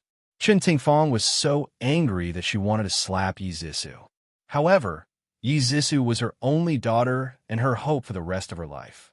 Even if she was disappointed, she could not watch her daughter being destroyed. She could only force a smile. "Tianhao, you look so calm. I did not stop you from dating Zissou. How can you be so careless? Yifei, you know that he will go crazy when he is drunk, but he still dares to drink so much. Housekeeper, call 2 people to help Chun Xiaoya upstairs to sober up." Jiang Tianhao was unconscious after being put on the bed. He was in a daze when he suddenly heard Yi Zissou crying. Then he found that Yi Zissou was under Chun Yifei's body. He was so angry that he cursed "bastard" and then kicked Chun Yifei out of the bed. Until he was caught in bed by a large group of people, his brain was running fast. He did not know what went wrong and caused the current situation. He didn't know what to do, but after hearing Chun Tingfang's words, he immediately understood. His face revealed an ashamed expression as he mumbled, "Auntie, we drank a little and couldn't control ourselves for a moment." Ji Bowen was so angry that he almost set the room on fire. Jiang Tianhao, that bastard, was lying through his teeth. He was Yuqi's boyfriend. How could he get together with Zissou without breaking up with her? How could he have sex with her? How could he do that? How could he do that? How could he? As for that bastard Chen Yifei, he was even worse. Ji Bowen did not believe Chun Tingfang's words of drunkenness. That bastard kept saying cousin. Was he not referring to Yi Zissou? Chun Yifei actually dared to covet his own cousin. If he was not a bastard, what was he? "I'll give you 10 minutes. Come to my study when you're done." Ji Bowen angrily threw down these words and turned to leave. If he stayed any longer, he was afraid that he would not be able to control himself and would want to hit someone. After such a scandal, the guests who had attended the banquet quickly took their leave. When Ji Yuqi came out of her room, she was faced with an empty hall. Wine glasses were strewn about, giving off a feeling that everyone had left at the end of the song. She picked up a glass of red wine and took a sip. A tall and slender figure walked quickly to her and asked in a low voice, "Is what happened in the guest room true?" Ji Yuqi glanced at him. Tang Feng, who was favored by the heavens, had an ugly expression on his face. His eyes were still. She avoided his gaze and faintly said, "Yes, it's true." Tang Feng's mind went blank, and the blood drained from his face. He did not go upstairs with the others, so naturally he did not see the erotic scene. However, when he heard the whispers of the others, he still had a trace of hope that they were slandering Yi Zissou. When he received confirmation from Yuqi, all his beautiful fantasies about love were shattered. In his heart, Yi Zissou was a pure and kind goddess. How could she do such a thing? Ji Yuqi could only sympathize with him. Other than that, there was nothing else. She did not stay here to accompany him. She walked out the hall. The scenery in the garden was still beautiful, and the moonlight was very charming. However, she was not in a good mood, because in her previous life, she, Ji Yuqi, was the one whose reputation was ruined. She sat on the hanging chair and slowly closed her eyes. She could not help but think of what had happened in the past. That night, her dress was also dirty. She went upstairs to change, but Chun Yifei blocked her in the corridor and tricked her into the guest room. There were aphrodisiac flowers in the guest room. She felt that something was wrong with her body. Then, Chun Yifei hugged her tightly, kissed her, and caressed her. She wanted to push him away, but she did not have any strength. Then, Jiang Tianhao barged in and beat Chun Yifei up. She was tormented by desire and could not help but hug Jiang Tianhao, who had saved her. At this moment, Chun Tingfang led the guests to put on a show of catching them in the act. In order to protect her reputation, Ji Bowen, who had always disapproved of the relationship between Yuqi and Jiang Tianhao, had no choice but to lie. He said that Jiang Tianhao was Yuqi's boyfriend. This was better than saying that she was humiliated by her cousin in name. However, paper cannot wrap fire. Soon, the scandal of Chun Yifei raping Ji Yuqi spread throughout the city. Jiang Tianhao pretended to be deeply in love with Ji Yuqi. He did not care about the past and firmly followed Ji Yuqi, officially becoming her fiancé. Ji Yuqi thought that he really loved her and even felt that he owed her. She felt that she had dragged down his reputation. She did not expect that in order to get her father's approval, he would collude with Chun Yifei to humiliate her. Thinking of the humiliation she had suffered in her previous life, Ji Yuqi's dry eyes gradually moistened. She bit her lip hard and clenched her fists so tightly that her knuckles turned white. Her whole body trembled uncontrollably. Suddenly, she felt a weight beside her. A warm body pressed against her arm. She opened her eyes abruptly and glared at the person who had come. The next second, her eyes widened. She said in surprise, "Why haven't you left yet?" Under the moonlight, her smooth and fair cheeks were like fine mutton fat jade. Such a beautiful face should not reveal a sad expression. She should be happy and blissful. Shenja was bewitched by the moon. He could not help but reach out and gently wipe away the tears at the corner of her eyes. He said gently, "I'm waiting for you." Her eyes widened even more. "Waiting for me to do what?" Shenja smiled faintly. "Personally give you a birthday present." She blinked and wanted to say something, but he opened his other hand. A bracelet inlaid with an aquamarine lay quietly in the palm of his hand. The dazzling brilliance was incomparably resplendent under the moonlight. He put on her right wrist and said gently, "This bracelet and necklace happen to be a pair. Do you like it?" Ji Yuqi lifted her wrist slightly. The bracelet flowed around her wrist like a lake. It was dazzlingly beautiful. She narrowed her eyes and laughed softly. "It's very beautiful. I like it very much. Thank you." Chi-Chi. What? Ji Yuqi admired the bracelet on her wrist seriously. She did not notice that a certain someone had become intimate with her. "Can I kiss you?" Shunja's obsidian-like eyes shone brightly as he looked at her expectantly. Ji Yuqi was petrified. Was this Shunja? When did he become so devilish? He actually used such a serious expression to discuss such an ambiguous matter. She was already speechless. "Chi-Chi, can I kiss you?" Shunja repeated. His handsome face inched closer to her. She quickly pushed his face away and laughed dryly. "What are you doing? Don't joke around." Shunja looked hurt. "I'm not joking around. I'm seriously asking for your opinion." Ji Yuqi's little heart thumped. She turned her face away awkwardly and said in a flustered voice, "Well, it's getting late. You should hurry home. Be careful on the road." Bye. As soon as she finished speaking, she lifted her skirt and ran away in a panic without a care for her image. Shunja had turned into a devilish man. She could not handle him at all.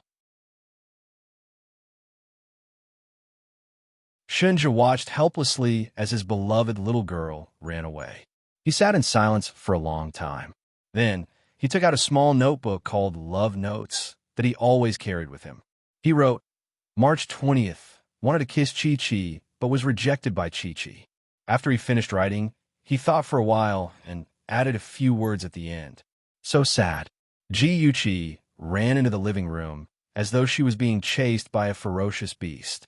She bumped into Jiang Tianhao, who was coming down the stairs. His handsome face was pale, and his clear eyes were filled with pain. He walked towards Ji Yuchi step by step. His voice was hoarse as though he had suffered great torment. He said, "Yuchi, do you believe me?" Ji Yuchi smiled miserably. Her beautiful face was filled with pain. "What does it matter if I believe you or not? Senior, you're now Zisu's boyfriend, right?"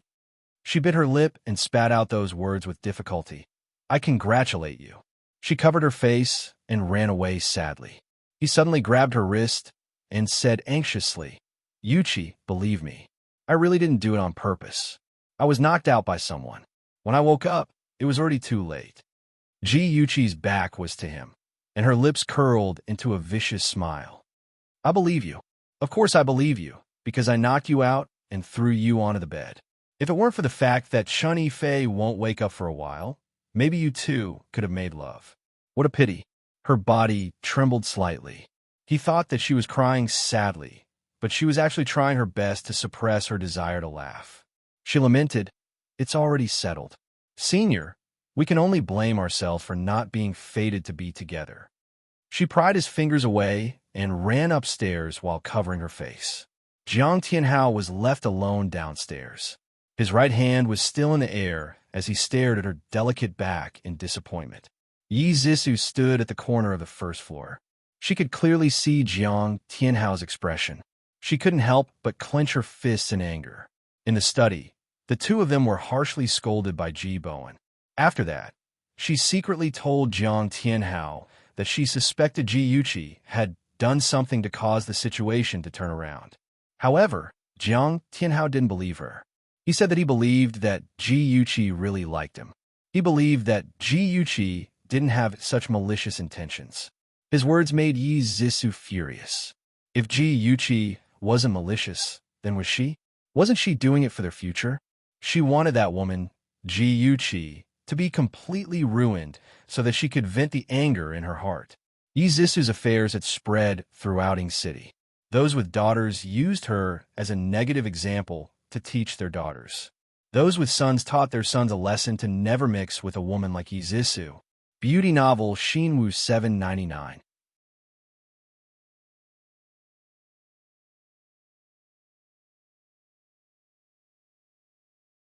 Chapter 813. Her reputation at Capital University had been tarnished. Even though Jiang Tianhao had stood by her side to support her, defend her, and prove her innocence, many people who used to like her had turned to attack her, including her former fans. Now, they had all become passers-by. Jiang Tianhao was also unlucky. His reputation in school plummeted. He used to be a Prince Charming with good character and academic performance, but now he became a gigolo who seduced rich girls. The girls who used to like him withdrew their olive branches. They were too embarrassed to admit that they used to like him. Wherever he went, people would point at him. In this, besides Ji Yuchi deliberately creating hype, there was also Gu Fifen's torment. Who asked Jiang Tianhao to provoke him? Ji Yuchi, on the other hand, was still doing things her own way. She kept a low profile in school and only interacted with a few people. She spent the rest of her time practicing martial arts. She knew that Yi Zisu had suffered a huge setback this time and would not let it go. They would definitely attack again, so she had to be prepared. On the weekend, Lin Yushi asked Ji Yuchi to go horseback riding at a farm in the suburbs. Ji Yuchi changed into a handsome and neat riding outfit. When she arrived at the garage, she found that her car had been sent to the 4S shop for maintenance. She could only ask the driver, Li Wei, to send her to the destination. After the car left the city, it drove onto the ring highway. Ji Yuchi was drowsy, so she simply leaned against the seat and closed her eyes to rest. After some time, she suddenly felt the car stop. She suddenly opened her eyes. "Little Lee, have we arrived?" "Not yet, Mississippi. There's a car accident in front. The road is blocked. I'll go take a look. I'll be back soon." Without waiting for her answer, Li Wei opened the car door and got out. Ji Yuchi looked around. Their car had already left the highway and was parked by a river. Less than 20 meters away, there was a group of people gathered around a van. They seemed to be arguing about something. Li Wei walked in front of those people. Just as he opened his mouth to ask, a man wearing a baseball cap suddenly hit Li Wei on the back of his head. Li Wei softly fell to the ground. Then, the man in the baseball cap led the group of people towards Ji Yuqi. Ji Yuqi sensed that something was wrong and quickly climbed from the back seat to the front. She wanted to drive away, but the car keys were taken away by Li Wei. An arm reached in through the window, grabbed her hair, and dragged her to the window. Another person got in from the other side of the car and covered her mouth and nose with a handkerchief stained with knockout powder. Ji Yuqi immediately stopped breathing. When she was practicing swimming, Zhao Yao often threw her into the swimming pool. She could hold her breath underwater for up to 15 minutes. It was not difficult for her to pretend that she was drugged.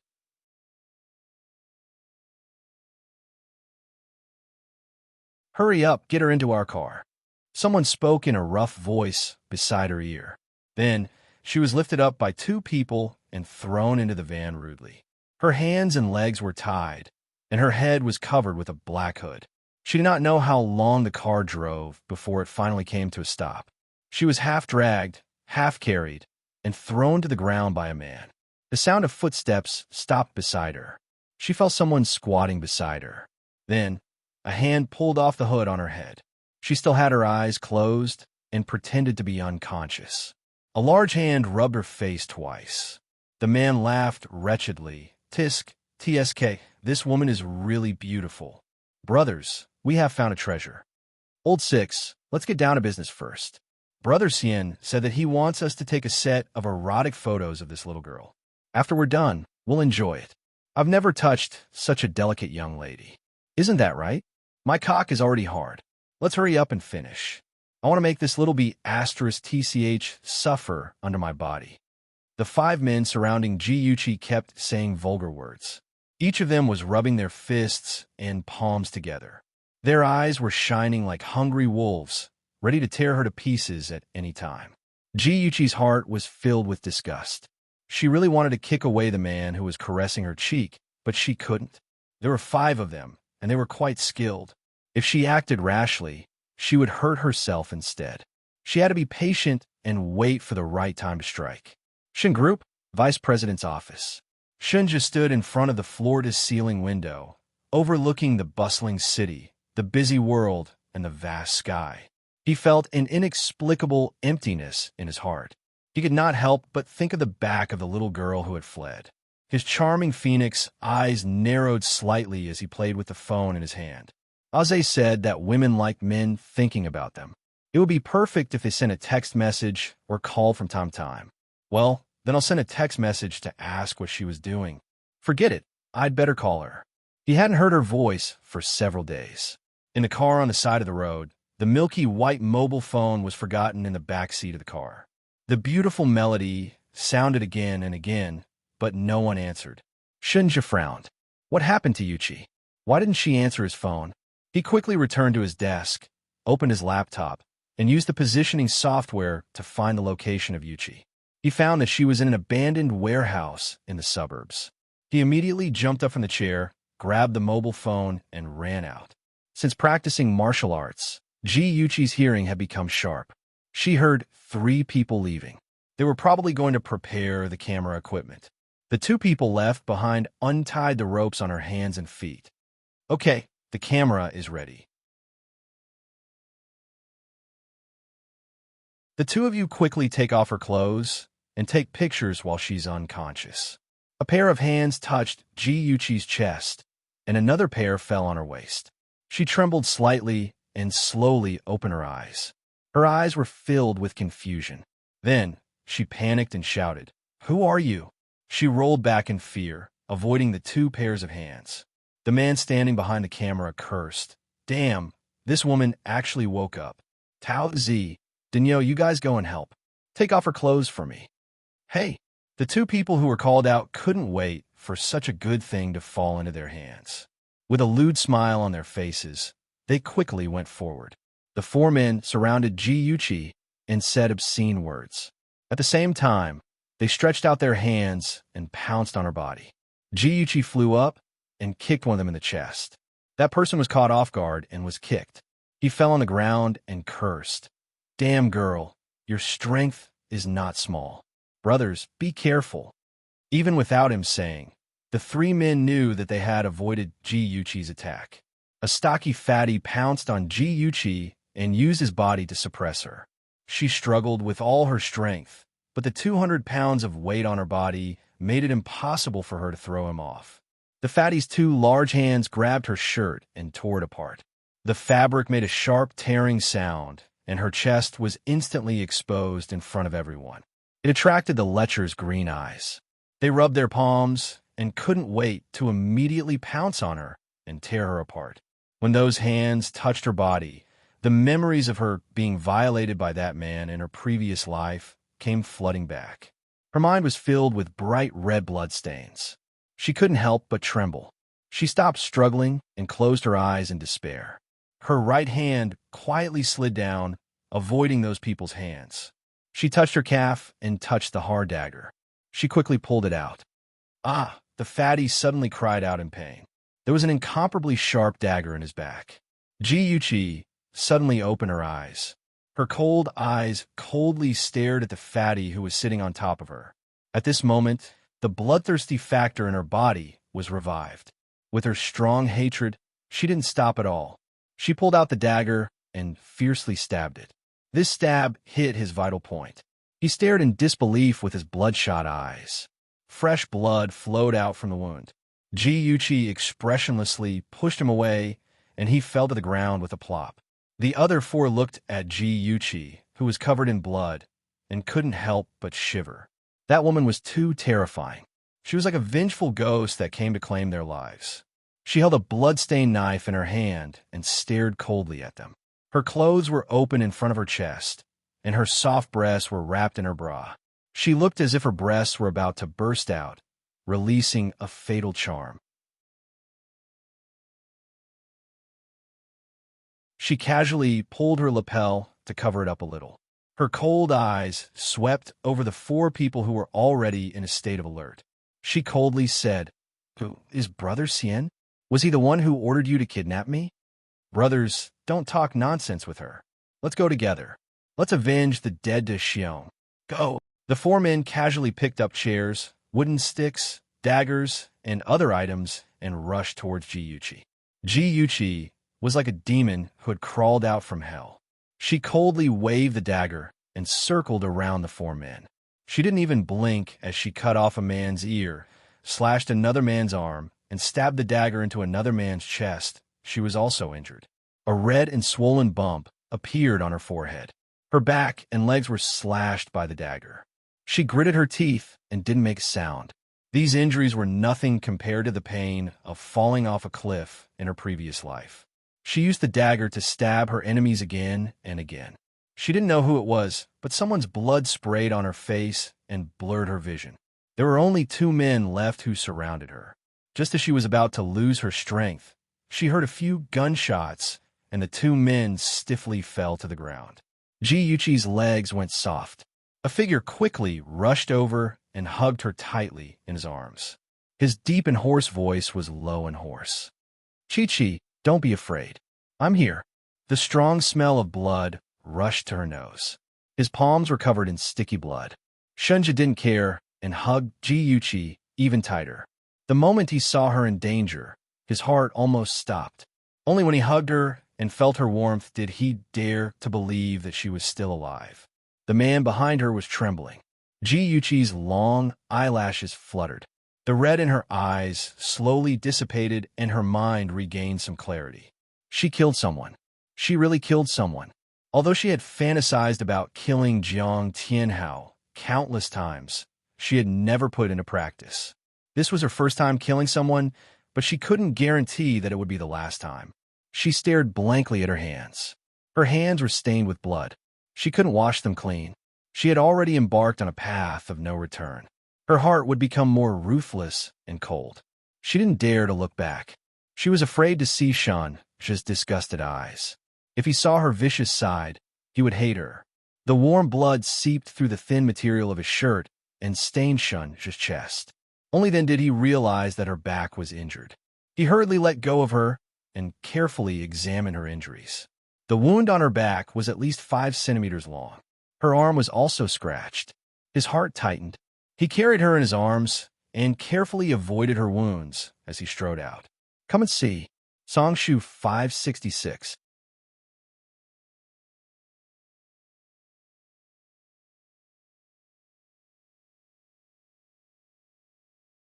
Chapter 814. Ji Yuqi allowed him to do as he pleased. She lowered her eyes and looked at the blood all over the floor, as well as the corpses that had died with their eyes wide open. Her stomach churned with a strong sense of nausea, and she covered her mouth tightly. Don't look. They all deserve to die. Shunja sensed that something was wrong with her, so he lowered his head and comforted her. Then, he quickened his pace and walked out. Ji Yuqi leaned sideways against the back of the chair.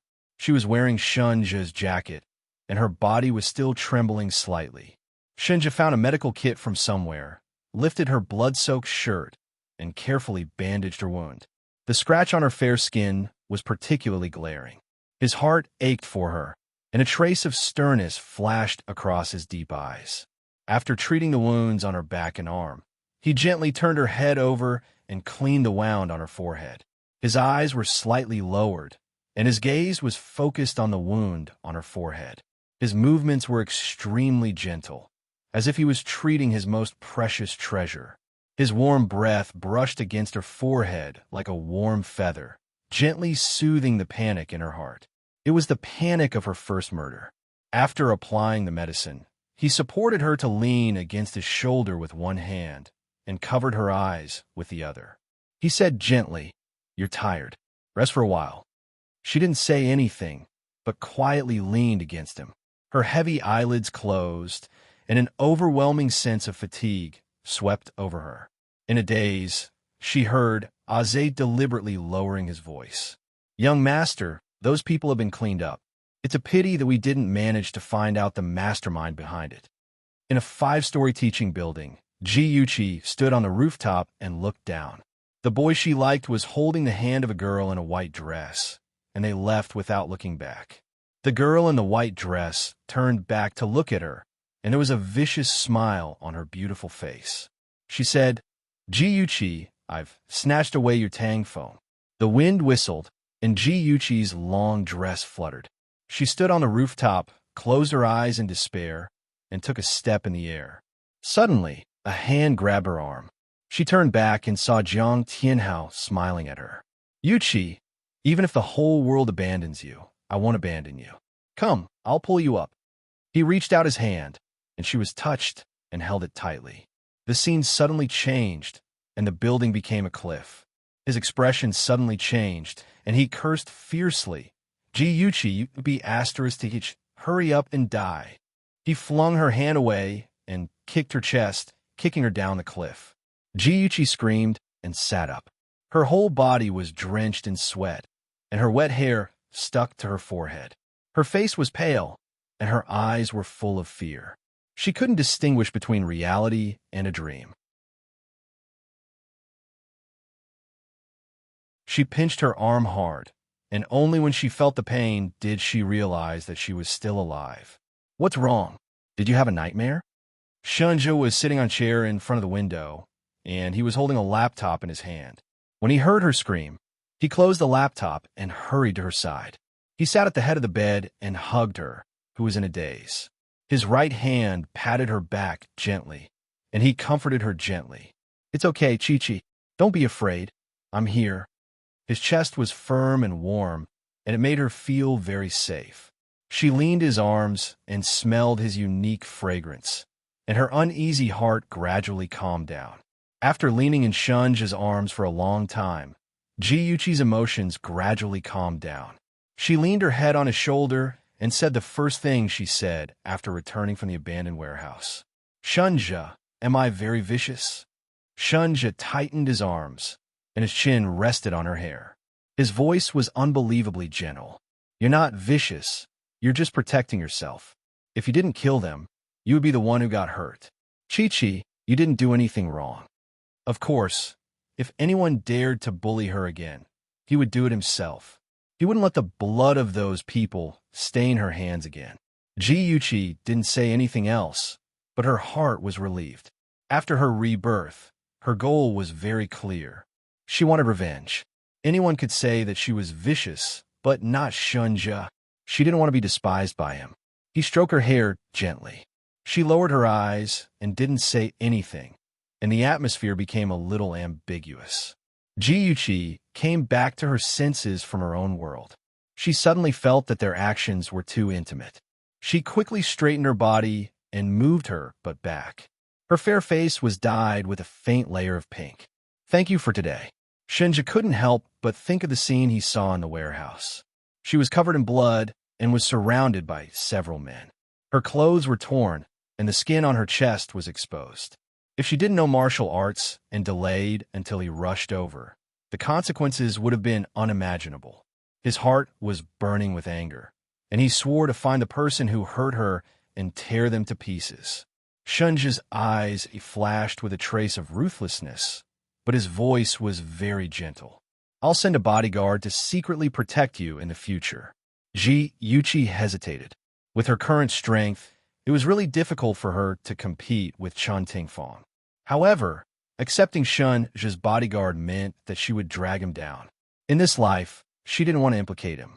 Shunja seemed to see her concerns and said, "Don't worry. The bodyguard is only responsible for protecting you. If you don't want to, I won't interfere in your affairs." Yuchi finally nodded, and her gratitude towards him was even greater. It was already afternoon. Yuchi had been missing for half a day. Her father and brother must be very anxious. She wanted to go back quickly. Shunja asked Zay to drive her back. When she left Shunja's villa, she felt that something was wrong. It wasn't until the car drove out of the villa that she suddenly reacted. How did Shunja know that she was in the abandoned warehouse? She looked back and saw that Shunja was still standing at the villa's entrance. Dressed in white, he was extremely beautiful under the sunlight. The corners of his lips curled up, and there seemed to be a smile in his eyes as he watched her gradually disappear into the distance. When Lin Yushi arrived at the racecourse, she didn't see Yuchi. She called her cell phone, but no one answered. She then called the Ji family, but the servant said that Yuchi had already left. Lin Yushi felt uneasy and worried that Yuchi had met with an accident. She was not in the mood to ride a horse anymore, so she rushed to the Ji family to discuss with the Ji family about the whereabouts of Yuchi. Ji Bowen dialed the number of the driver, Li Wei, and the nurse at the hospital answered.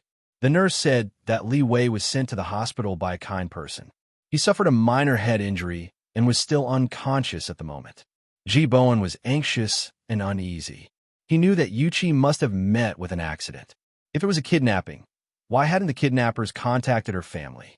The longer Yuchi was missing, the more dangerous her situation would be.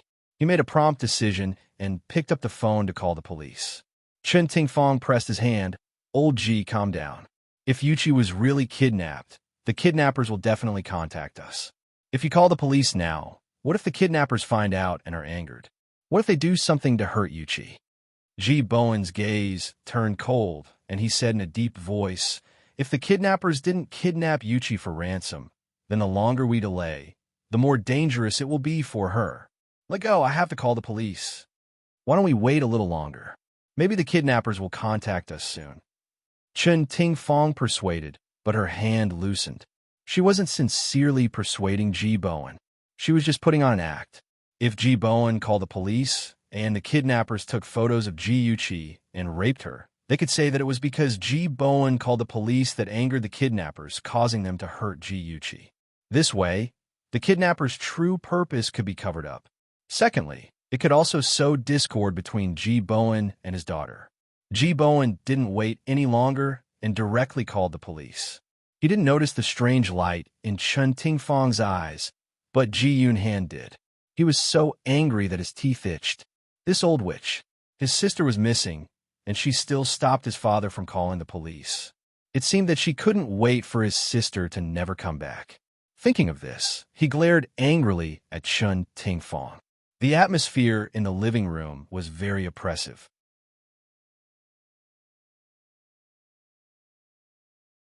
Ji Bowen and Ji Yunhan were like fish on a barbecue fire.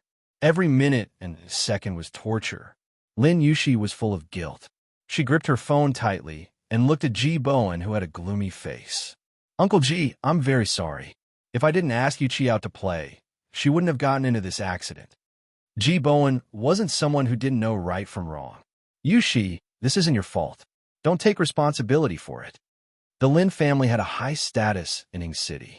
Chen Tingfang wanted to be on good terms with the Lin family, so she smiled kindly. That's right, Yuchi. This is an accident. It has nothing to do with you. Please don't take it to heart. Yuchi is a kind child. If she knew that you were feeling so guilty, she would be upset too. Lin Yuchi wasn't stupid. She had long seen that Chen Tingfang and Yuchi seemed to have a harmonious relationship on the surface, but in reality, they saw each other as enemies. Therefore, she turned a blind eye to Chen Tingfang's goodwill and responded politely and distantly. Ji Yunhan hated Chen Tingfang's hypocrisy the most. With a cold face, he said in a deep voice, Auntie, don't come to a conclusion so early. Whether it was an accident or man-made, we will find out very soon. Sister used to drive herself out, and nothing had ever happened. This time, her car was coincidentally sent for maintenance, and Little Lee was driving her when she got into an accident. It's hard to say whether or not someone was behind this. G. Bowen's expression didn't change, but his eyebrows twitched slightly.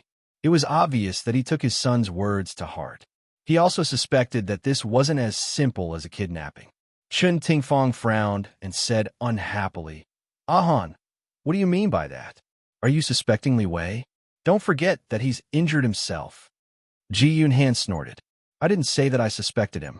You said it yourself. You. Chen Tingfang swallowed her anger and smiled. You child, why are you angry with Annie?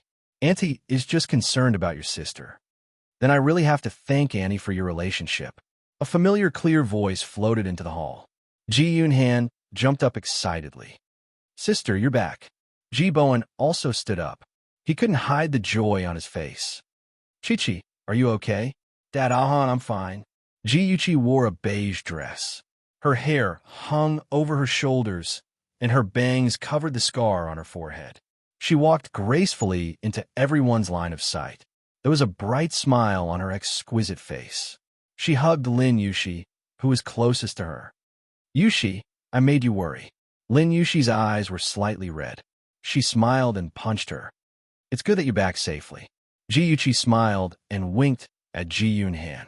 Then, she hugged Ji Bowen's arm. Dad, I'm sorry for making you worry. Ji Bowen's throat was dry. He said repeatedly, It's good that you're back. It's good that you're back. Attention, Songshu 566.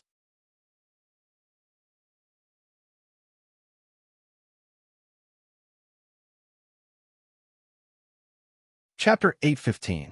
Ji Yuchi felt a little guilty. Actually, she could have reported her safety to her family after being rescued, but she didn't. She had monitored Chen Tingfang and her daughter's phone calls. She wanted to secretly observe their reactions. As expected, the mother and daughter were very suspicious. Chen Tingfang had sent a message to Yi Zhisu saying that the matter had been settled. Ji Yuchi suspected that they were related to the kidnapping, but she hadn't found any evidence yet. Chen Tingfang was the most surprised by Ji Yuchi's safe return. She pretended to be happy. Yuchi, it's great that you're back safely. Where did you go? Why did you even change your clothes? We all thought you were kidnapped. She had even changed her clothes. Wasn't that a hint that she had done something bad? Ji Yuchi smiled faintly. On the way to the race course, we ran into a car accident. Shaoli got out of the car to check and was knocked unconscious. I was almost taken away by them. Thankfully, a friend passed by and saved my life. I was slightly injured and the blood stained my clothes, so I changed into a clean set of clothes. Ji Bowen's expression changed and he shouted, Butler quickly called Dr. Gao over. Ji Yuchi hurriedly said, Dad, I'm fine. It's not serious. I've already bandaged it at the hospital. Ji Bowen frowned slightly. Let Dr. Gao take a look. Otherwise, I won't feel at ease. Ji Yuchi couldn't persuade him, so she didn't insist. She glanced around the living room and asked, Auntie, where's Zhisu? Why don't I see her? Zhisu went hiking with her friends. When I heard that you were missing, I called her to ask her to come back. She should be on her way now. Hiking with her friends? She obviously went on a date with Jiang Tianhao. Ji Yuqi didn't expose her. After chatting with Lin Yushi for a while, the family doctor of the Ji family, Gao Qinghai, rushed over. Dr. Gao checked her injuries and changed the medicine. He said that the injuries weren't very serious, and Ji Bowen and the others were relieved. Yi Zisu said goodbye and left. Ji Yuqi walked her to the door. She looked around and whispered, "Yuqi, I think this matter isn't simple. Be careful." Ji Yuqi's heart warmed, and she smiled. "I will, Yushi. Thank you." Yi Zisu returned home anxiously, playing the role of a good sister who was concerned about her older sister. She held Ji Yuqi's hand, and her eyes were red. She was about to cry. "Sister Chi-Chi, it's great that you're okay. I almost went crazy when I heard that you were missing. Who didn't know how to act?" Ji Yuqi hugged her and said softly, "I'm sorry, Zisu. I made you worry." Seeing that the two sisters were so close, Ji Bowen's expression softened a little. He ordered the kitchen to prepare more food that the two sisters liked to eat to help Yuqi recover from her shock. Chun Tingfang volunteered to cook, saying that she would personally cook.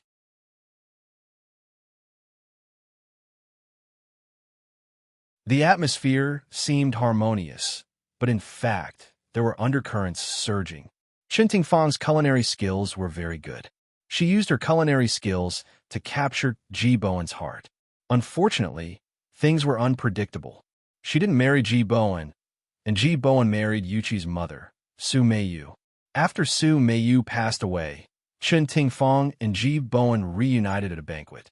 Chun Tingfang relied on her cleverness to continue her relationship with Ji Bowen. She married him and became his second wife. She personally cooked and prepared a large table of dishes, some of which were Ji Bowen's favorite dishes.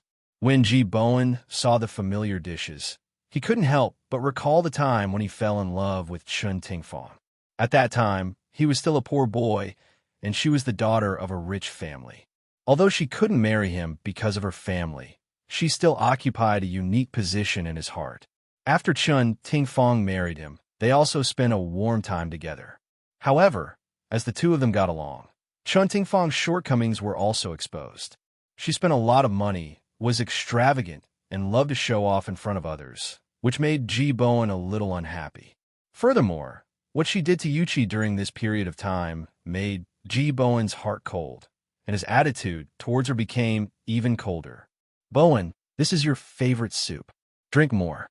Chun Tingfang scooped a bowl of soup and placed it in front of Ji Bowen. Her pair of gentle and smiling eyes were filled with expectation.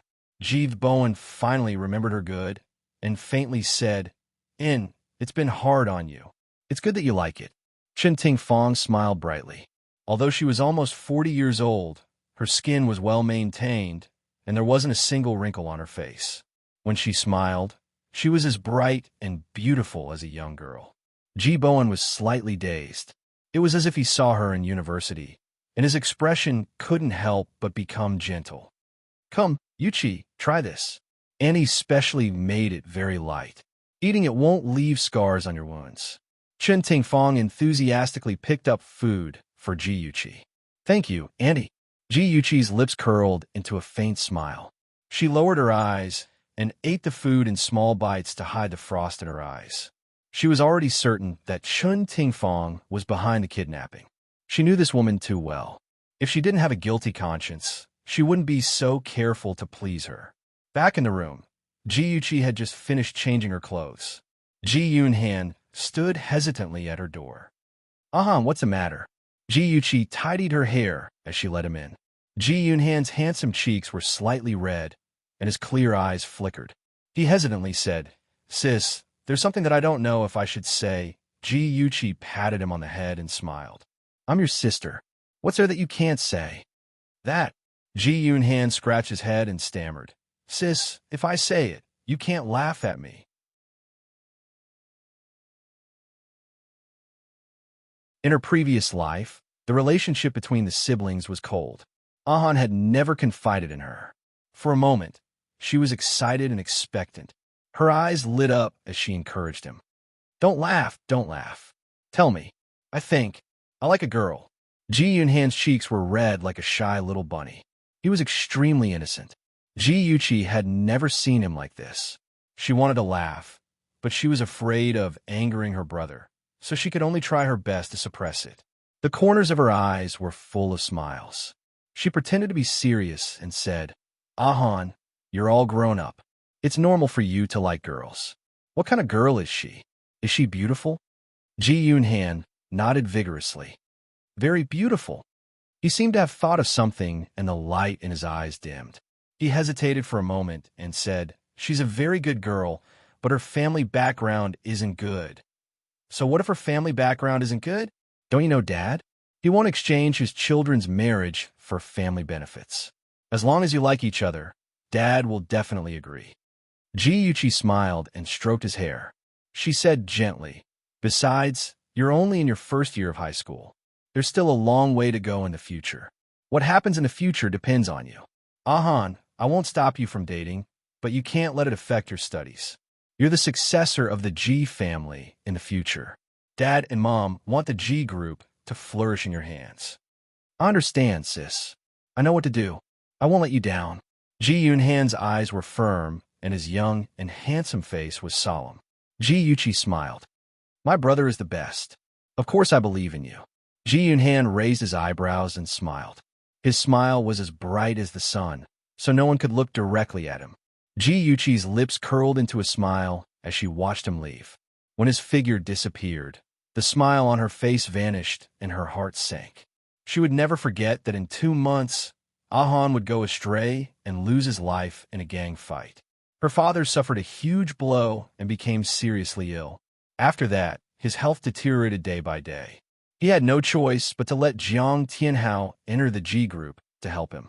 It could be said that Ahan's death was the opportunity for Jiang Tianhao to enter the G group. Ji Yuchi closed her eyes and opened them again. Her gaze was extremely cold. This time, she was going to stop the tragedy from happening. She would not let those be asterisk cheese get away with it. In Yi Zisu's bedroom, Chen Tingfang sat on the sofa with a bad expression. Yi Zisu's expression was also very bad. She paced around the room and complained, "Mom, what's going on? Didn't Dad say that it was already settled? Why is Ji Yuchi, that be asterisk TCH, back in one piece?" Chen Tingfang rolled her eyes at her. "Sit down. You're pacing around. My eyes are getting dizzy. Can't you be more mature, like a little b asterisk TCH? You can't keep your cool, no matter what you encounter. You're just like your dad." "What sin have I committed to have met the two of you debt collectors?" Yi Zisu saw that she was angry, so she quickly sat beside her. She hugged her arm and said coquettishly, "Mom, don't be angry. Although Dad has a bad temper, he still loves you very much. Look, when you asked him to do something for you, he agreed without a second thought." Of course, Yi Zisu did not say that the matter had been handled very badly. She only grumbled in her heart. You don't have to speak up for him. He doesn't love me. He loves the money in my hands."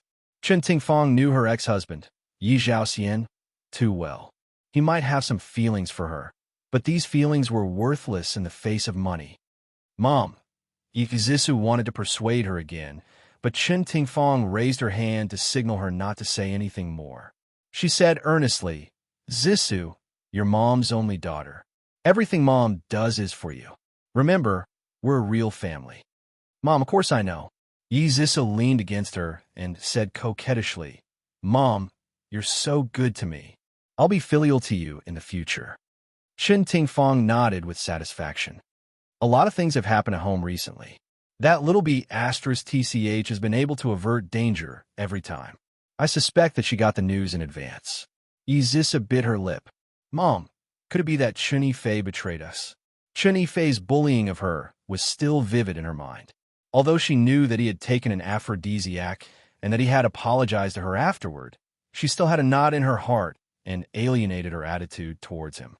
No, although Yifei is a bit unrestrained, he's still trustworthy. Chen Tingfang thought for a moment and said, "I suspect that it's the servants at home. Mother Wu and Ruru have a very close relationship with that little b asterisk TCH." Yi Zisu smirked and said proudly, "Mom, let's find a chance to kick those two out of the G family." Chen Tingfang shook her head. No need. If we kick them out, Ji can still bribe others. We can't guard against them. It's better to keep those two by our side and use them to pass false information to Ji. Her lips curled into a cold smile, and her eyes were bottomless. Yi Zissou admired her mother and secretly decided to learn from her. Temporary failure was nothing to be afraid of. The final victory belonged to them. Attention, Hongcha 866, that you're tuning in to the Romance Rendezvous YouTube channel. We're so grateful for your support, and don't forget to subscribe to join us on this incredible journey through captivating stories. Your generosity through donations truly makes a world of difference, as it's the primary source of revenue that allows me to expand and enhance this channel for you. Thank you from the bottom of my heart for being a part of this adventure.